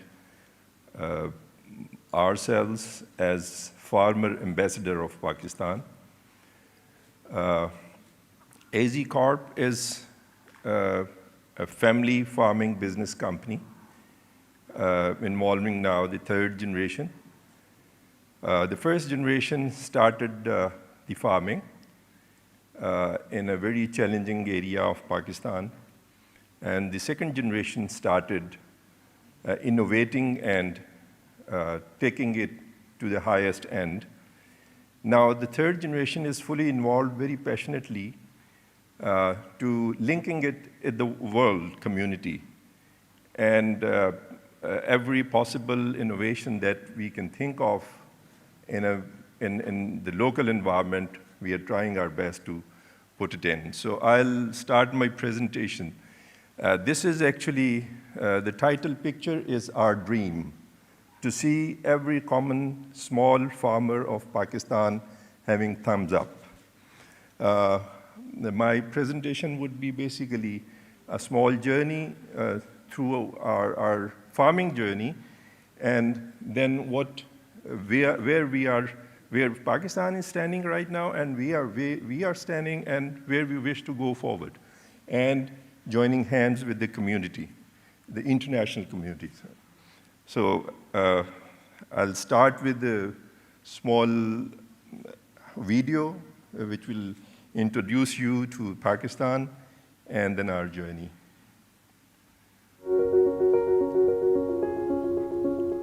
Pakistan is a country where agriculture isn't just a livelihood, it's a way of life. With 30.9 million hectares of arable land, Pakistan is among the world's top agriculture producers and emerges as a land of opportunity for the world. Despite producing leading volumes, there is huge potential of improvement. Pakistan is far behind the world's best yield averages due to poor irrigation practices, low quality and inefficient mechanization, outdated harvesting technologies, and lack of post-harvest infrastructure. The country's extensive fertile land and 4 seasons climate support year-round crop diversity. Pakistan's commitment to address global food security concerns is signified by inclusion of agriculture in Special Investment Facilitation Council, which creates an investor-friendly environment to grow together. High-tech mechanization, efficient irrigation, and optimal post-harvest processing can boost yields and agribusiness profits. We at AZ Corp are a leading farming conglomerate, proactively working to uplift the agriculture sector in Pakistan since decades. In 1969, Mustafa Farms was developed and till date remains a technology leader in its region. In 2010, Farm Dynamics Pakistan was established to provide top-notch agriculture solutions to Pakistani farmers, representing over 15 leading global agriculture technology brands. In 2017, Farmonix was established to promote and expand high-tech farming in Pakistan through tailored services including farm development and management, capacity building, and high-tech mechanization services. Farmonix has successfully completed high-tech farming projects spanning over 5,000 acres. Currently, we are executing a project on sustainable and traceable wheat and cotton production over an area of 550 acres. In addition to this, Farminix has recently developed a 2,500 acres state-of-the-art modern farm for a national corporate giant. Our involvement includes farm planning, designing layout, design and installation of high-efficiency irrigation systems, team development, capacity building, actionable advisory for right decision-making, and access to high-tech mechanization. We foresee multidimensional growth of the agri-sector as a byproduct of our endeavors, where the advantages are being demonstrated and the model is replicated by other corporates and large agribusinesses for an exponential impact. AZ Corp is proud to have a considerable role in modernizing agriculture in Pakistan. AZ Corp, endeavoring for food security through innovative farming.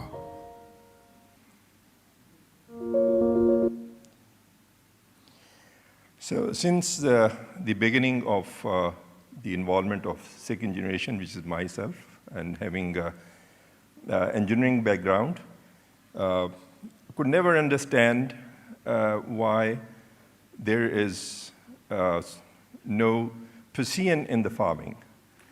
The farmers would generally have no idea how to prepare the land, how minimum tilling operations should be, and how you, what planting geometry you need to have.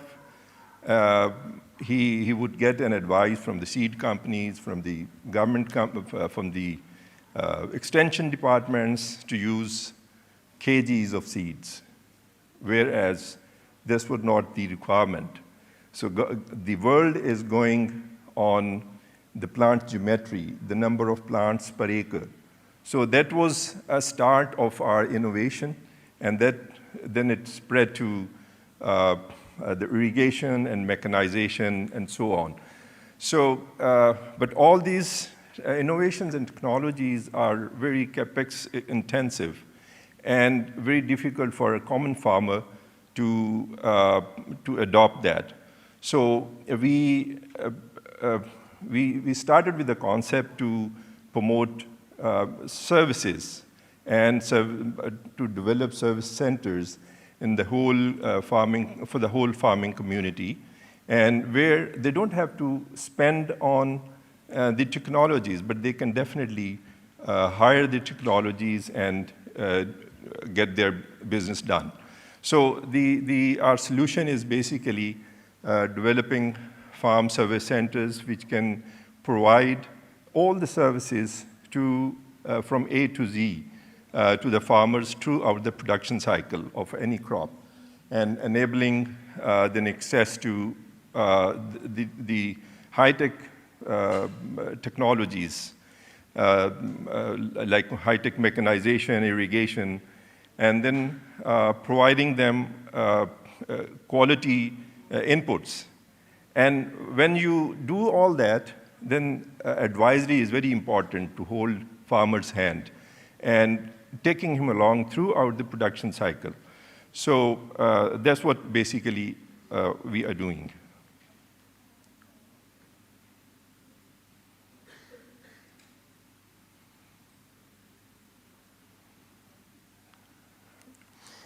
Yeah, this is a concept that we are following through.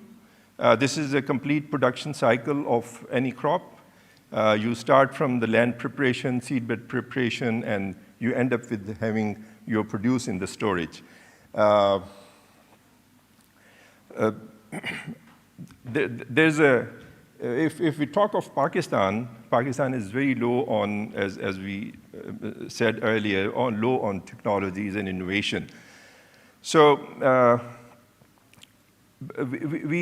we are working on introducing the efficiencies on every step, starting from land preparation till post-harvest and storage.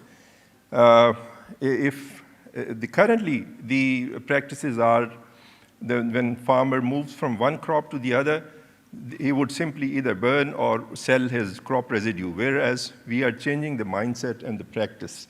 So we think the produce or the grain is the real farmer's right, and all the rest should go back to the soil. So you keep your soil fertility intact, And then from there onwards, when you go for planting, we are introducing the world's best technologies where we can ensure plant-to-plant distance and proper geometry, and similarly quality farm inputs and crop care technologies, and then harvesting. We've been hearing here since yesterday that everybody is talking about the produce losses. And this harvesting is a major reason for poor crop inputs, crop production. And harvesting is one of the key factors that we cannot, as a farmer, put everything in our yard which we have targeted for. So next is grain processing, and then storage.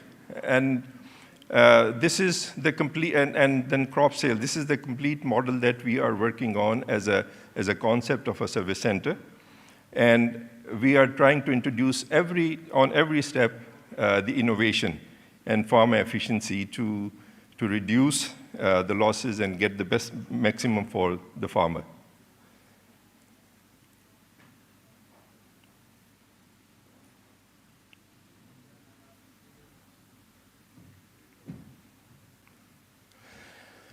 This is through innovation. This is based on our own experience and our own practices, and this is based on our own estimation that if we bring in the innovation in the complete crop production cycle, this is the impact that we can create in seed saving, in produce enhancement, and this is just the four crops, but it can apply to the other crops as well.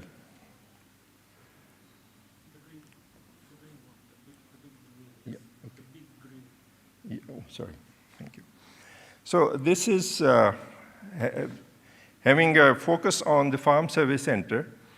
We really think that this is the core area which can help us creating the value chains for the domestic value chains as well as international value chains.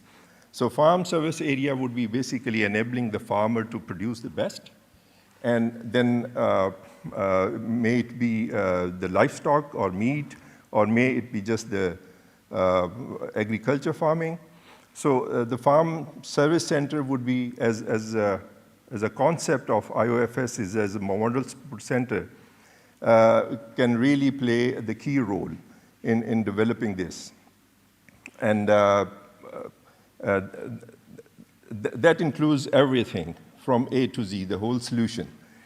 And it has now the potential to take it to any stage, from a small to international level. This is just the conclusion. We are here to get the attention that if we introduce modern tools and technologies to our system in Pakistan or elsewhere, we can really bring a big increase in the productivity. So Pakistan can also play as a role for backyard production platform for OIC or other markets. Great opportunities for international investors, particularly from OIC, and then innovating collaboration within OIC to grow further, faster, and together. Thank you very much. Thank you.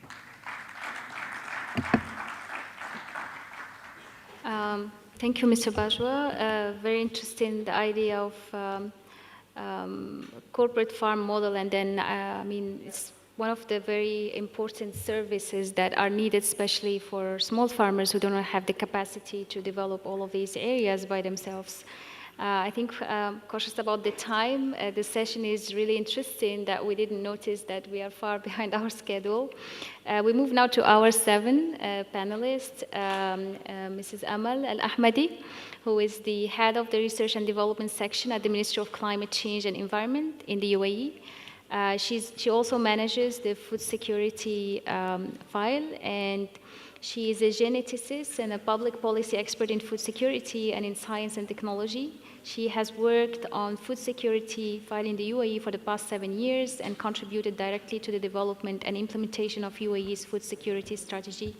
She has also contributed in several other policies and strategies, such as the UAE's circular economy strategy, sustainable production and consumption, and UAE's foreign aid policy. Mrs. Amal has a very rich portfolio, so we're happy to have her with us today, and the floor is yours. Thank you so much. Good afternoon, Excellencies, ladies and gentlemen. It is my pleasure to be here with you today to talk about the development of the UAE's food security strategy and the implementation mechanism, and also highlighting on key milestones and achievement. I know we've heard a lot about the strategies around the world, around the OIC member countries, and we heard about a lot of trade strategies as well. But before I begin, I want every and each one of us to think, why is this topic very important? Why are we emphasizing on it? Let's think about the recent disruptions in the food systems. Let's think about what happened because of the geopolitical issues, what happened due to certain restrictions in the trade food system, and and how did this impact us? Did we notice the impact, or did our countries actually limit our knowledge about the impact because they had proper food security strategy? So let's think a little bit about that before we start. So to begin with,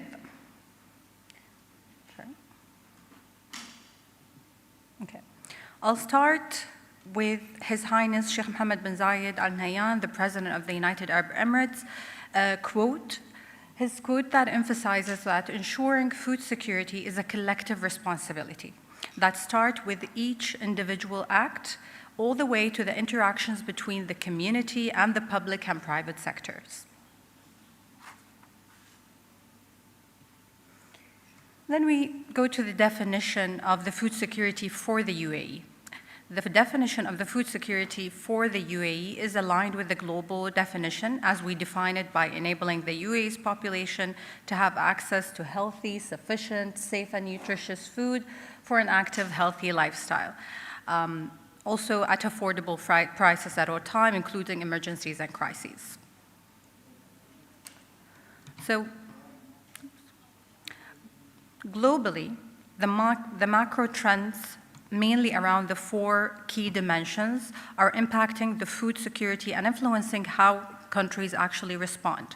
Therefore, we conducted a benchmarking study around the dynamic landscape of several countries that have responded and operated successfully. And from there, we extracted key lessons learned.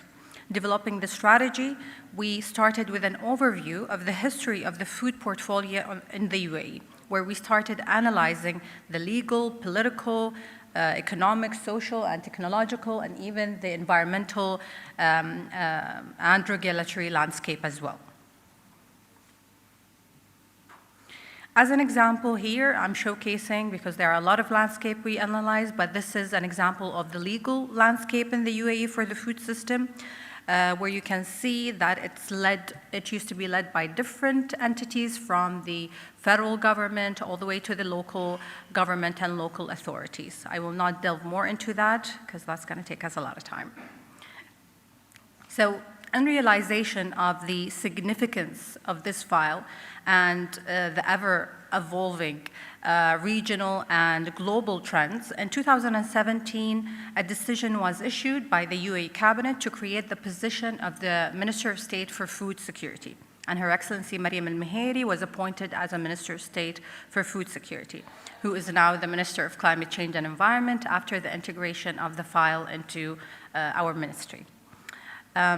And at the meantime, His Highness Sheikh Mohammed bin Rashid Al Maktoum, the Vice President and the Prime Minister of the UAE, have demanded that we develop a national strategy for food security, focusing on, that includes basically short and long-term plans, focusing on adopting technology, on research and development, enhancing and increasing domestic production and investment in the field to support our food security.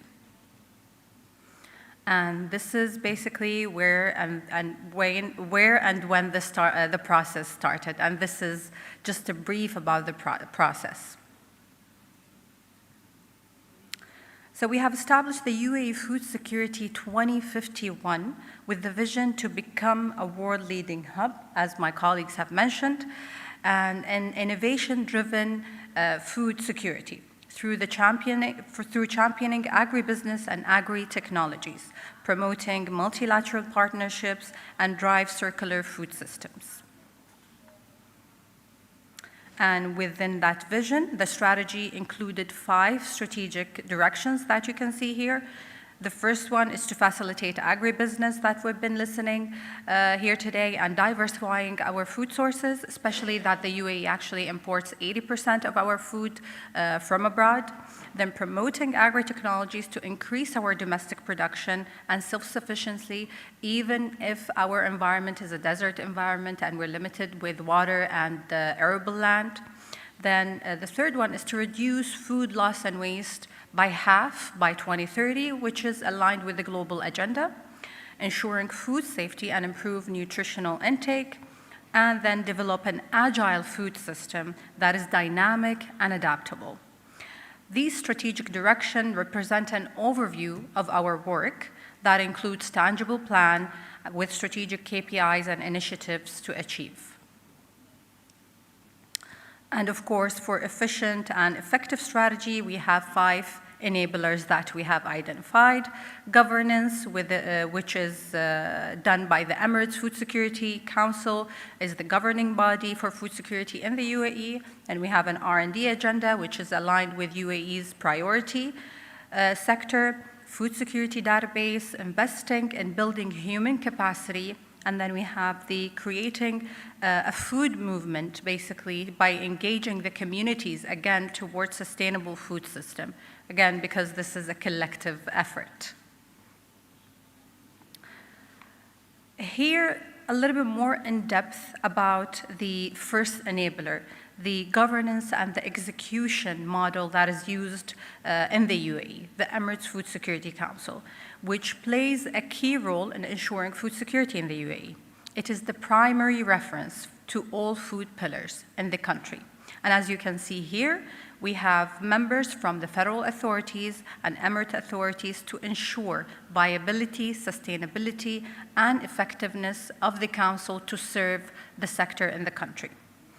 And at the council, we have a mandate. The mandate is specific to the sector, and it also ensures to food security for everyone that lives in the UAE. And this council actually includes 7 technical committees that support the implementation of the strategy, and it's led by several stakeholders. And the committee members are actually expert level that make sure to support the council in decision-making through their recommending policies, initiative, key projects as well. And one of the key projects that actually came out from the council and the technical committees is also a reflective of the collaborative internal effort of the council members to the development of UAE food basket, or the strategic food crops that we have seen mentioned a couple of times today. The food basket for the UAE was determined based on 3 criteria: consumption rate, production capacity, and nutritional value of the main nutrients. The basket includes, as you can see, 24 main food items within the plant, livestock, and grain food groups as well. We have more than 200 nationalities. We need to cater to them all.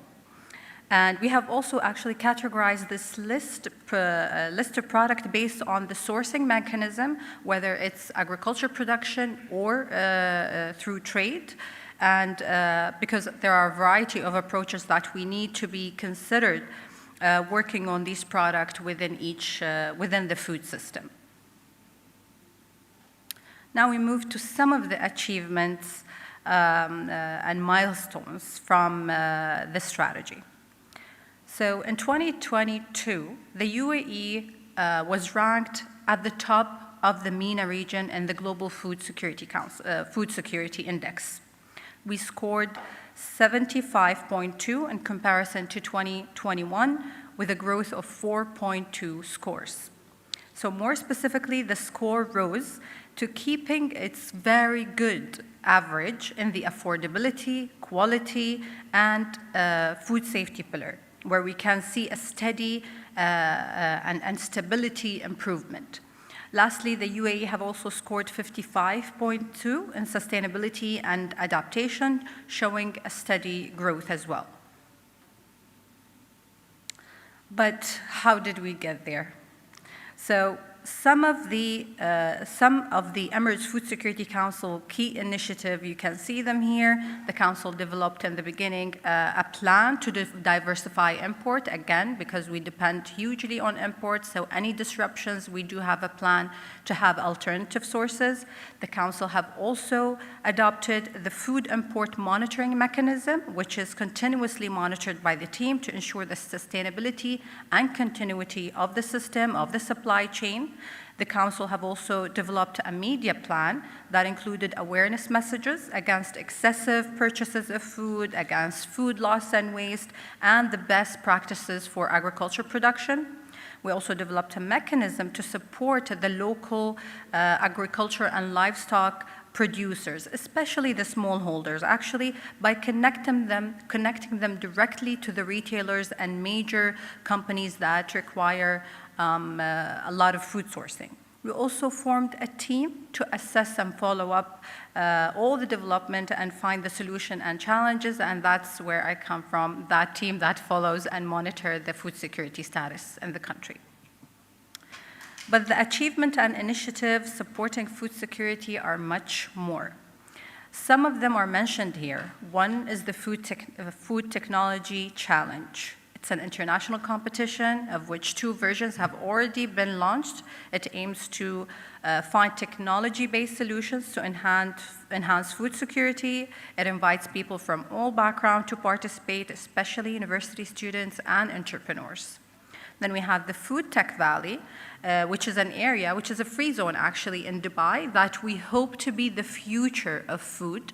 And the aim here is to attract companies from all around the world to the region, where the Food Tech Valley project consists of 4 main areas: agriculture engineering, technology district, food innovation incubator, and the research and development center, and also the advanced logistics system districts, of course. Moving to one of my favorite initiatives, my pride and joy. This is one of my babies at the ministry, the Ni'ma initiative. This is the National Food Loss and Waste Initiative, which basically aims to achieve having food loss and waste by 50% by 2030. And we have achieved so much so far. We have actually saved more than 20 million dirhams of food waste simply by working with different stakeholders, especially in the private sector. In addition, we need to move on to what's happening in the bigger picture in the UAE, to understand what and how we're moving with our food system aligned with all the system that is interconnected with. So at the beginning of this year, on January 20th, the President of the United Arab Emirates, Sheikh Mohammed bin Zayed Al Nahyan, has announced that 2023 will be the year of sustainability, a year showcasing UAE's commitment to sustainability through inspiring collective action by everyone that calls UAE home, and through the global collaboration to seek innovative solutions toward sustainability and prosperous future. We see again that the UAE is focusing on the sustainability and prosperous future for all and the collective effort as well. And this brings us to The Year of Sustainability, also particular significance, where we also prepare to host COP28 very soon. As the COP28 food system lead at the ministry, we actually will launch the Emirates Declaration on Resilient Food System, Sustainable Agriculture, and Climate Action, which is a comprehensive plan to align food system and agriculture strategies with climate action, where we call on all governments to demonstrate leadership by signing the first ever Declaration on Resilient Food Systems, Sustainable Agriculture, and Climate Change. This builds on our strong global partnership and initiatives to transform our food systems and food security system, because we realize in the UAE that food security issues in one country actually impact food security in all countries, as we have seen. Before I finish, I want to mention one more initiative that will be very interesting for a lot of our audience, because they keep mentioning funding and financing for innovations for agriculture and food security. I hope you probably heard about the Aim for Climate initiative, which is the Agriculture Innovation Mission for Climate. It's an initiative jointly launched by the United Arab Emirates and the United States of America.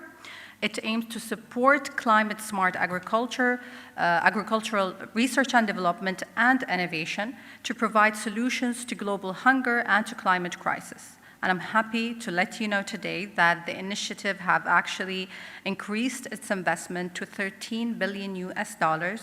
It have also tripled the number of innovation sprints, bringing them to a total of 30 innovation sprints in the area of food and agriculture. And it is our hope that this kind of collaborative effort will continue to build cross-sectoral and multilateral cooperation and lead us to innovative way to transforming our food system. If anything, this should highlight the UAE's belief in the collective effort to raise the global status of food security. And, but again, we are just scratching the surface here when it comes to the efforts that we're trying to make. Because if we will go into details, I think it's going to take us more than an hour or two. Ladies and gentlemen, thank you very much for listening, and thank you for the organizers from IFPA, from the IOFS, and from our brothers here in Qatar. Thank you very much.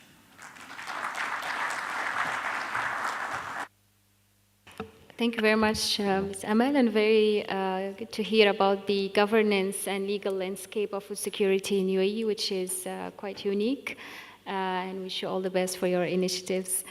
Last but not least, we move to our final presentation with Mr. Afzal Hussain, which is actually a special initiative announcement, which is a digital OIC trade platform. Mr. Afzal Hussain stands at the nexus of visionary, disruptive, transformational strategic leadership and impactful execution. He's a chairman of Al-Mukarrama. He has been instrumental in steering the firm towards unparalleled excellence in the OIC food security and agriculture landscape by leading a diverse team from 30 different countries. Under his guidance, Al-Mukarrama has solidified its position as the exclusive strategy and implementation partner for the Islamic Organization for Food Security across its member countries. He also has held several positions and contributed to various projects in the industry. And Mr. Afzal, the floor is yours. Thank you very much. Assalamu alaikum wa rahmatullahi wa barakatuh. Bismillah ar-Rahman ar-Rahim. I'd like to thank the organizers, IOFS, IFPA, all the excellencies and delegates, ladies and gentlemen. To start with, we'll start with who we are. Al-Mukarrama is a strategic and implementation partner for IOFS, which is a body for food security for 57 OIC countries. It's not working from here, if you can go to the next. While developing the ecosystem for IOFS, Al-Mukarrama, and our team, which is based in more than 30 different countries, while we are doing, we created this, developed the whole ecosystem where it will start from the farmers, from industry development, capacity building, resource mobilization, intra-trade. We came up with thousands of challenges, okay? Especially when we talk about numbers, where the devil is in the numbers, lot of challenges. What happened was last more than 2 years, there was a consortium of teams of consultants, entities from different parts of the world. They work with IOFS to do a feasibility study. During the feasibility study, the numbers which came really shocking. So on those numbers and different things, we went through more than 300 plus case studies globally to understand how we could implement this. So what we are talking today, since yesterday, most of the speakers mentioned about it. So we are addressing similar way, but in a very collaborative way. How do we bring this in a platform, in one ecosystem which is interconnected to each other?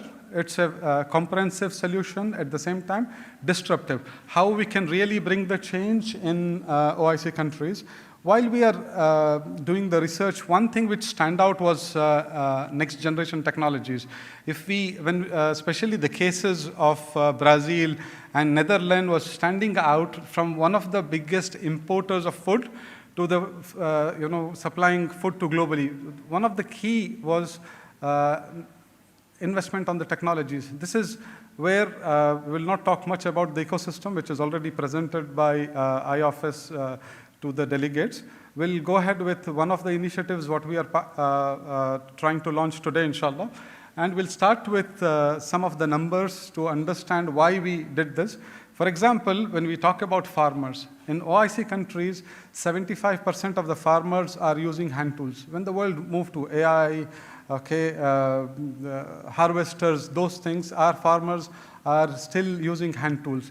And other end, 350 plus, this is the lowest number which I'm talking about. As per World Bank, more than 33% of the food before reaching the fork is being wasted. As per ISDB, almost some countries more than 50%. So how do we address this? And another challenge is 74 days of, in average, in OIC countries, food reserves we have. And one of the major challenge in agriculture GDP, if we see in 2000 and 2018, there is a decline of 13.3% of agriculture GDP. So there are really big challenges, and we have seen most of the delegates talking about it. So how do we address this? This is where we are launching our platform which address these challenges. One of them is, imagine youngsters, how do we involve them in agriculture? A small farmer, when he has challenges, if he wants to reach experts, this is where in a platform he can reach a consultant expert with a small fees, he can reach global consultants, through IOFS platform, FAO could be there, or other initiatives could be part of it. At the same time, in platform it will be used data from 2-3 different areas, the governmental data, or organizations like CESRIC there, FAO's data, at the same time, data from the retail sector. Retail and F&B sector is one of the important data to understand. So that will be embedded inside it, trade route visibilities, innovate your products. For example, farmers who have raw product, they could reach processing companies and build their own end product. And rating and reviews is one of the core things. This platform will be more into B2B platform. It is for mid and bigger companies in OIC. So where they will be reviewed, rating and review will be there. Multilingual support. So it is used AI technology so that whichever their language they are chatting, it will be auto translated so that the end user, because we have this challenge, 57 countries, different languages, different cultures. So how do we make things easy for them? Financing solutions will be there in this platform. At the same time, intra-trade facilitation, so that in this platform, it's not only helping the agriculture sector, at the same time, food processing sector, retailers, how do we bring in a collaborative way to achieve this? And one of the core facilities we have is renter technology. As from delegates from Pakistan mentioned about renter technology, similar, in a platform, we want to make it life easy for people. Imagine, as I mentioned, 75% of our farmers are using hand tools. At the same time, they have companies, so we can use through platform. They can even rent the harvesters, drones, or any other technologies could be rented on a small fees. Okay, next please.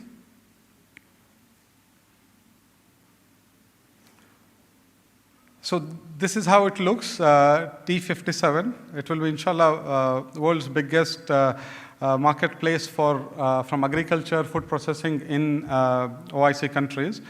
If you can see, one of the, if you can go back and stay there, one of the biggest challenge today, okay, imagine if we are sitting anywhere part of the world, let it be Africa, let it be in Gulf or other countries, we can easily buy from platforms like Alibaba, others, right? But when we want to buy from any African countries or other countries, we have a big challenge. In this, that is a reason we want to bring, there is a trust issue. Through this platform, there'll be, insurance will be covered, okay, as per Islamic insurances will be there, reviews will be there, and this is a platform which will connect from farmers to the buyer or producer to the buyer and buyer. It will solve most of the challenges we have from security size, reviewing size. So the onboarding process of this, it will be onboarded. There will be teams in each country where they will go through the onboarding process, and they'll ensure that each buyer or seller is reviewed properly, okay, so that it's not something, imagine we as a buyers or sellers, when we open a platform and you get thousands of emails every day, we don't know which one is genuine, which is not there. That is the reason it will go through reviews, it will go through proper onboarding process, and it will have, if you can go next. This is about language, auto-translate whichever language they are speaking. And this is talk about shared services. For example, drones could be rented. Okay, whatever resources a farmer or someone required, they'll get it. And this is all done through the SME sector of the similar country. So it is quite an innovative way to connect them to solve the issues, inshallah. Stakeholders are farmers, traders, retailers, food manufacturers, vendors, and governments. As I mentioned, it is access to members only. There'll be one side onboarding process, second side is account management. So all the medium size or big companies will have dedicated account management teams so that they will be reviewing which country prices, what's happening, to update the data today, day to day, to ensure the data has been correct. One of the features we have is surplus and deficit. In most of the countries, okay, there is a deficit, other countries there is a surplus. Through this data, since all the B2B are connected, B2B or B2G could access this data so that they understand, for example, the challenges recent months we have, for example, India when they banned the rice, okay, most of the countries, they had challenges to reach which country who has the surplus so that they can reach. Through this platform, we can easily understand which country has a surplus and with whom it has, which organizations or cooperatives or companies who has this surplus so that the buyer could reach them or the governments could reach them directly. Thank you very much. This is the QR codes. We will start, inshallah, from today, the onboarding process. The countries, the entities who want to onboard with us can start, inshallah. We can have discussions outside this, inshallah, after the event, inshallah. Thank you very much. Jazakallah khair. Thank you very much, Mr. Afzal, and congratulations for the launch of the initiative, and we wish you all the best. Unfortunately, we've reached the end of this session, and I think we need to skip the Q&A session. We're way behind time, and it's actually the next session is starting shortly. But it has been a very insightful session, and the good thing is that we still have audience here with us, skipping even lunch. So we discussed few challenges in this session. We started with the perspective of international and multilateral institutions like the FAO, ICDT, and ITFC, and their perspectives of how they promote trade and investment. A few challenges have been highlighted, including concentration of trade, low regional trade, transportation infrastructure, geopolitical risks, market access, capacity building, resource mobilization, and the need to attract private sector investments. Key enablers that were discussed through the various country initiatives. We've seen UAE's model in food security governance and legal landscape, and how the developments in their food and beverage sector. We have looked at Oman and then also some initiatives from Pakistan. And then we ended with two innovative models from Farmonix and Mukarrama, which are service provider and then of course a marketplace. And clearly key enablers that require policy attention, which is digitalization, strengthening collaboration and partnerships, innovation through agri-tech, promoting marketplaces to support market access, promoting sustainability, impact, and solutions that strengthen resilience. Some of these initiatives do need to be encouraged, and I think there is a lot that needs to be done in trade and investment, and we hope to see the percentage of intertrade increasing when we meet next, perhaps in next year or so. So thank you very much to all the panelists, and sorry for the audience for skipping the Q&A session. I'm sure you can interact with each of the panelists in the break, and thank you very much, and I think it's time to end the session.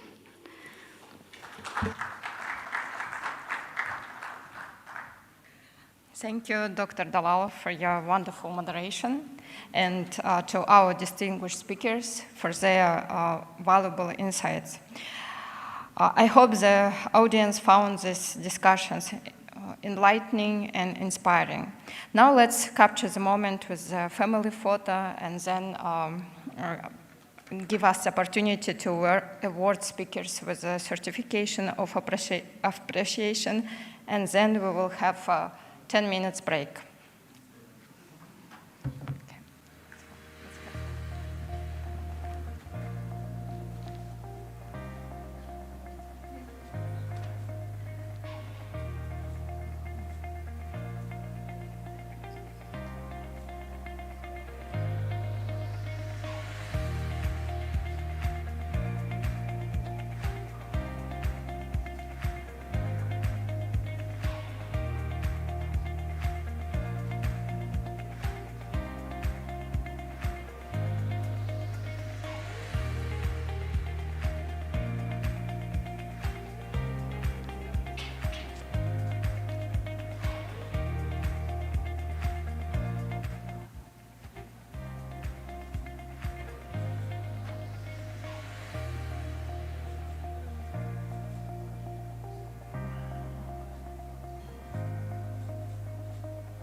Inshallah, 12 p.m. should be fine, yeah. Because morning they put me in a panel, but I'm not sure what time it will end, but 12 for sure I'll be available. 12 to 1, let's say. Thank you so much. Pleasure meeting you.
Can you hear?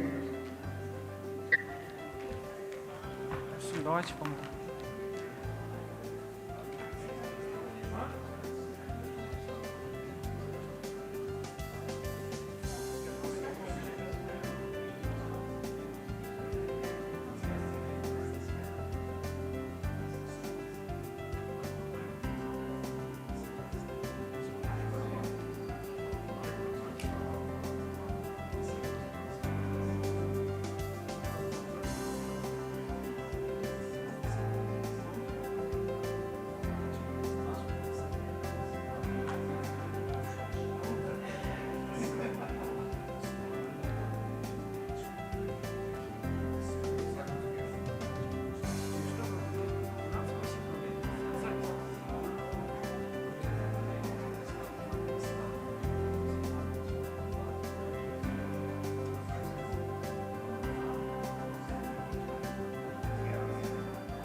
Policy सही करो मेरी गल सुनो मैं ਮੈਨੂੰ ਤਾਂ ਚਾਹੀਦੇ ਨਹੀਂ ਮੈਂ ਹੋਰ ਗੱਲ ਦੇ ਪੈਸੇ ਮੰਗ ਰਿਹਾ ਅੱਛਾ ਮੈਂ ਕਹਿ ਰਿਹਾ ਤੁਹਾਡੇ ਇਨਵੈਸਟਰ ਚੇਂਜ ਹੋਣ ਵਾਲੇ ਨੇ ਹਾਂ ਸਰਵਿਸ ਸੈਂਟਰਾਂ ਚ 15 20 ਇਨਵੈਸਟਰਾਂ ਦੀ ਫਾਈਨੈਂਸਿੰਗ ਕਰਾਓ ਆਪਣਾ ਜਿਹੜਾ 20% ਜਿਹੜਾ ਅਸੀਂ ਕੈਪੀਟਲ ਦਾ ਕੈਲਕੂਲੇਟ ਕਰਕੇ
नहीं है तो खैर हमने आज तक कभी इस तरह के पंगे किए नहीं है मुझे बड़े काम आती हैं क्यों सर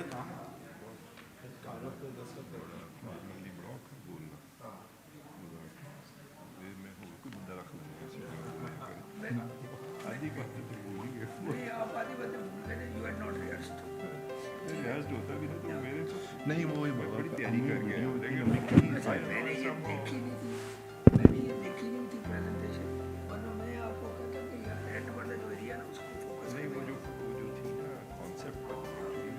पॉइंट्स बनाए हुए थे लेकिन जो आखिरी स्लाइड मोस्ट पावरफुल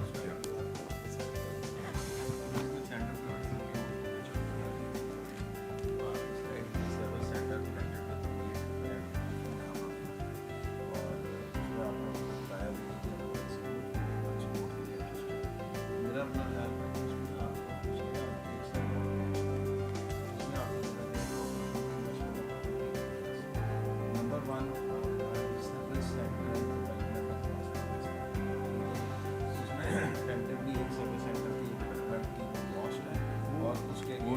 एक्चुअली बनाया हुआ सारा, हमारे पास ईमेल है। अब जिस तरह ये इंटरेस्टेड है ना, तो उठ के आए लोग।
No, I will start. I will give you. Mhm.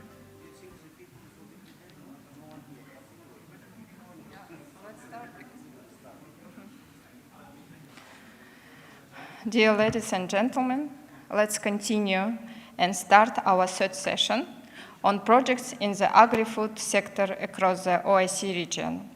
We have Dr. Ismail Abdelhamid, an advisor at the Program and Project Department at IOFS, as a moderator for the last session.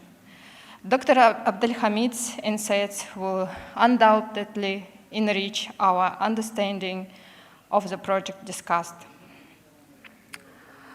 Dr. Ismail. Thank you. Bismillah ar-Rahman ar-Rahim. Alhamdulillah. Salatu wassalamu ala Rasulillah. Ladies and gentlemen, distinguished guests and esteemed panelists, good afternoon. I know that we are very close to the final of our second high-level forum, and as Ms. Golsoom just introduced me, I'm Dr. Ismail Abdelhamid. I'm the advisor for the program and the project in the Islamic Organization for Food Security. And we will have the panel discussion today, and we will share with our experts their insights and experiences. I know that it will be within 5-10 minutes and followed by questions. And I will call the speakers. So our first speaker, Mr. Yersultan Sultanov.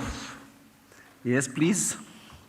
He's the manager of Translydia Limited offline, and we will have among us online Mr. Belhaj Abdul Khaliq, the president of Translydia, and who will present the innovative vertical farming that is, it is a project, and we are really in IOFS also taking this so seriously, and how can this technology of vertical farming can gain the immense attention for the potential to smart agriculture by maximizing space and resources.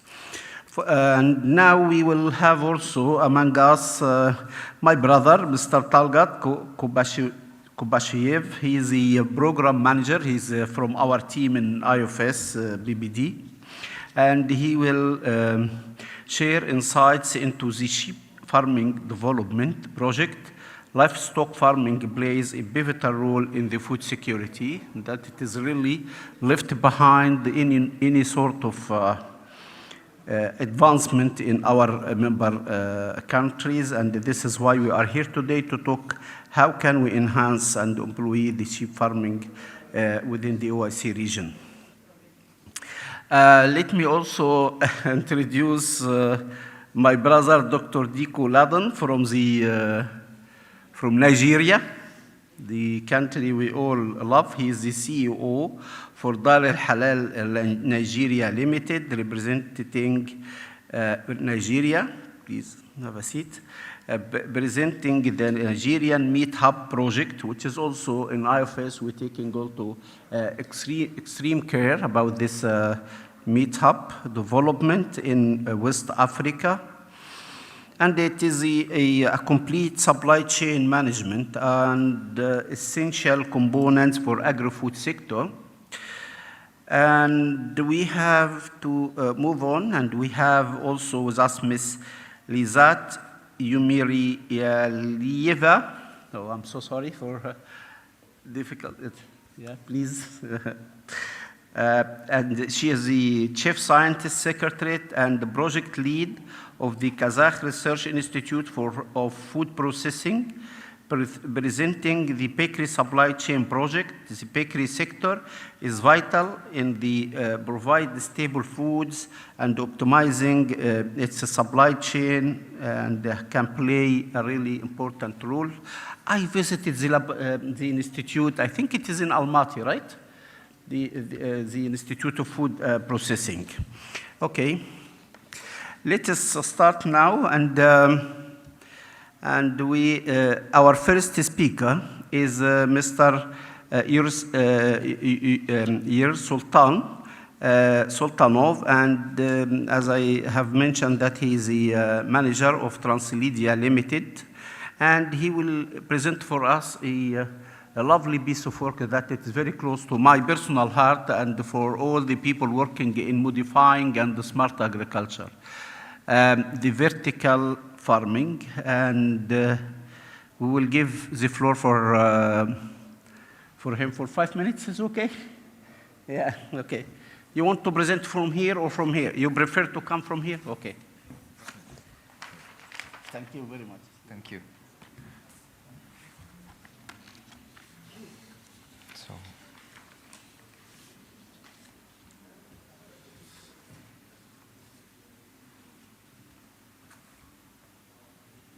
okay. Bismillahirrahmanirrahim. Assalamu alaikum wa rahmatullahi wa barakatuh. Good afternoon, ladies and gentlemen. I am honored to talk about the fascinating world of vertical farming and its technical issue here today. So, let's talk. Vertical farming is a revolutionary approach to agriculture that not only addresses the global challenges of food security, but also offers sustainable solutions to land use and resource conservation. To illustrate the impact of vertical farming, let's consider a few success stories. Urban vertical farms are popping up in the cities worldwide, providing fresh, local produce to urban population while revitalizing unused spaces.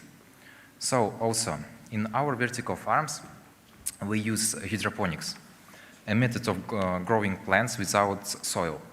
Instead, plants receive nutrition-rich water solutions directly in their roots. This approach conserves water, minimizes pesticide use, and provides precise control over plant nutrition. So, also, vertical farming opens the door to cultivating a wide range of crops, from leafy greens and herbs to strawberries and even dwarf fruit trees. The possibilities are extensive. Additionally, the ability to control growth patterns allows to accelerated crops cycles and tailored harvest times. We also have experience in growing different crops like vegetables, fruits, grains, beans by using hydroponical method. So let's talk about the hydroponical system. Let's start by exploring the key of vertical farming system. Imagine it is a high-tech economic designed for optimal plant growth. In such a system, we have, firstly, it's a grow lights, shelving system, climate control, automation, and control system, or we can call it IoT. One of the most crucial elements in vertical farming is lighting technology. LEDs, for instance, offer energy efficiency and customizable light spectrum. They enable us to control growth cycles, optimize photosynthesis, and reduce energy consumption. The second one is the climate control. Okay. The magic of vertical farming lies in its ability to mimic the perfect outdoor conditions indoors. So temperature, humidity, and CO2 levels are carefully regulated to ensure plants' growth. These precisions allow us to grow crops year-round and without external weather conditions. And also about the IoT. IoT is the heart of modern vertical farming. Advanced sensors collecting data on factors like light, temperature, and nutrient levels. Artificial intelligence algorithms use this data to make real-time adjustments, insurance, and optimal growth conditions are resource efficiency.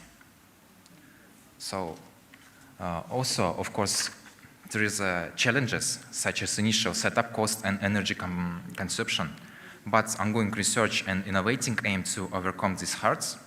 As technology advances, we expect this system to become even more efficient and cost-effective. Also here, as you can see, we was developing our own hydroponical system. It is 1,000 OIEC level and state-of-art design. You can read it by this slide, the main functions of our system. Okay. In conclusion, vertical farming presents a bright future for agriculture. It combines cutting-edge technology with sustainability to meet the challenges of a growing global population. As we continue to innovate, we can look forward to even more efficient, productive, and sustainability urban farming solution. Also, here you can see our slide from IoT system. You can change the brightness, you can change the water flow. It's for manipulating all system parts. Also, you can see the data from sensors like temperature, like pressure, like brightness and water flow. And I will give a word for my colleague, Mr. Abdulkhalik Ali Bilhaj. So please join us.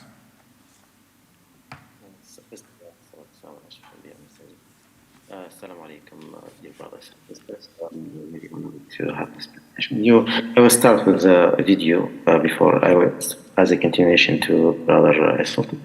I'll try to, if possible, maybe this seems that maybe difficult to connect from this side. Can you connect from your side? Just a 1 minute video, if possible. Yep, okay.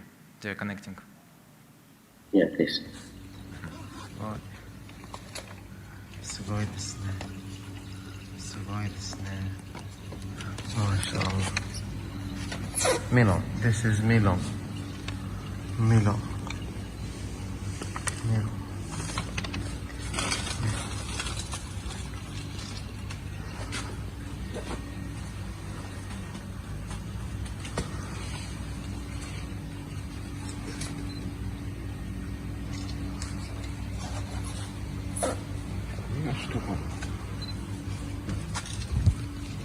そうですね、基本的にメロンってどこで作る場合には1株で1玉とか、高級なメロンだとこれが王道みたいですけど、40個ぐらい。そうですね、今この株も取っちゃいますけど、まだこれで30個ぐらい。Okay, thank you. The video is really short. It was this Japanese company. We have collaboration before with them. Melons, every melon costs around $40. High quality melon, and the whole system is run through IoT. We have cooperation with also Interlighting. So this system is actually run for greenhouses, but also can be vertical through vertical farming or through greenhouses support. So here, as we want to say, why do OS countries need to develop vertical farming? There's many things. Of course, the first is food security, but I think the main part is here in the last at the end of the slide is technology advancement.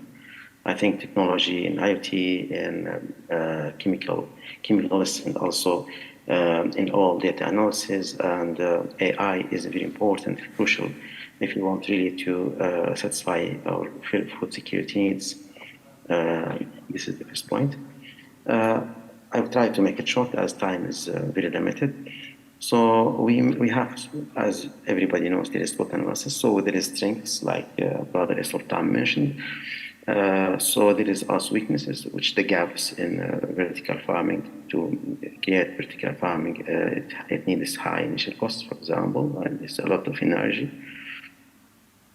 So this gaps or these weaknesses, it also in fact give us opportunities to develop ourselves, develop IoT, develop solar energy, develop increase awareness within people, can be transferred to every family in homes.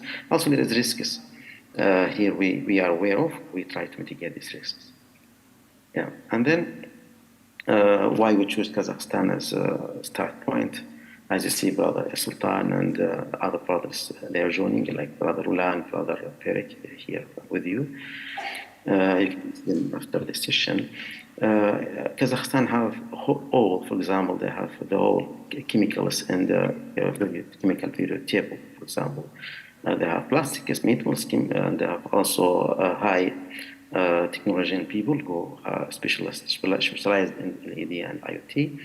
And it is very easy to transfer technology to those opportunities, to those people as well. In Kazakhstan also they have many factors, strong factors, and have strong manufacturing power, and also they have very historical universities. We have the goal objective of vertical farming is to manufacture IoT-driven or biotechnology-driven systems within various countries to optimize resources and to reduce waste.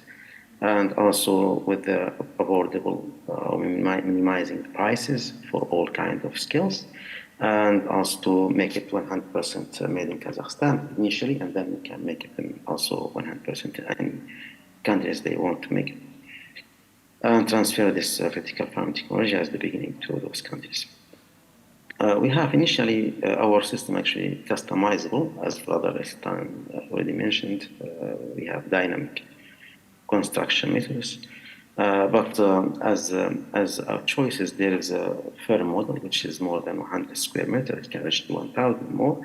We have a business support model for restaurants, hotels. We have also family owned. Our target is to give opportunities to every family to have the systems with device and videos. Akhil Aziz, 2 minutes. 2 minutes, please. Yeah, okay, sorry. I think 12 slides remained. So we have success indicators, as we mentioned, in Kazakhstan, and we have connection to IOFS and support, and we have all in how we need. This is, for example, sample of this initial cost structure. Market cost normally, like LEDs, for example, cost from 50 to 70%.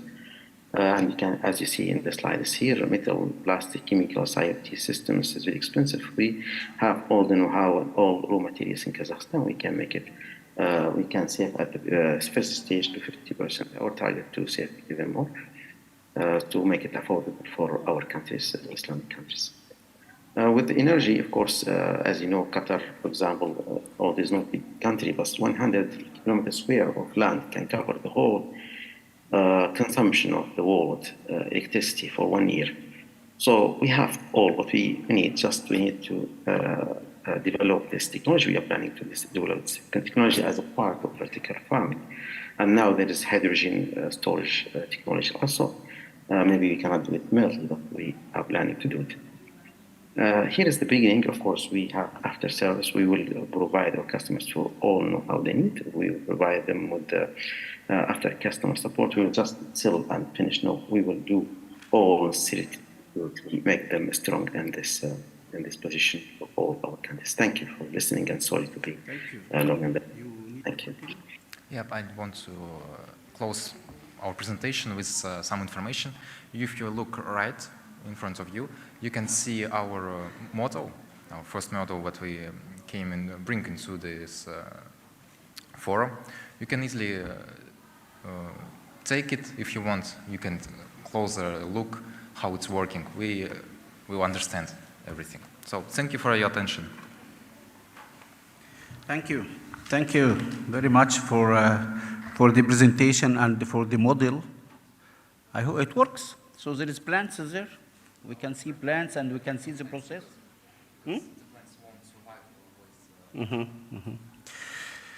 Thank you, Mr. Ir Sultan and Mr. and the brother Abdul Haq, and we are waiting for you to visit us also in IFS. We are looking forward for more cooperation. I don't know where you have been and why you are not coming today. Let us discuss this. And now, if you allow me, we are. I'm happy to welcome also my brother, one of the team in IOFS, Mr. Talat Kobishiev, and he's working with us as a program manager for sheep farm development project and other projects also. And we are eager to hear about the advancement and the strategy from the sheep. You need to come from here, yeah, okay.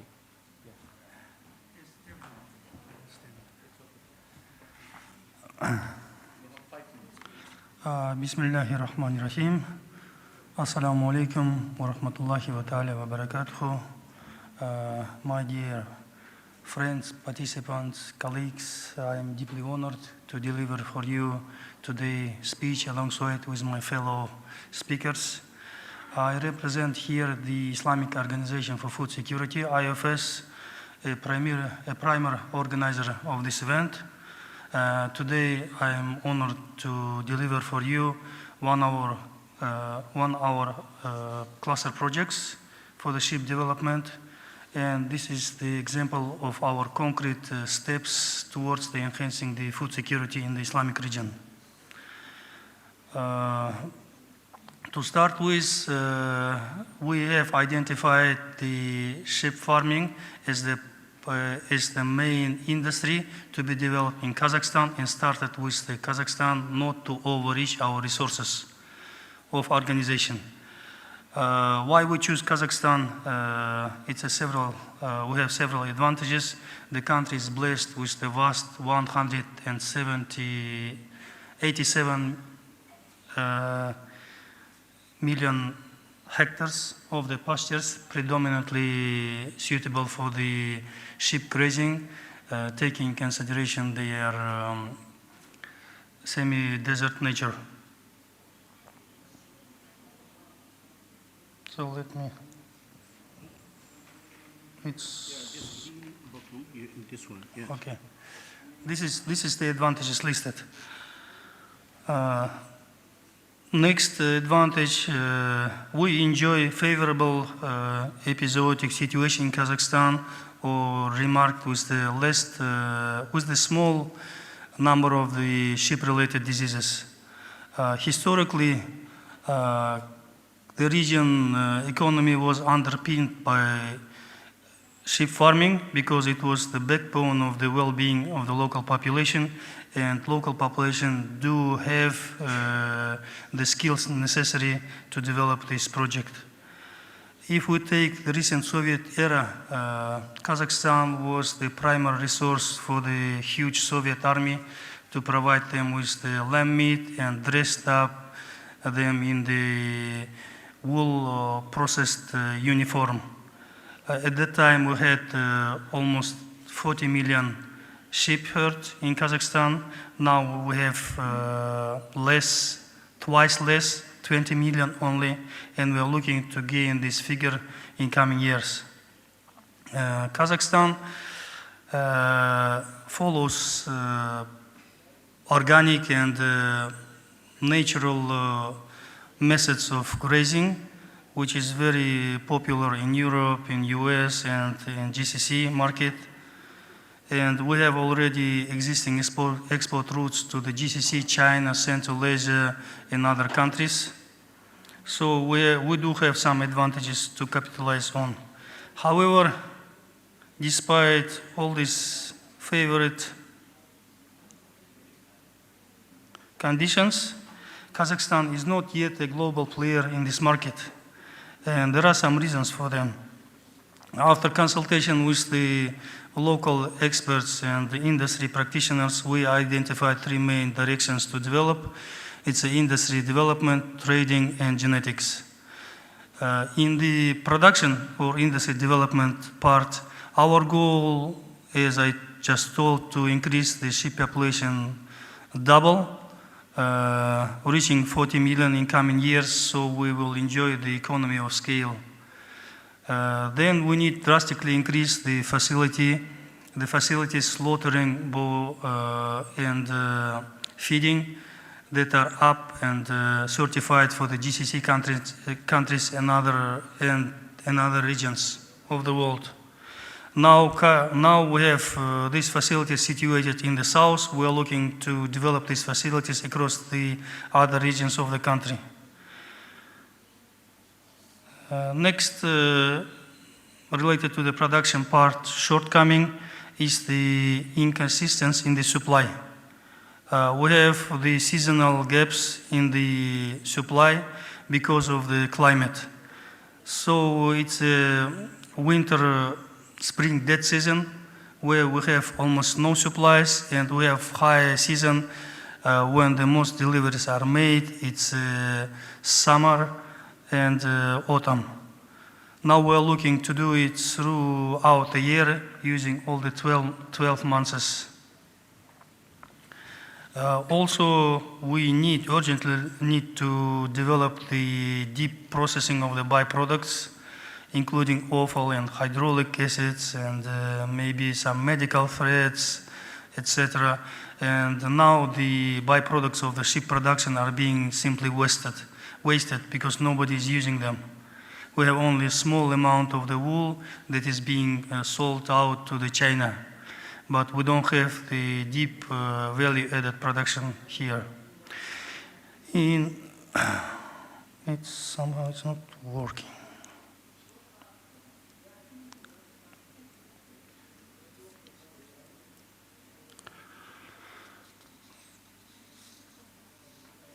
In the trade, we have shortfall for the demand which is rising from the GCC countries. They are demanding us more and more, but we are not able now to meet this demand. Limited numbers of the traders are already involved in these exporting activities. Logistic issues we do have, and this is require close attention both from the state and the private sector. And our large producers are perhaps looking for the local market. They're not much interested in the export activities now, but we are trying these days to encourage them and stimulate for the exporting. Now we are doing most of our export in Uzbekistan and China.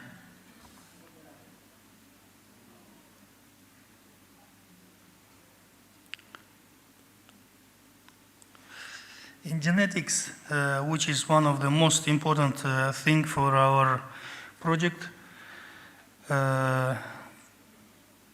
we recognize that pedigree upgrade is essential, not just if we will be just increasing the number of sheep, we will not achieve our desired results. So what we're doing now, we have already started crossbreeding with the well-known and well-respected Dorper breed with our local Edil Baywan, and the results are very optimistic. So far, we have decreased the content of the fat, which is required by the GCC region, but the unique taste of the Kazakh sheep is still with us. Also, we're exploring the concept of the multiple lambing cycle, and we're looking to have 3 lambing seasons when our sheep will be giving birth 3 times per 2 years. This is directly related to our problem with the continuous meat supply. Here we have listed project stakeholders. As you understand, this project is a collective effort, so we have on our side Agriculture Ministry and state agencies that are supporting us in the strategic industry and logistic matters, while farmers and scientists are contributing to the technology and genetics. So this is the SWOT analysis. I'm not going to go in this one, as you can examine it closely afterwards. This is the action plan that I want to show you, that this is not just a mere idea or proposal. We have already done a lot of work, and we are doing. On genetic side, I just mentioned, and we started this year with only 2 tons per week export of the chilled lamb meat premium quality to GCC countries, Qatar, and now we are exporting more than 10 tons per week, and the number will increase shortly. We're about to sign a long-term contract with our main strategic partners in the GCC, and also we are about to start deliveries from the central Kazakhstan or Astana. Previously, we were doing only this from the south of Kazakhstan. Also, as an example of the commitment of our organization to this project, the IOFS has registered its direct subsidiary, Sheep Farming Development, in the Astana International Financial Center, and this entity is fully operational.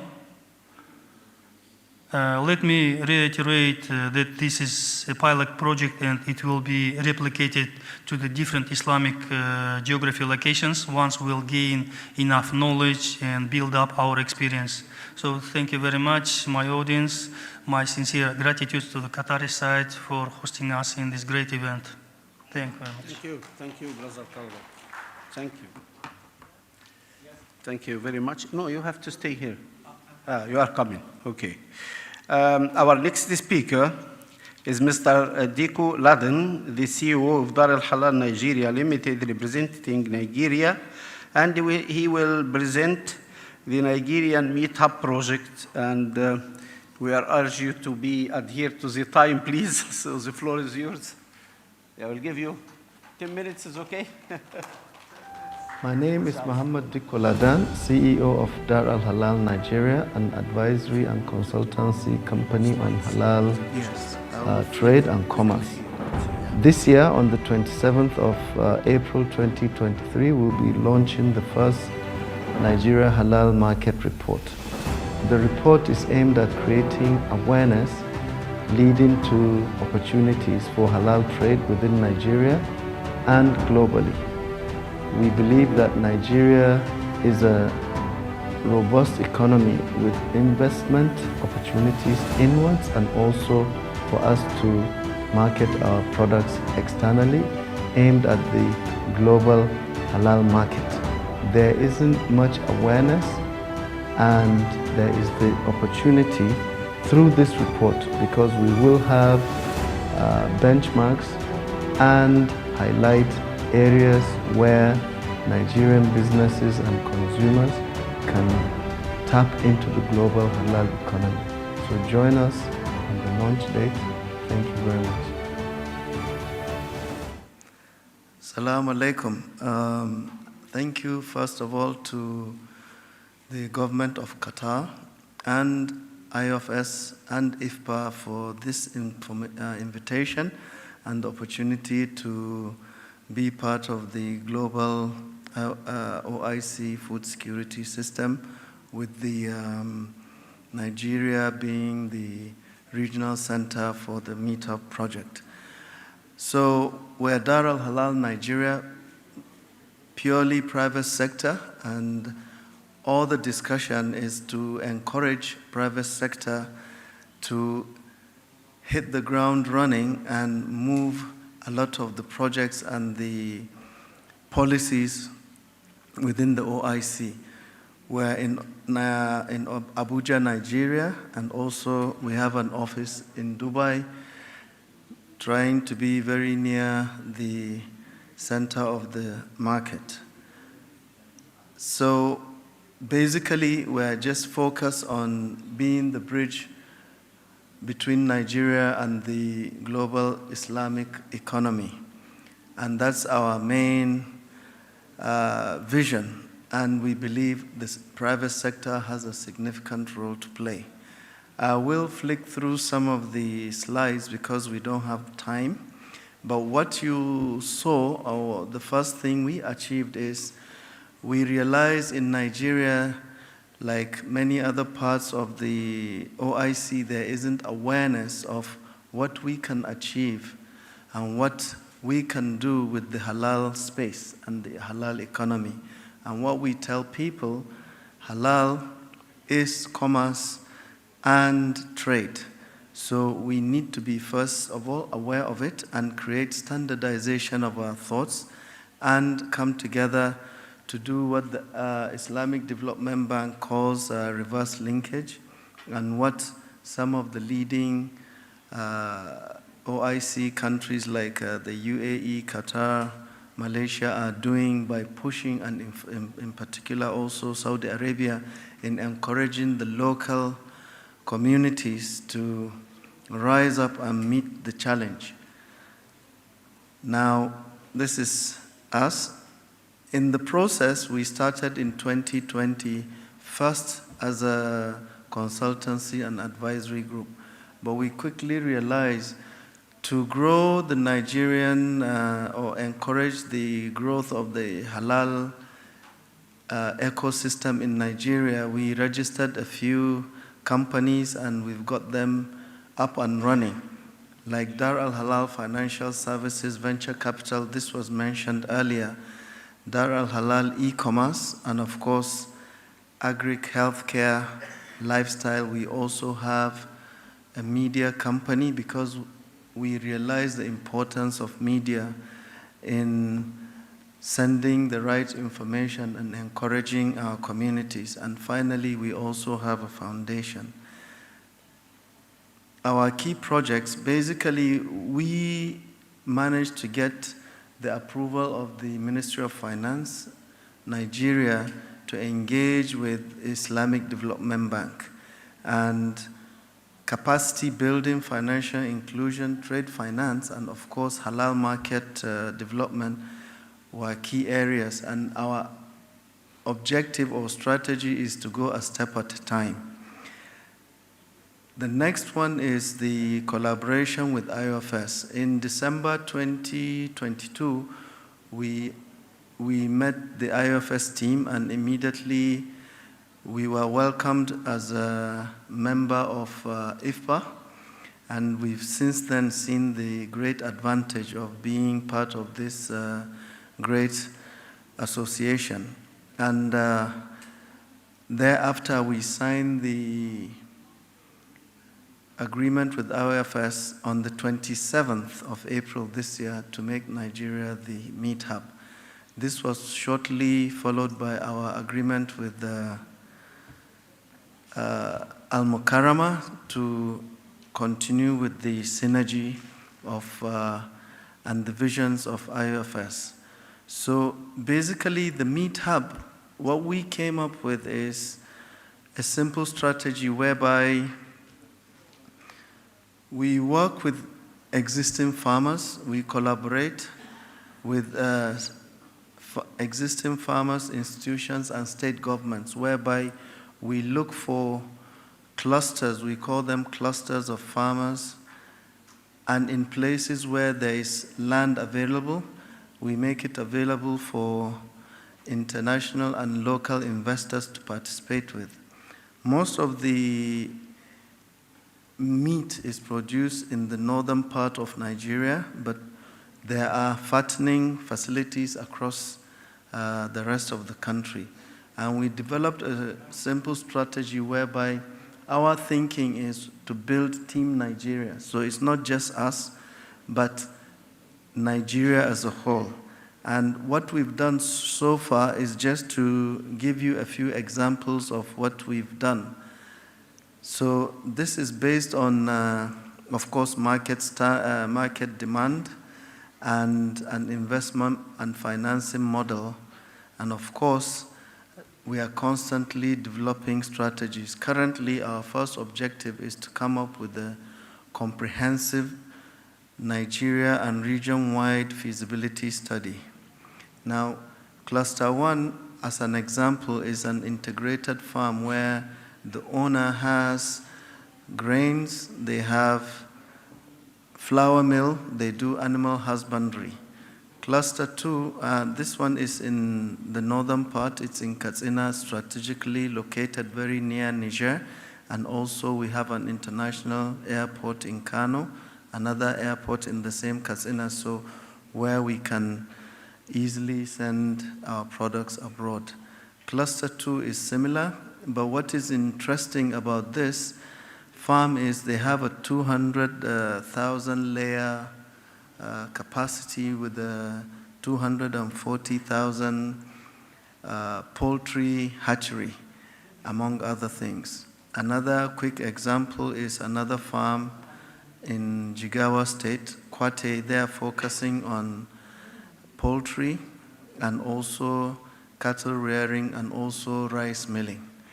Now, Cluster 4, for example, is interesting because this is very near Abuja and it's land whereby the owner wants to take in partners with 1,380 hectares of land available either for direct purchase or for investment. So basically our model where it's similarly mirrored around what the UAE is doing on the food tech and other things, but we're pushing halal ecosystem master plans, whereby we bring communities, cooperatives, but we aim to have halal parks. I'll flick quickly. This is 2 minutes, please. okay. Most important, finally, is you'll see that we are in the process now of encouraging the certification bodies, industry associations, research institutions, training, and many other anchor points or key partners in the industry to grow this. Thank you very much.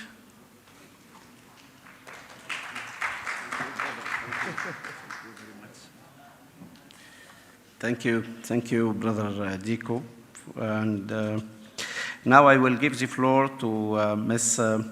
Laizat Yumiralieva, and she is the Chief Scientist Secretary and the Project Lead of the Kazakh Research Institute of Food Processing.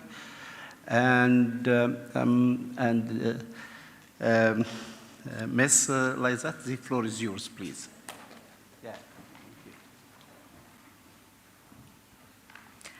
Assalamu alaikum. Dear ladies and gentlemen, good afternoon. I'm very pleased to see you all. This is my first visit in Qatar, and I'm very impressed by everything that I managed to see during my stay in this beautiful country. First of all, I would like to note the organization of the forum is a really high level, and I would like to thank all the organizers for this work. It is great honor for us to be here and represent our country and our scientific institute. We are actively working to promote our products for export. Over the past period, we have received many visits from guests, and memorandums of cooperation have been signed. In 2022, the General Director of ATIAP International Service, Mr. Mohib Ahmed Khan, came to visit us. He got acquainted with research activities to our institute. This year, Mr. Mohsin Sayed and Dr. Ismail visited our institute to assess the production and export potential of the institute. We held a presentation of our institute and its research activities. We also held a presentation and tasting of exhibition products of the institute and its branches. They visited our research laboratories, bakeries, and experimental workshop. Our scientists took, in March of this year, our scientists took an active part in the Qatar's International Agriculture Exhibition. We presented a wide range of bakery and flour confectionery products, fruit and vegetable products, also feed for valuable fish species. Okay. Thank you. Our products have been highly appreciated by consumers and specialists. The task of our research institute is to develop its line of products taking into account consumer preferences, including for healthy diet with increased nutritional and biological value. And dear forum participants, now with your permission, let me move to our presentation, background and objectives of the bakery supply chain. Background of project, the total global market for frozen bakery products grow in 2021 to $29.5 billion at CAGR of 5.8%. OIC countries heavily depend on imports from non-OIC countries, resulting in a net food trade deficit of $65 billion. Furthermore, there were no OIC companies included in the top 100 global food companies list. The population of the Gulf countries is 833.3 million people. On average, the Gulf countries import about 85% of all consumed food, including bakery products. Frozen baked goods are also in demand in GCC, driven by increasing demand for convenient food products and desire for better taste, safety, and consistency.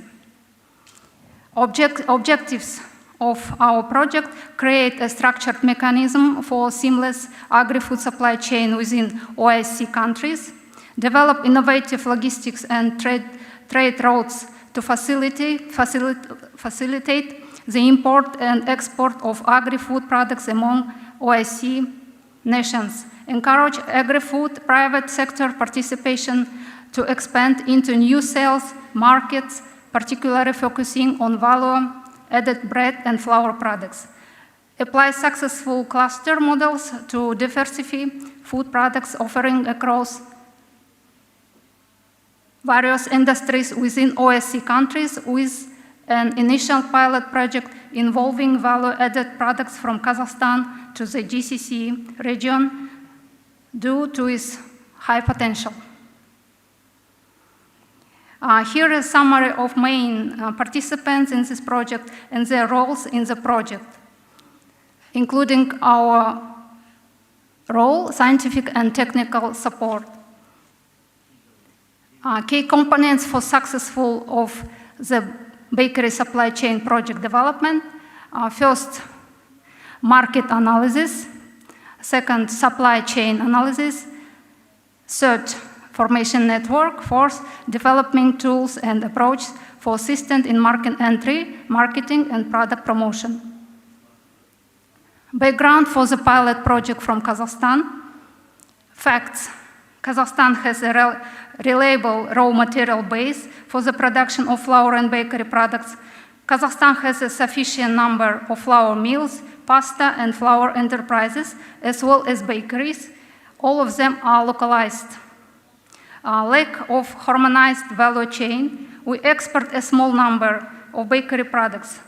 Outputs utilize of IOFS, FP, platform to analyze and reach a consensus regarding the demand for bakery and flour products in the Arabian Gulf countries. Consider the market requirements to pinpoint specific demands and devise logistics arrangements accordingly. Initiate a pilot project for the provision of bakery products to the GCC. Leverage available export mechanism supported by the government of the Republic of Kazakhstan. The initiative aims to facilitate connection between potential exporters, importers, and end consumers. Formulate passionate marketing strategies, including franchising agreements with leading companies and addressing packaging concerns tailored to specific product.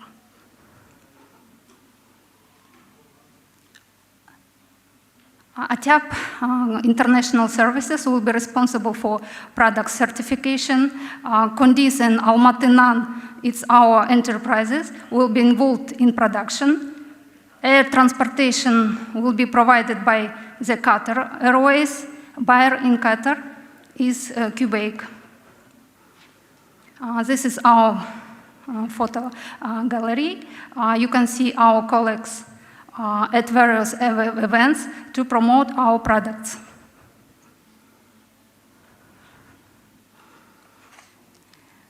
And some information about key partner Almaty Nan. To implement the project, Almaty Nan Bakery Plant provides production office premises and equipment on the basis of the point activity agreement for the provision of a material and technical base.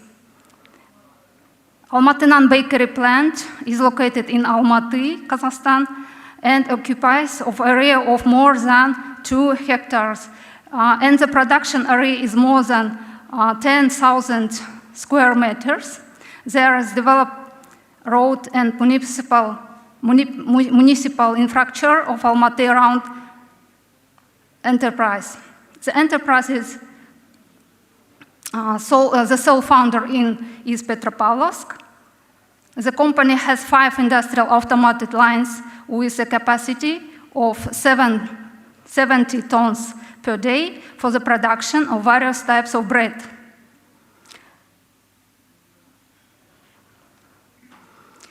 Core bakery brand of Almaty-Nan. The company Almaty-Nan also has a line of bakery designed for healthy nutrition under the brand Vital Nan. The Osmert includes 6 positions: healthy wheat, Scandinavian bread, rye with raisins, healthy rye, whole grain French bread with cumin, sesame, and sunflower without yeast. Whole grain bread Israel Borodinsky bread, or natural starter without yeast. Whole grain Swedish bread on a natural starter without yeast. The next enterprises, innovative confectionery factory Condis. The Condis was founded in 2013. Today it is one of the leading confectionery manufacturers in the Kazakhstan. More than 200 employees work for the company. The production capacity is 22,000 tons per year. Company has automated production and own fleet delivers to the different countries.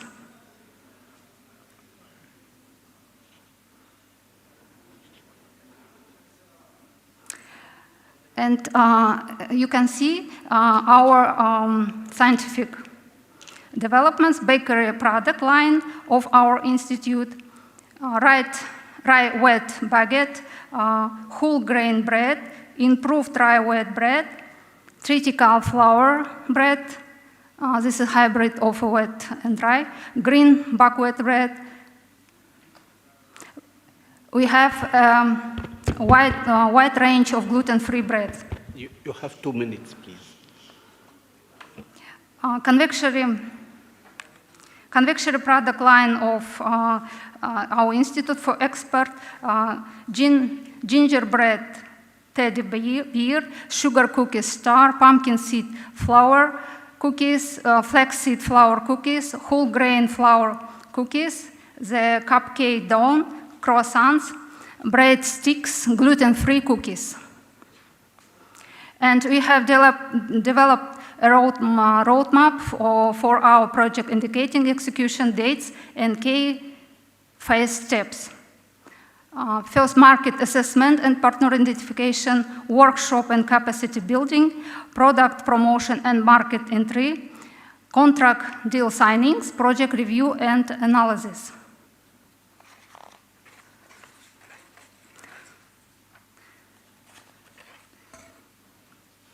We are confident that together we will advance our project, and so we will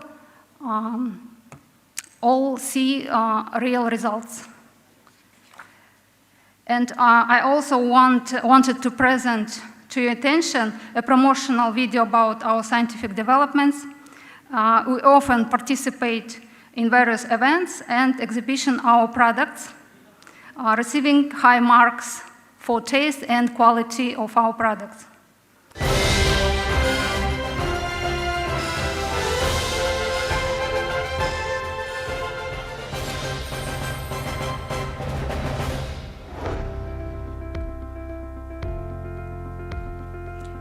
Our institute, this is only a specific specialized institute in Kazakhstan, engaged in scientific support for the food and processing industry. We are working on the development of technologies and recipes not only for bakery and flour confectionery products. We develop technology on deep processing of grain for the production of starch, fructose glucose syrups. We also work on food biotechnology, create biological preparations for the baking baking industry, and for livestock farming, develop dietary supplements, including encapsulated dietary supplements, and also develop technologies for meat, dairy products, oil and fat products, processed fruit and vegetable products, juices, jams, puree, We also develop various mixed feeds for cattle, small cattle, birds, and fish. Thus, we work in almost all areas of food and processing industries of the agro-industrial complex.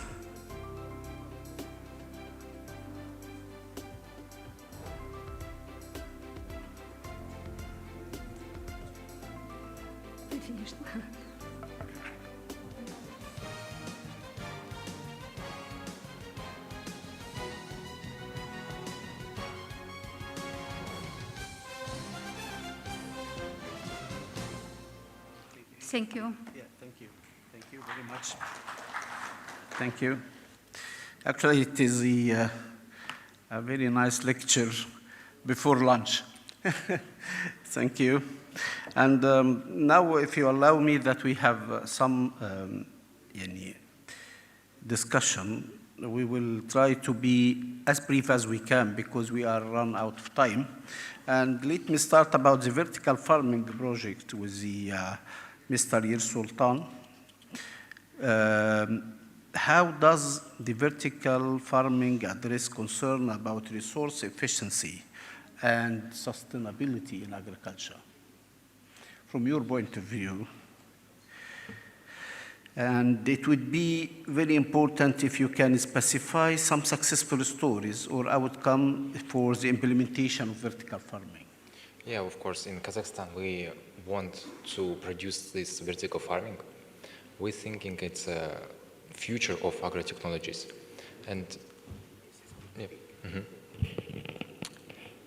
and also, as you know, Kazakh's country is very proud for, very rich for land, rich for materials. So in Kazakhstan we can develop all parts of this vertical farms, include the light, because light is constructed by metal and plastic. So also we can produce the aluminum parts. It's the same rack, and the most important is the chemicals. Also in Kazakhstan we can develop some chemicals for nutrition. So I think it's a very good chance for Kazakh industry to develop this vertical farming. But you know, the main concern regarding the vertical farming, that we need to go for cost-effective vertical farming. Of course. And sustainable. Mm-hmm. Yeah, okay. So this is the main challenge we are facing with vertical farming. But firstly, in Kazakh, cost efficiency will be very good, honestly, because we have a lot of materials, as I said, like aluminum. Mm-hmm. Because we was we was researching all markets around the world. For example, in Japan, they have the same structures, but they weren't using these materials like aluminum. They were using only plastic, because plastic in their land very cheap. And we made some calculations with cost with the price, and we decided to develop the system in Kazakhstan because the prices will be very cheap. I will take it into your account that you will try to make it even more affordable. This is very important for us and for all our OIC member countries. Now we will move for cheap farming development project. Professor, my friend and my colleague, Mr. Talat, we always nagging and we always discussing this, but I like his also opinion about the challenge faced, the promoting and the enhancing the sheep farming within the OIC region, and how this project can really helping us now. The sheep farming development, how can it help us in the OIC region?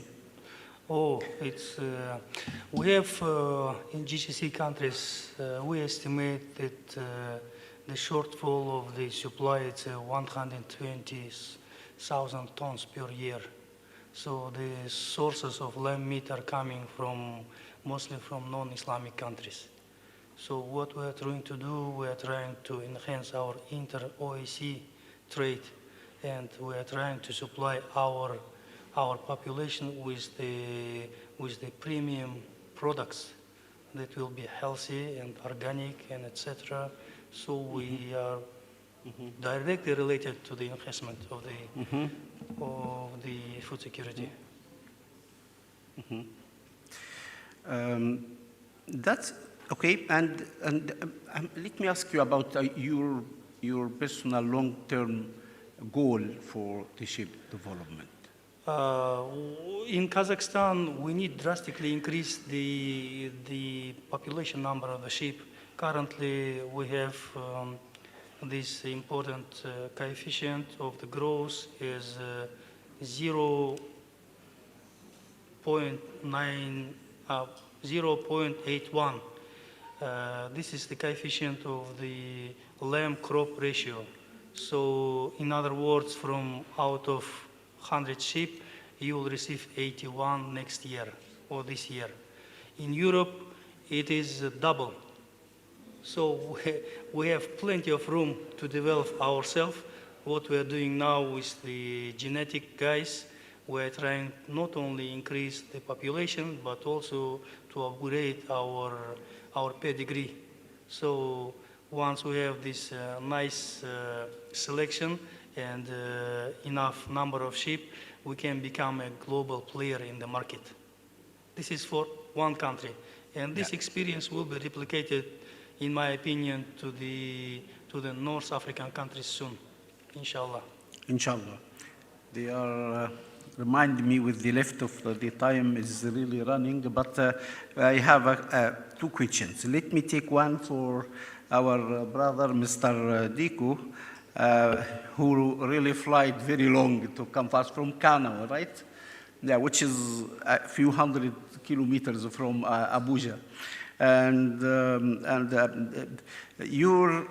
I need to know your vision and how this meat hub that you have presented for us can be a key for food, for the meat supply chain and to ensure food safety and security in Nigeria, and if you have a vision for West Africa. Yes, thank you very much. Well, you tend to find that we have very many small farmers. We don't have big herds, people having 5,000, 10,000 herds. So our strategy is to work with what we have initially and then improve their farming and breeding techniques, and in the process, improve the logistical supply chains. So the whole idea is we support and encourage, both with technology, finance, the whole value chain, from those producing the grass, the feedlots, the fattening, and improve the breeding quality of what we have and the breeding cycle. And in the process, we want to improve the certification in particular. The standards are met, and then we aim for export. For example, in Nigeria, we have a lot of sheep and cattle coming from Chad and Niger, generally, and we have big markets with Kano being the biggest center. But right across Nigeria, live animals are being trucked thousands of kilometers, which is a serious problem. Yeah. So we want to encourage meat processing factories and cold stores. But our aim is, while we're growing horizontally, improving within Nigeria and the region, our aim is to get big offtake general contracts so that we also aim to export. And in that process, we improve, aiming to meet the international standards while growing ourselves locally. So capacity building and training, and we also do suffer from malnutrition and effects of climate change, flooding, and we've had some issues with security.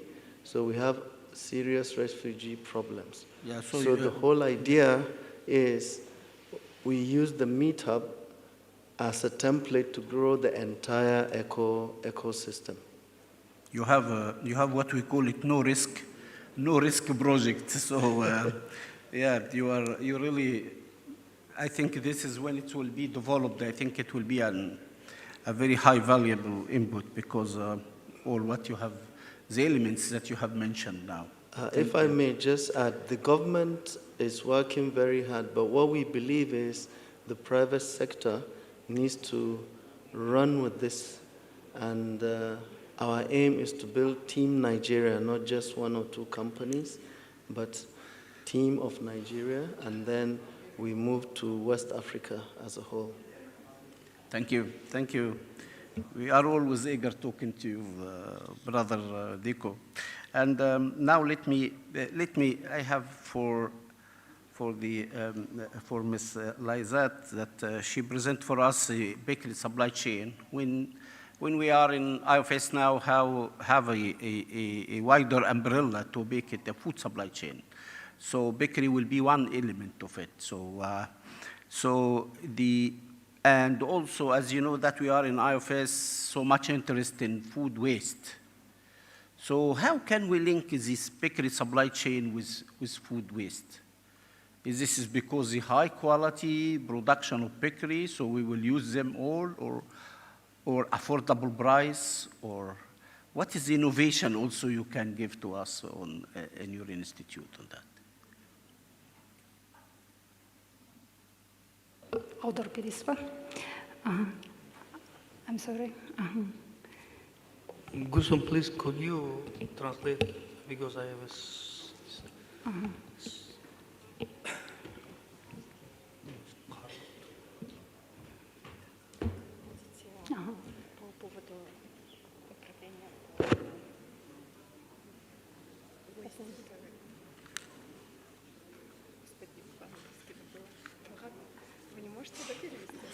Вы можете мне перевести?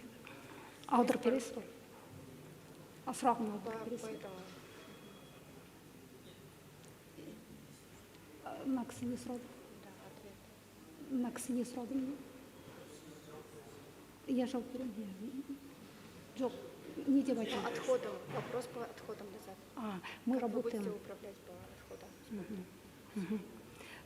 Biz такие режимы стилаторность. У нас безотходное производство, то есть мы все перерабатываем. И для этих кормов, для корма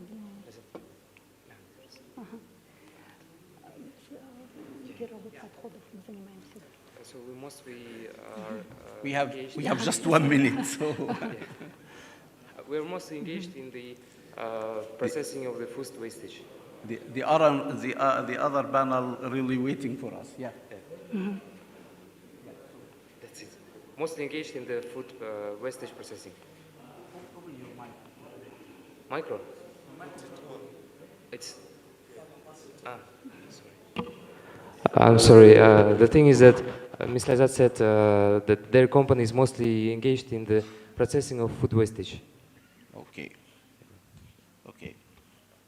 So I would like to thank my guests, and I am honored to be among them today. And I think the next floor is the next session is really knocking our doors. Thank you very much indeed for all the valuables that you have given to us today. Thank you.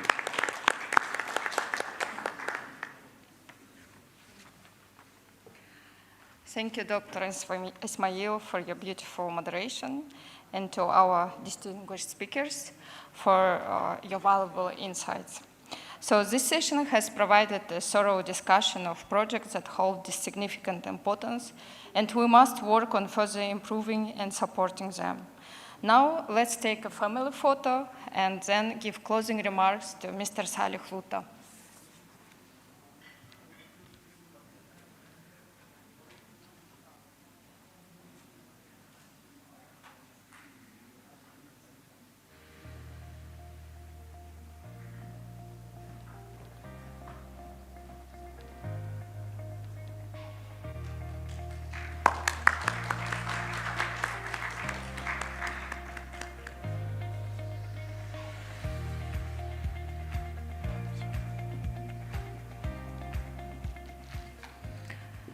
I would like to offer the opportunity for Mr. Salih Luto to make a closing remark.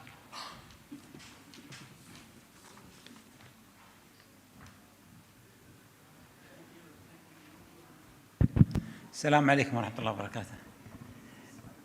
barakatuh. In the end, I would like really to thank Dr. Masood for all the efforts for organizing such great events for all of us to have this gathering. And the organizers and the team who really played a major role to put this all together. In my last talk, I just wanted to say something quickly, so I don't let you stay for more. We have a saying in Arabic, says, الاتحاد قوة والتفرق ضعف.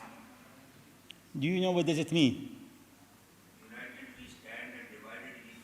Absolutely. The more we are together, we are stronger. The more we are divided, we get weaker. And this is what I noticed yesterday when I had the chance and the honor to sit in the ministerial conference, which show me the strength of this organization, which show me how much opportunity do we have if we leverage this setup properly. And this will require that we align our strategy, our thought, and work together as one. So this is one thing. The other theory, which I believe in, is less is more. Less is more. I've been seeing a lot of initiative, a lot of activities, a lot of plans. I would suggest that we focus in one or two plans, each in his area. I'm saying this for all of us. Don't look into so many activities. Focus on one or two initiatives and make it a success, because this will make people believe in what you can do. Don't look for big projects. Look for small projects. Look for quick wins so people can relate to the success you make and follow. And the last thing I want to say, they say, I don't know if you know, the popcorn theory. This is what I believe in the popcorn. You don't start with so many people. Start with little number of people who believe in your visions, who believe in what you can deliver, and create success. Small success here in our region, GCC, small success in Asia, small success in Central Asia, small success in different parts of the world. Then this all small successes will make it a bigger success when you put them together. So this is what I believe in, and this is what we'll be working in IFBA. We will be starting looking for small successes. We will be looking for people who believe in our visions and what we are doing. And inshallah, as I said, this will create the popcorn theory, where we will be start seeing activities in Central Asia, activity in GCC, activity in Middle East, activity in overall IOC, inshallah. Then thank you very much for your participation, for your patience, and inshallah we'll be seeing you in other activities. Thank you.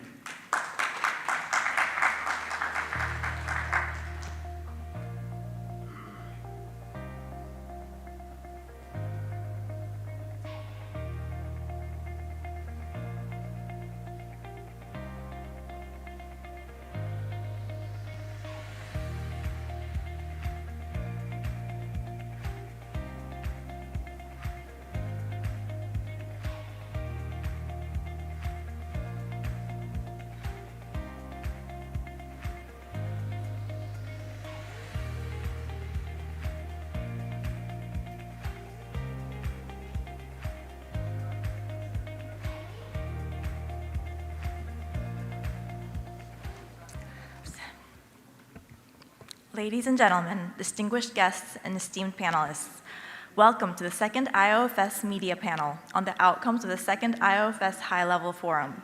Today, we'll dive into the achievements and discussions that have transpired during this landmark event.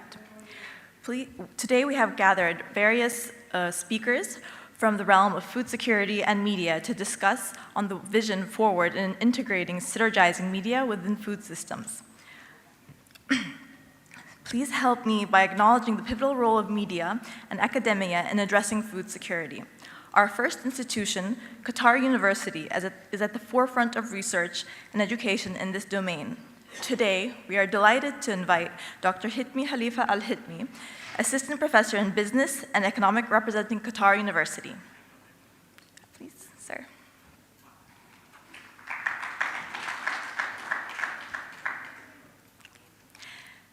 Next, we have the University of Agriculture, Faisalabad, which has a rich history of research and innovation in agriculture. Their academic expertise is integral to finding solutions to global food security challenges. We are honored to welcome Professor Ikrar Khan, the Vice Chancellor of the University of Agriculture, Faisalabad.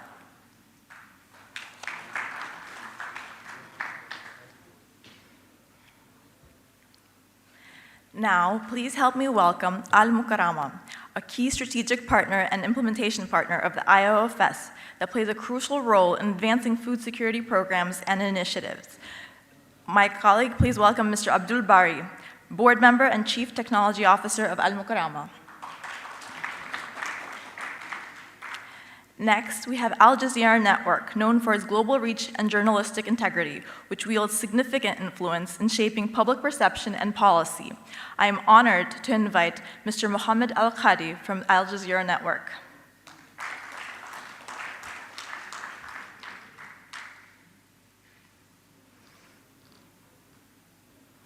Last but not least, we have the OIC Union of News Agencies, our main media partner that has been helping us in promoting food security challenges and efforts around the OIC. Please help me welcome the Director of Foreign Affairs and Relations, Mr. Yunus Inayat.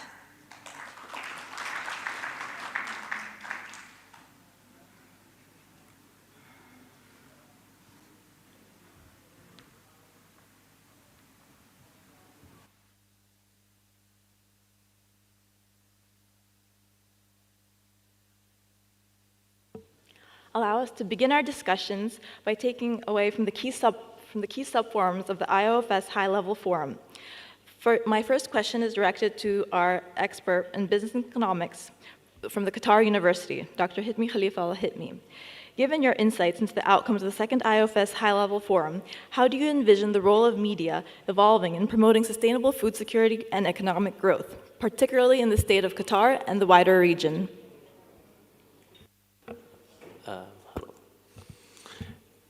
Thank you first for your invitation, and thanks for all the guests for coming here and listening to our panel talk, and also for IOFS for their contribution in highlighting major critical issues in the world, and especially in the GCC. As of now, the GCC have a different situation. The GCCs, the Gulf countries, have a little bit different situation than the rest of the world. Most countries in the world have running rivers, have constant rainfall, and they don't really have that much of water security-related issues as in the GCC. As of now, most of the water in the GCC, almost 100%, almost, comes from water desalination plants. And around 60%, 50 to 60% of the world's desalination plants is in the Gulf countries. The Gulf have realized that the water security is an important issue. Therefore, they're investing around $100 billion in the next 10 years only in water desalination plants. That's more than airports, that's more than roads and many other infrastructure. Therefore, it is one of the major critical challenges, and to get food, number one factor is water, as we all know. However, similar to most things, similar to most security, the major solution to that is mostly research and development. When we research more, and there have been some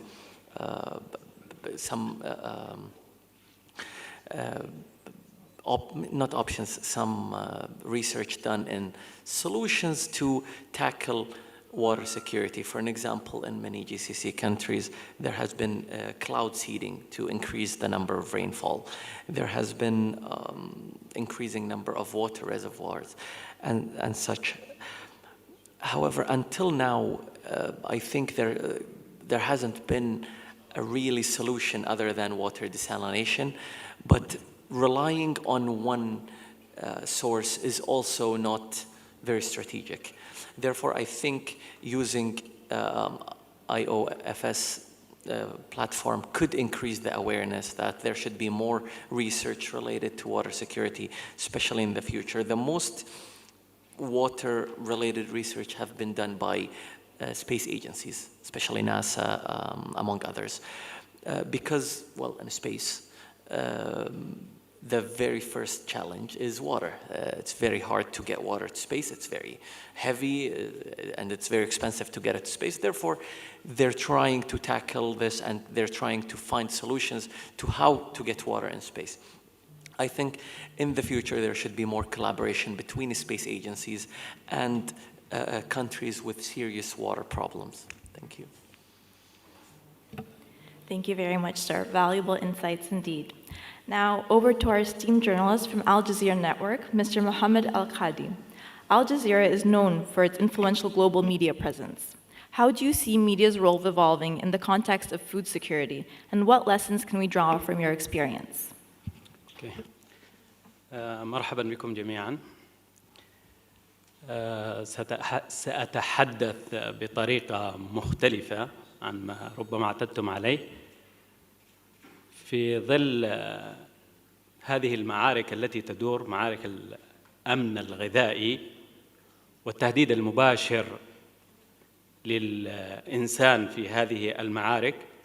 اعتدنا في وسائل الإعلام أن نغطي فيما قبل الأحداث السياسية والقضايا الاجتماعية والأزمات الاقتصادية، إلا أنه مع اندلاع الحروب ظهر مهدد كبير يهدد حياة الإنسان بشكل مباشر، بالذات الحرب في أوكرانيا، وحالياً الاقتتال والصراع الدائر في السودان، والذي يترك تأثير مباشر على حياة الإنسان ويهدد الإمدادات الغذائية، وكذلك الكوارث وأيضاً التغير المناخي، التضخم، كلها عوامل أصبحت تهدد حياة الإنسان بشكل مباشر وتهدد هذه الإمدادات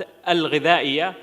وفي وسط هذه المعركة وهذه الدوامة الكبيرة ربما يتغافل دور المزارع البسيط في المجتمعات البسيطة، هذا المزارع الذي يقاتل ربما منفرداً بعيداً عن الكيانات، بعيداً عن الدول، في جبهات متقدمة من جبهات تأمين الأمن الغذائي له، لأسرته، لمجتمعاته البسيطة. ولذلك هناك قصص وحكايات عظيمة لمبادرات هؤلاء الأفراد، وهي مبادرات ذاتية. من خلال عملي واطلاعي على ما تنتج شبكة الجزيرة بمختلف قنواتها ومنصاتها، نتعرض إلى كثير من هذه القصص وهذه الحكايات، حكايات البسطاء في تأمين الغذاء اليومي.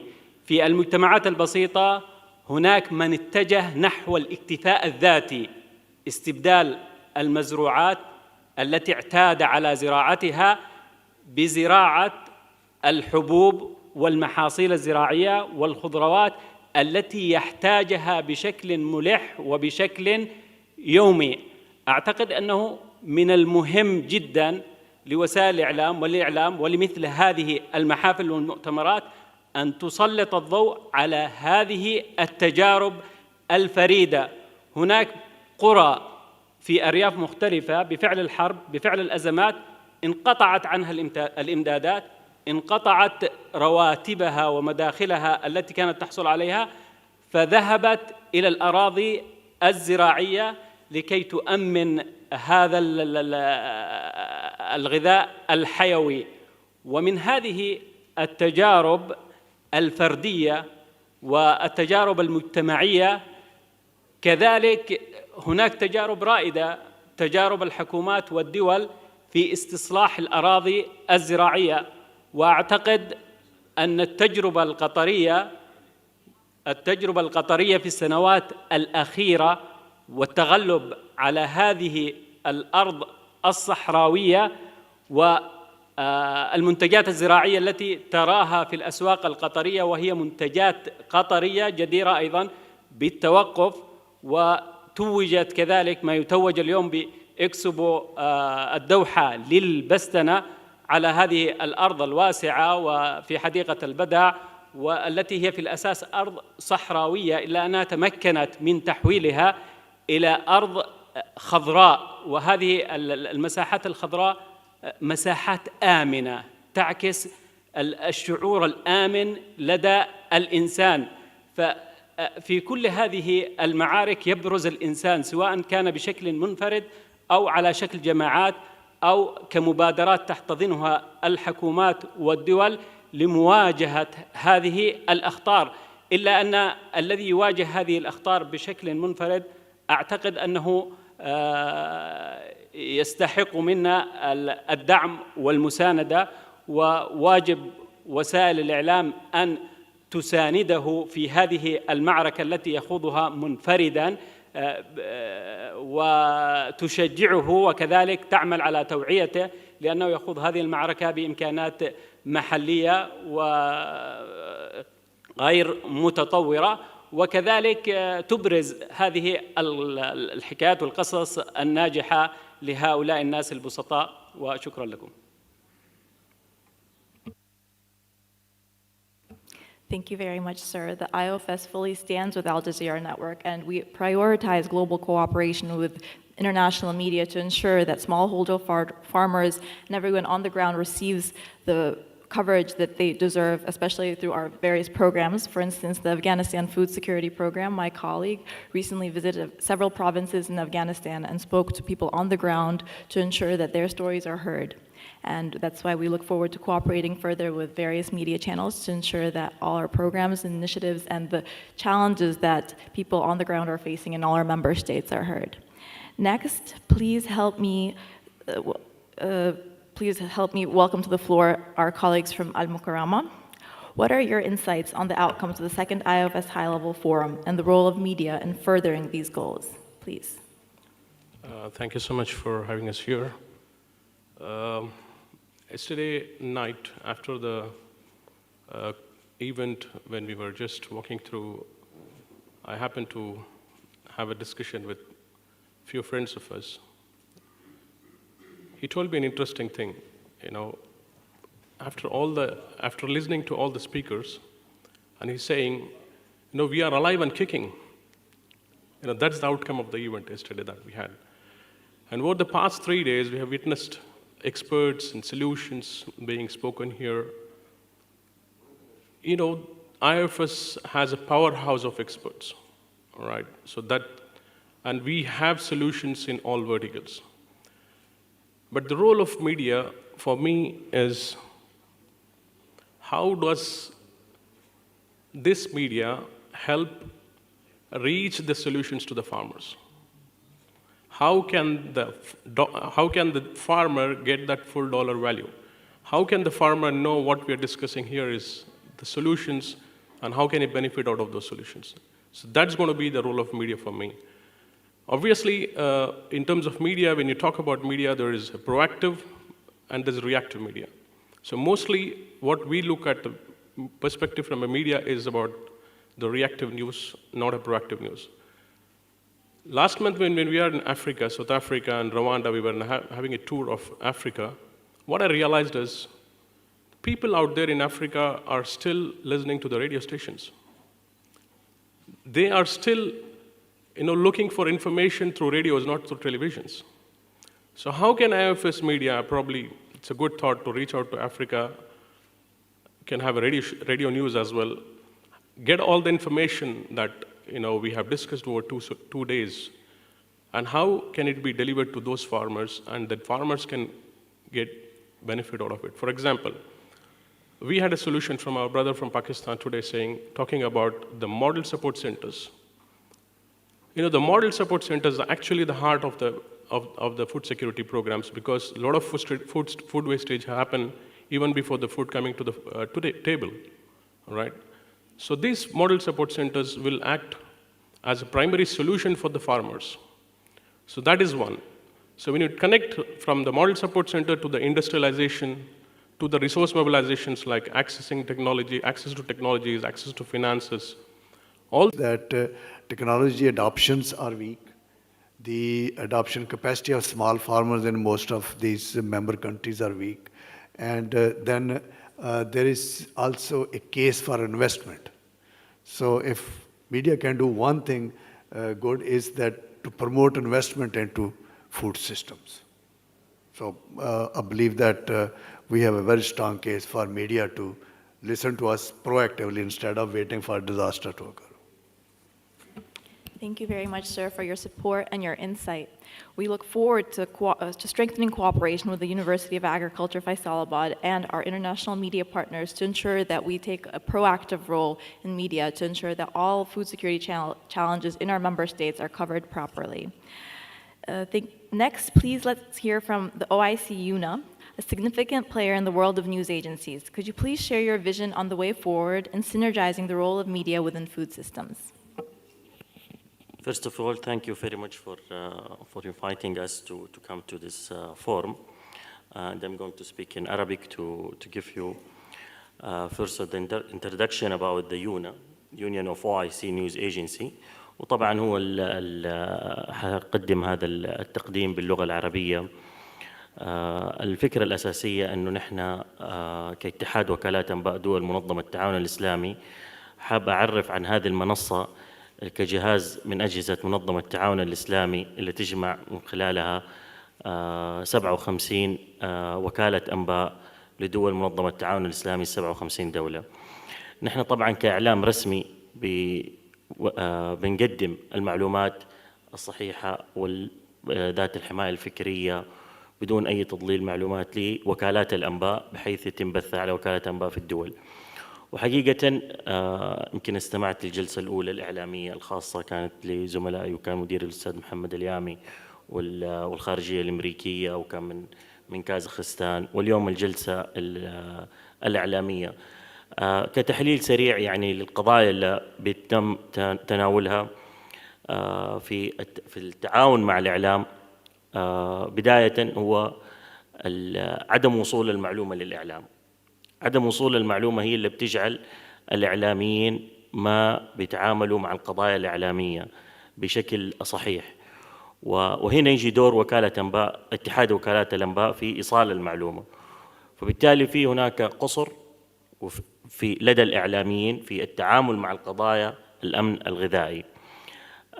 النقطة الثانية واللي هو يجب العمل عليه نحن مع منظمة التعاون مع منظمة الأمن الغذائي هو كيفية أن يكون هناك خطة إعلامية مستدامة في دراسة الحالات الاستباقية، في إجراء مسح إعلامي شامل في ما هي القضايا التي تحتاج إلى توعية، ما هي القضايا التي تحتاج إلى إيضاح للرسائل التي ومناقشة القضايا التي يجب الإعلام أن يسلط الضوء عليها. الجميل في الموضوع أنه منظمة الأمن الغذائي هي المنظمة التي المعنية بدراسة هذه الحالات، وتعاونها مع منظمة اتحاد وكالات الأنباء يجي هنا التعاون التكاملي من الناحية الإعلامية في إيصال الصورة الصحيحة للجمهور المستهدف، سواء كان لصانعي القراء في القطاعات الحكومية أو للمؤسسات القطاع الخاص في ما هي المجالات التي يجب الاستثمار بها، وكذلك إيصال الصورة الصحيحة سواء كان للمزارع أو للفرد بشكل نهائي. فهذا يعني باختصار صراحة نحن ما هو الشيء الذي نستطيع أن نقدمه. وأعود كذلك إلى السؤال مرة أخرى. أعتقد أن الموضوع قدما في تعزيز دور الإعلام في ضمان الأمن الغذائي يتطلب منا إجراء العديد من الخطوات والتدخلات التي تنطلق بداية من المنظمات، لأن هي التي لديها المعلومة الصحيحة، وهي التي تستطيع أن توجه الأسواق والمجتمعات وتستشرف بالمستقبل، ومن ثم الممارسين الصحفيين.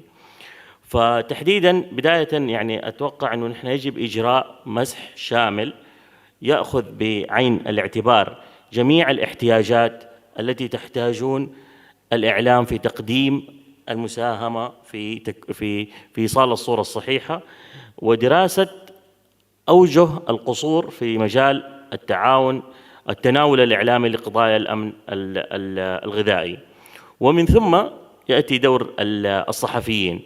طبعا يأتي دور الصحفيين في المخاطبة اليومية والمخاطبات عن طريق منصة اتحاد يونا، أو عن طريق برامج تشكيل وتصميم برامج في مجال التدريب الإعلامي لتمكين الصحفيين بشكل أساسي من فهم المصطلحات والقضايا الفنية المتعلقة بمجال الأمن الغذائي، والكتابة عن هذه القضايا بأسلوب احترافي، لأنهم كلما تعلمون يعني الكتابة هي التي تصنع وهي التي تصنع الخبر، فهو كيفية كتابة القضايا بشكل أساسي لإيصال الصورة الصحيحة المتعلقة سواء كان تشمل تقديرات الإنتاج بالنسبة للمحاصيل الأساسية، بالنسبة للأسعار، بالنسبة للمسائل المتعلقة بالتصدير والاستيراد والحظر المفروض على نوع معين من السلع الزراعية سواء كان في الاستيراد أو التصدير أو التكنولوجيا الناشئة، وأثرها كذلك على رفع الإنتاج. وفي هذا السياق يعني خليني أتكلم بشكل أساسي. نحن مع منظمة الأمن الغذائي نستطيع أن رسم الخطة الاستراتيجية الإعلامية المحددة لمناقشة هذه القضايا مع الجمهور المستهدف لكل يعني، لأن اليوم أنت زي ما تعرف مثلا ممكن وكالات الأنباء هي تصنع الخبر الخبر الحكومي، لكن اليوم تتواصلوا مع الجمهور بشكل مباشر، يكون رسم الرسائل المستهدفة عن طريق الشبكات الاجتماعية، بما في ذلك طبعا الرسائل المتخصصة طبعا على سبيل المثال الراديو أو التلفزيون، من أجل تقليل الفجوة وحل من قضايا الأمن الغذائي. هذا باختصار شديد يعني حاب أضيفه أنه نحن ندعو جميع المنظمات سواء المتواجدة اليوم صناعي القرار في كيفية التواصل مع اتحاد وكالات الأنباء أو مع منظمة الأمن الغذائي كمنظمة متخصصة لعلاج هذه القضايا، وكذلك أن نكون شركاء معكم لمعالجة هذه القضايا من الناحية الإعلامية. وشكرا لكم.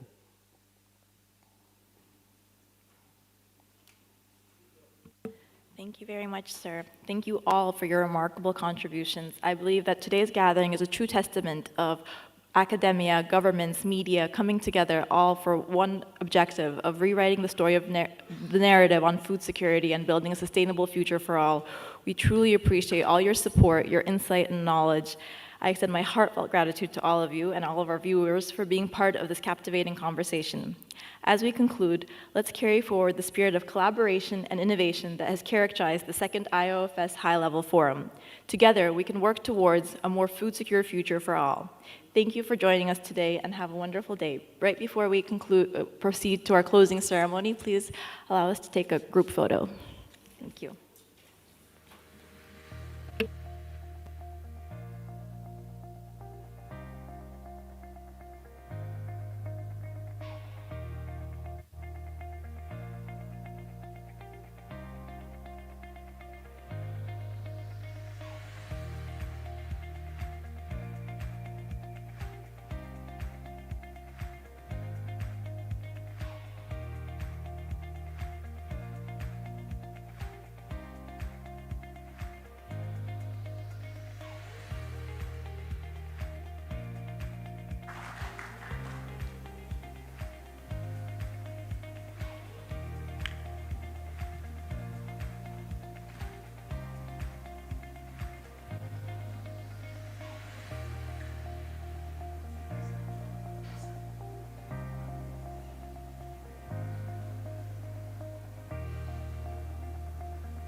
Bismillahirrahmanirrahim. Excellencies, distinguished participants, we will start the closing ceremony. I will kindly request those that are a little bit behind to come forward so we can be closer to each other, to transmit the warmth of the 3 days that we had the chance to be together in this same very venue. Please. On behalf of the IOFS Secretariat, we are extremely grateful to the state, people, and government of the state of Qatar for this wonderful arrangement, hospitality, and ensuring that these 3 events will take place here. Some of you may not know, but the work started long ago. We had the 9th ministerial meeting for food security and agriculture development for OIC member states.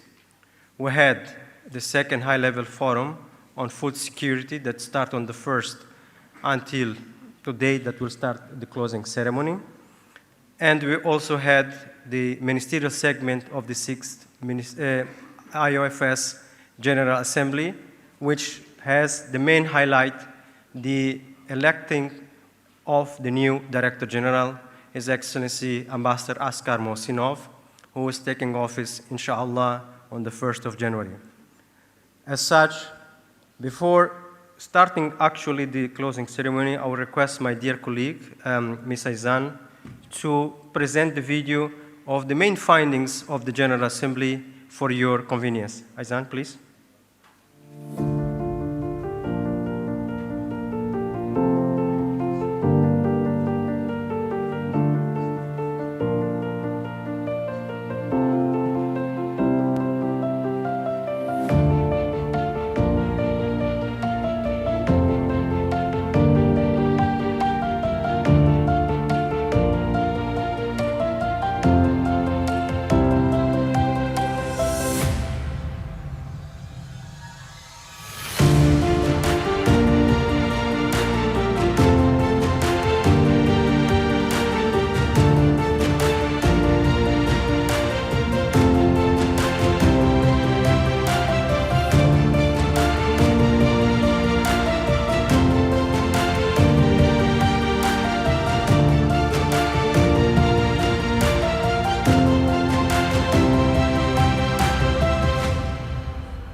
Thank you. So these were the activities that our distinguished member states approved at today's General Assembly, and we hope with their support, the support and assistance of different relevant institutions of OIC, international partners, including those from United Nations, African Union, and others, we will, inshallah, continue to pursue our important goal to ensure that, inshallah, the Muslim world is food secure. As per tradition, as we did last year when we held the first high-level forum on food security, the members participating agreed to have a final document, which at that time we called Almaty Declaration. This year we tried to innovate on the name. We gave it a fancier name. Now it's called Doha Communique. I like the word communique, it's very nice, very fancy. So with your permission and the permission of His Excellency, our Chairman of the Board, I'll read out the Doha Communique.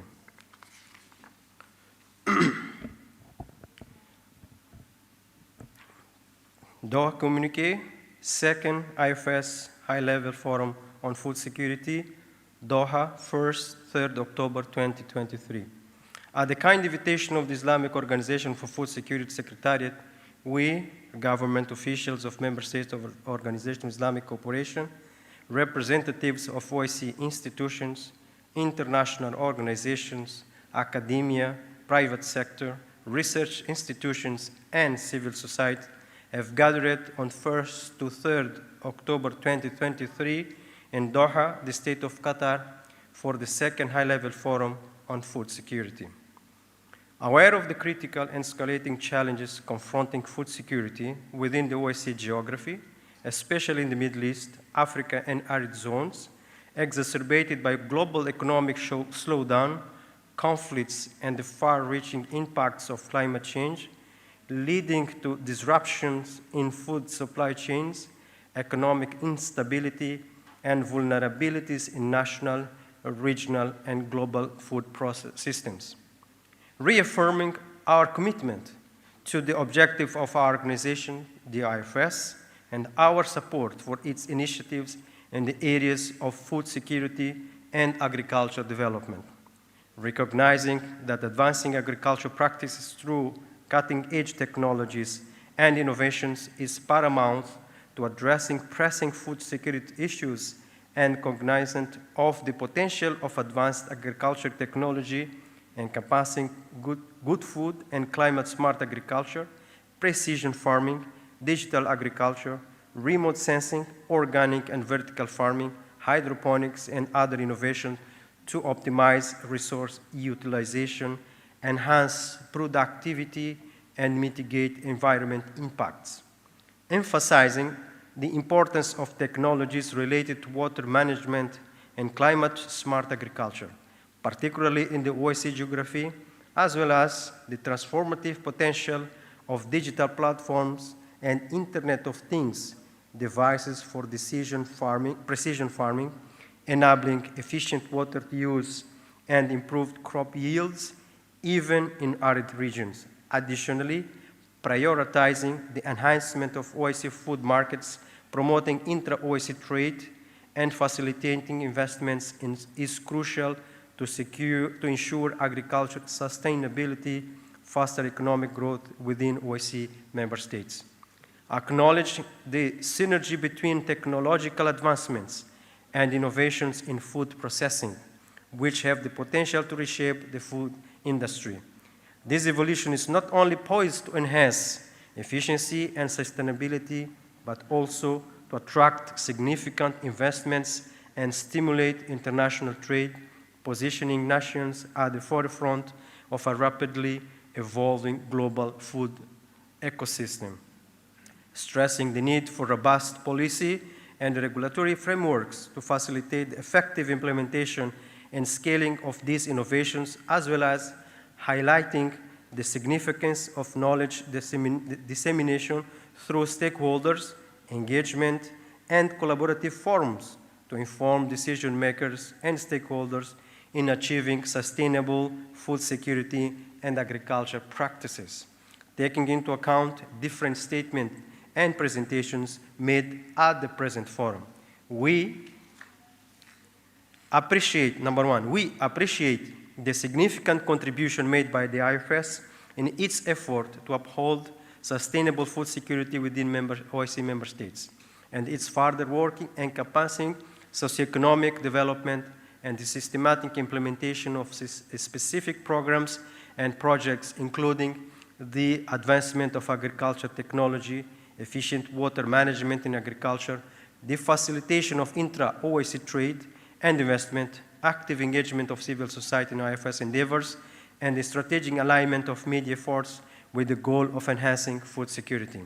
Number two, applaud the hosting government of the State of Qatar and IFS for convening of this milestone event by putting the topics of promotion of advanced agri-tech, civil society engagement, media alignment, and facilitation of agri-tech and investment in OIC geography, as well as emphasize these themes as one of main priorities within IOFS Strategic Vision 2031 and launching the program Bio and Agri-Tech in paying the significant attention to the adoption of cutting-edge, affordable, and cost-effective technologies in OIC member states. Number three, recommend governments of member states to take the lead in coordinating efforts among various stakeholders, including governments, official, investors, enterprise, experts, and so on and so forth, additionally promoting the adoption of emerging technologies such as genetic modification and AI-driven crop optimization. Number four, propose to IFS and governments of member states to work with policymakers and regulatory bodies to create an enabling environment that encourages the adoption and transfer of innovative technologies. Number five, call OIC relevant institutions and governments agencies to support IFS projects and activities. Number six, urge the IFS to closely engage with the private sector entrepreneurs in the implementation of program Bio and Agri-Tech and its activities. Number seven, call governments of the State of Qatar, Kingdom, Saudi Arabia, United Arab Emirates, and the Islamic Development Bank, international and donor organizations to consider providing funding support to IFS programs and projects implementing, particularly related to transferring and adopting advanced agriculture technologies, efficient water management, facilitate intra-OIC trade and investment, as well as initiatives towards programs and projects implementation by the IOFS Secretariat. Number eight, agree that it's high time for the IOFS to start holding annual civil society forums to engage with non-governmental organizations from the OIC member states towards collaborative approaches in implementing the IOFS Strategic Vision 2031.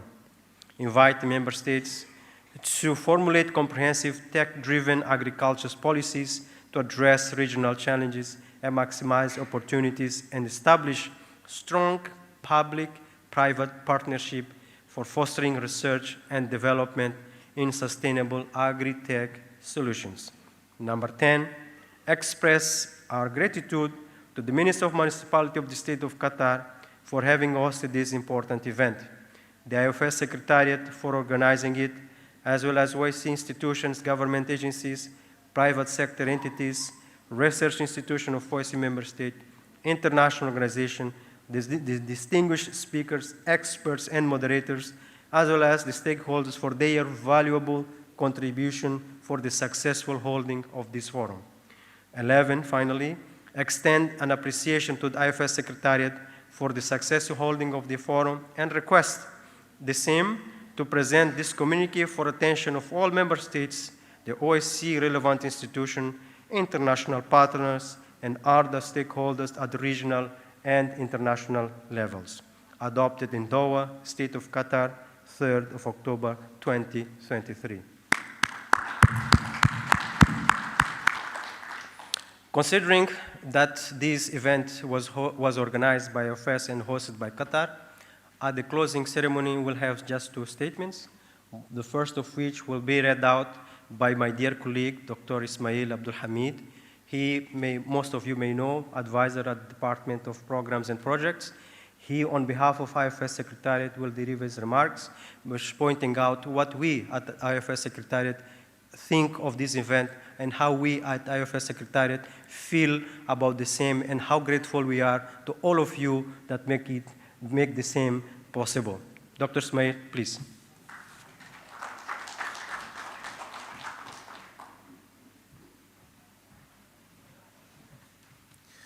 بسم الله الرحمن الرحيم الصلاة والسلام على رسول الله السلام عليكم ورحمة الله وبركاته Excellencies, distinguished experts and colleagues, dear participants, I am honored today to provide the closing remarks on behalf of the IOFS Secretariat.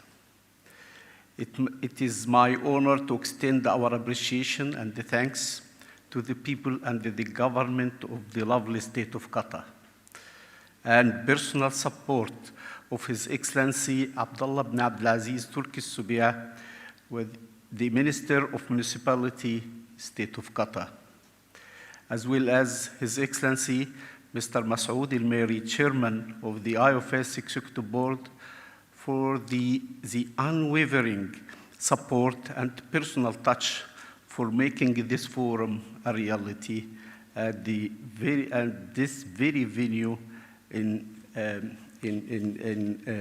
Doha. We have arrived now to the significant end of the 3 successful days. I am honored to offer the conclusion remarks as follows. The forum presentations, and it is through these 3 very productive days, we all have the pleasure to listen and witness extensive deliberations on civil society engagement, role of youth and women in food security, successful case of introducing agricultural technologies, and the proposed ways to transferring this agri-tech in OIC member states. We give this very much time for the technology and the agricultural technology transfer.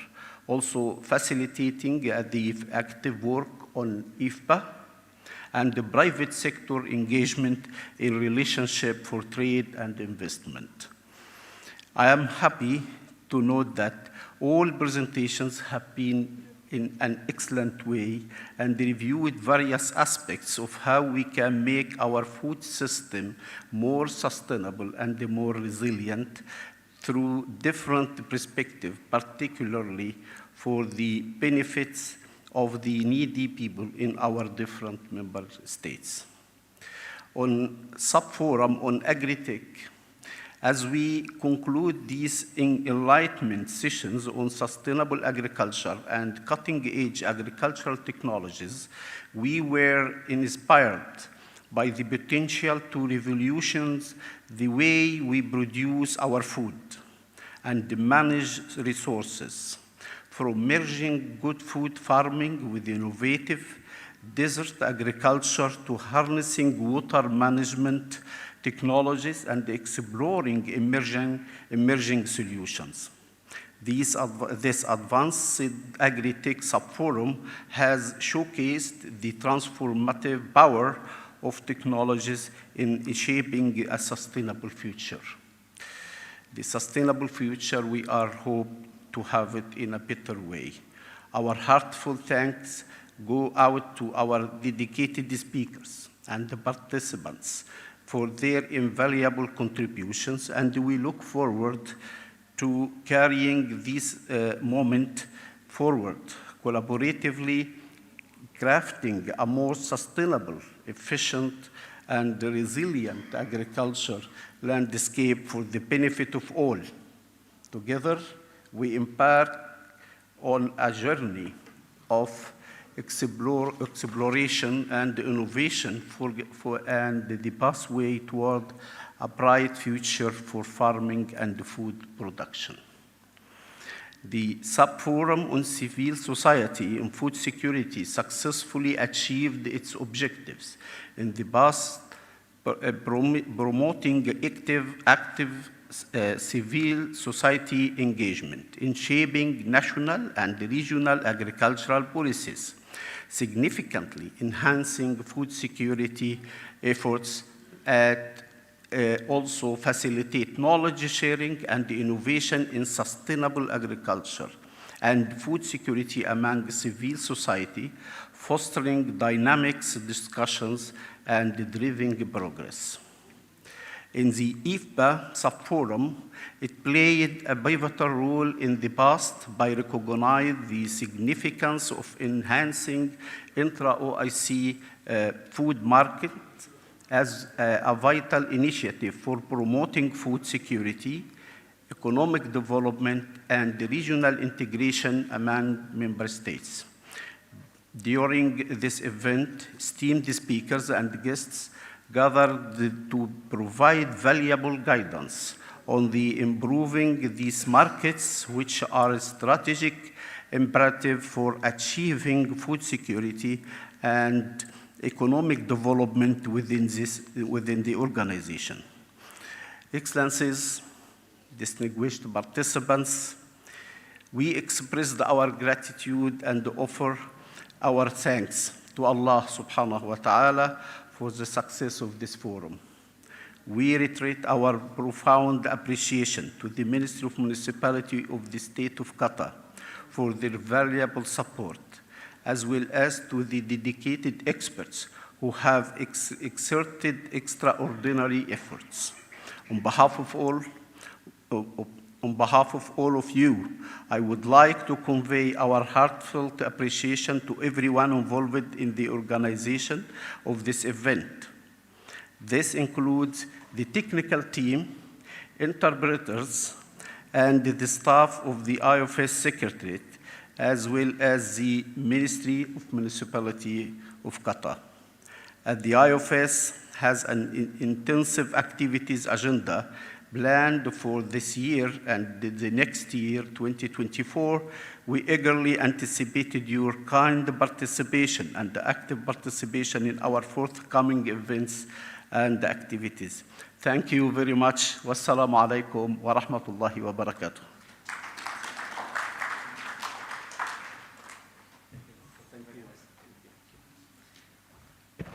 Thank you, Dr. Ismail. Very inspiring statement. As he said in the last lines, we are eagerly anticipating that, inshallah, the third high-level forum in 2024 will be even much participated, even better, with teams, etc. So we hope that all of you can reach out if there is any recommendations, any suggestions on how to make this forum even better from what you have seen today or what we have seen last year in Almaty. In the last statement for the closing ceremony, I have the pleasure to invite His Excellency Dr. Masoud Al-Mari, the Chairman of Executive Board of IOFS, to provide the statement. Excellency.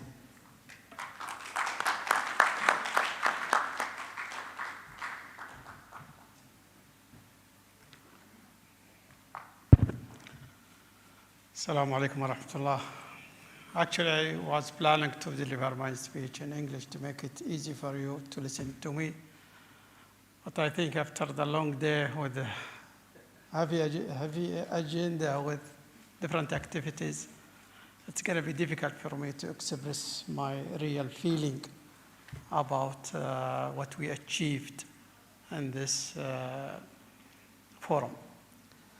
So I'll give you time just to use your headset if you wish to listen to my speech.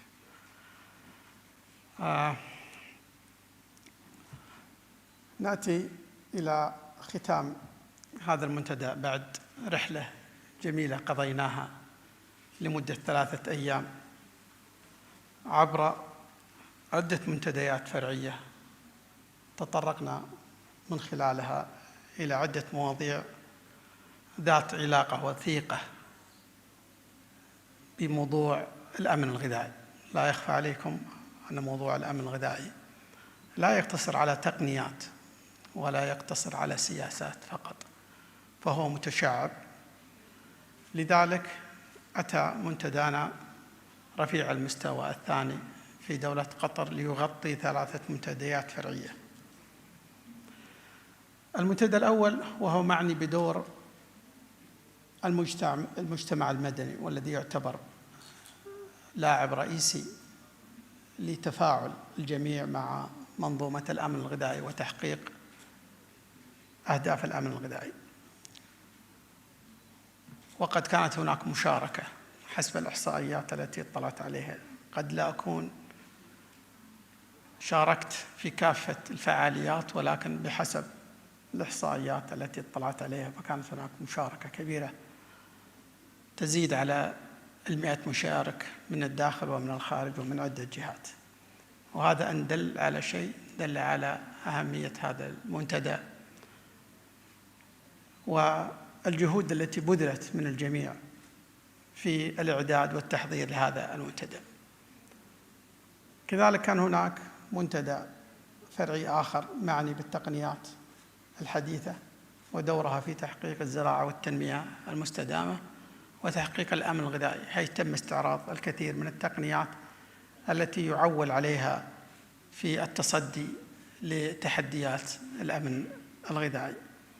ونحن نعرف أن التحديات كثيرة، ولكن لدينا إيمان بأنه يمكن التغلب عليها بالجد والاجتهاد وكذلك استخدام التقنيات والعلم الحديث. أما المنتدى الثالث فهو كيفية تعزيز الأسواق الغذاء بين الدول الإسلامية وزيادة التبادل التجاري.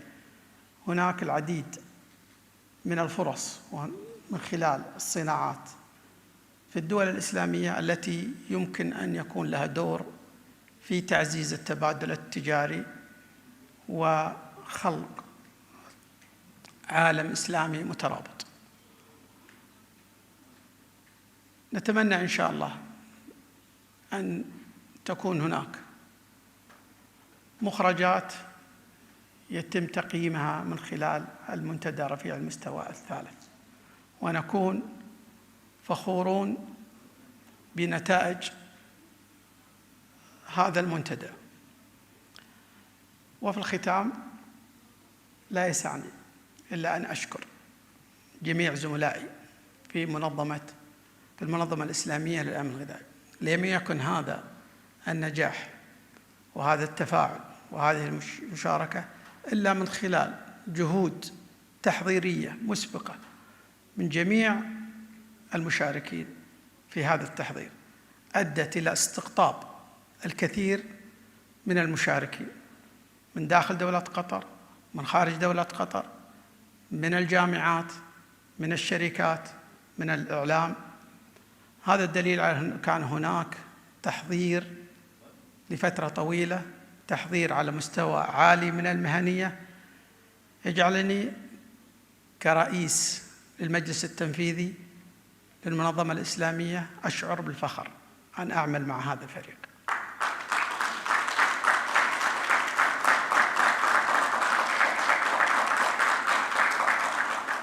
كذلك لدي فخر آخر كفرد ومواطن من دولة قطر الحبيبة، أن أفتخر بالمشاركة في هذا النجاح كذلك من خلال حسن التنظيم وحسن الضيافة. وهذا أمر يجعلنا نفتخر أن نكون جزء فعال في المشاركة في قضايا أمتنا الإسلامية، ونسعى في كل ما يخدم تقدمها وازدهارها.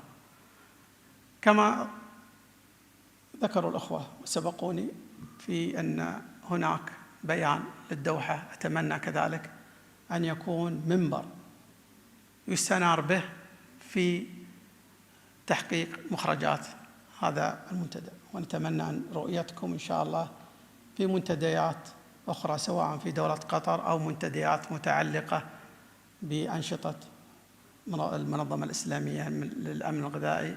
ونتمنى للأخوة في دولة قطر المشاركين من دولة قطر أن نلتقي بهم قريبا، والأخوة الذين من خارج دولة قطر أن نتمنى لهم العودة سالمين إلى ديارهم. والسلام عليكم ورحمة الله وبركاته.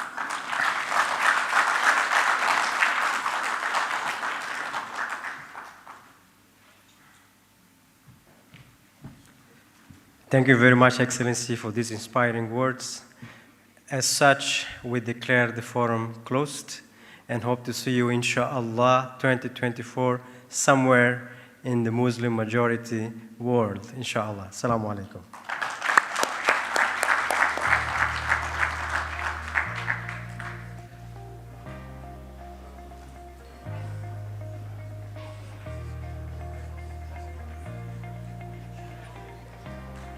Secretariat IOFS to make photo. Photo, please.